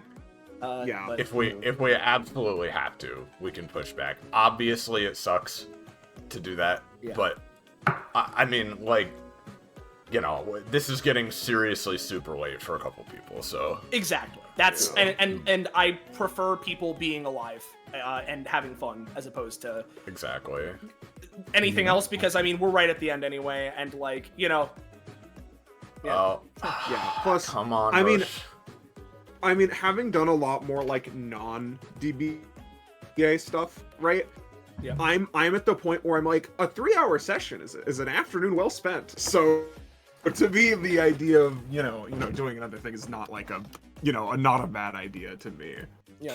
Yeah. But it would be Most nice to days, be able to get it. I'm very much in the headspace as well of just like, yeah, no, another 2 hours where I get to be Ferris again. It's gonna be a nice time. So Yeah. It'll be a nice time. I mean, it obviously just sucks from a scheduling perspective, but like, Yeah. that's still That's mainly it. that's still better than just dragging ourselves into oblivion. Exactly. Because like Wow. I know I'm fine, I could do it, but that's not everybody. So like I'd rather everyone be like. He's got we like a few we more had- minutes. if we had gotten started 2 hours earlier, then that would have been great. But Yeah. I Yeah. mean we were already an Well, hour we late, couldn't. That's the problem. Yeah. Yeah. Oh, we just couldn't. Yep. It happens. It happens. It's all good. I mean, hey, that just means we wrap this up as another thing. And you know, I mean, hey, I still like to think that it's still plenty fun. This isn't making it worse. It just means it's we have to wait a little longer. Yeah. Yeah, that's the only Yeah. thing. I'm gonna at Roche for no reason. Well, that'll just make I mean, him that's stressed. just that's not that's- it's not his fault. That's yeah. not gonna help. Yeah. I just wanted to say I'm gonna do something for no reason, so take nothing from it. He is typing though. They can't handle this.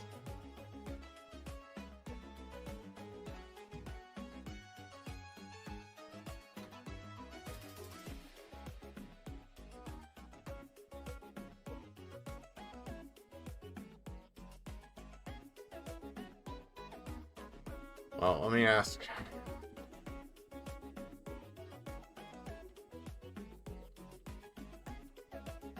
Yeah, because unless Roche's like situation suddenly is like he's immediately okay, right? Yeah, it's no worries either way, of course. But like, you know, we are now at 135, which is what I was saying is the hard cutoff. So I mean, like, I guess one last like wellness check. It's not the computer, it's the router. And it would take like multiple minutes to restart. Yeah. I mean, for me, I can usually do the standard like unplug, plug back in, and that will sometimes get it going. But like, Yeah. Yeah. Yep. Yeah. Alright.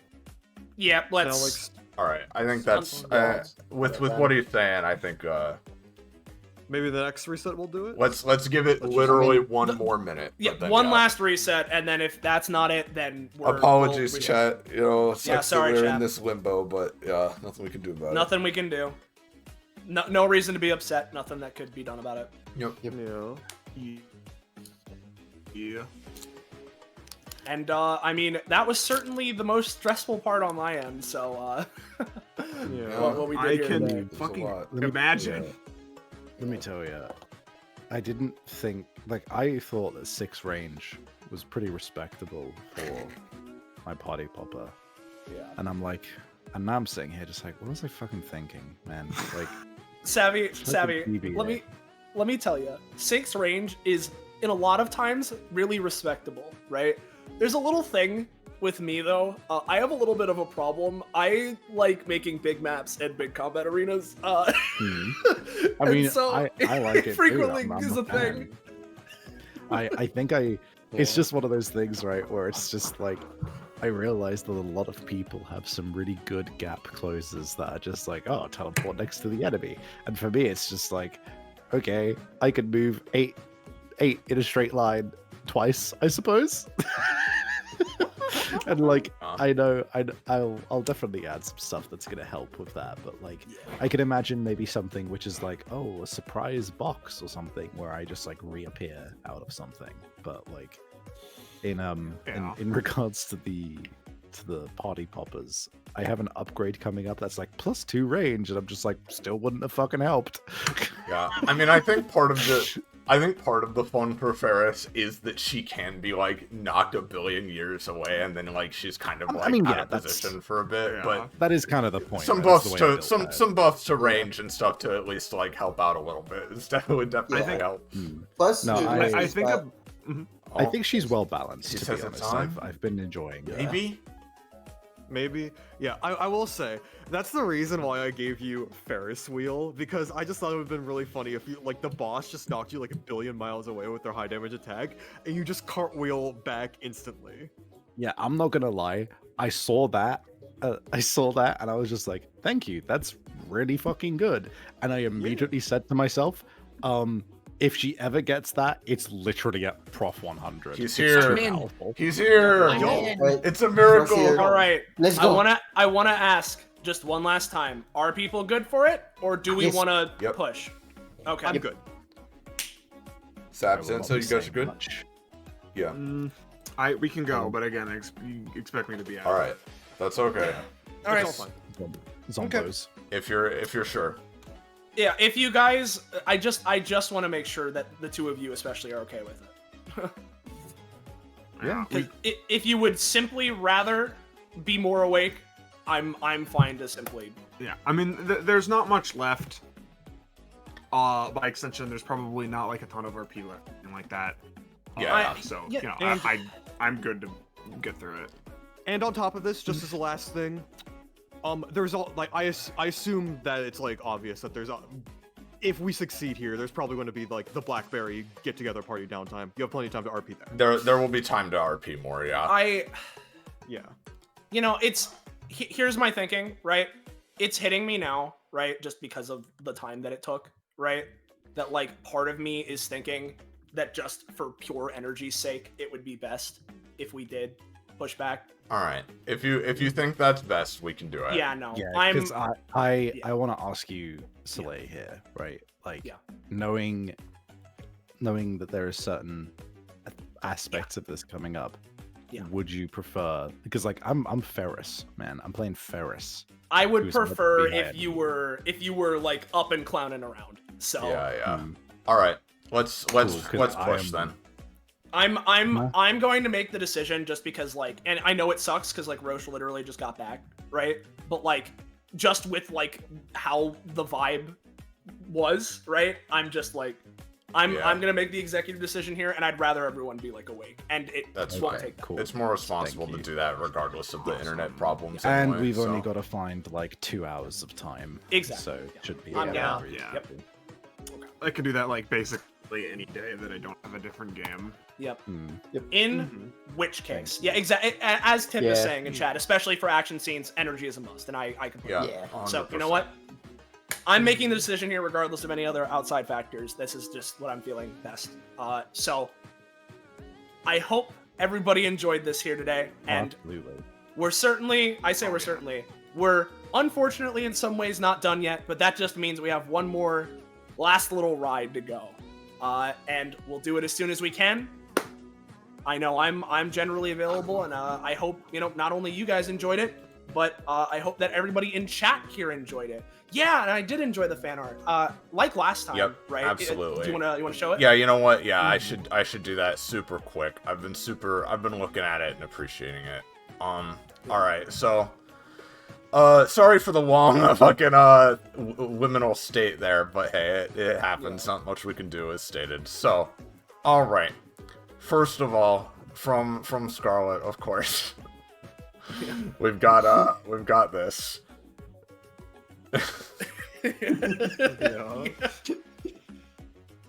Very bad, thank you.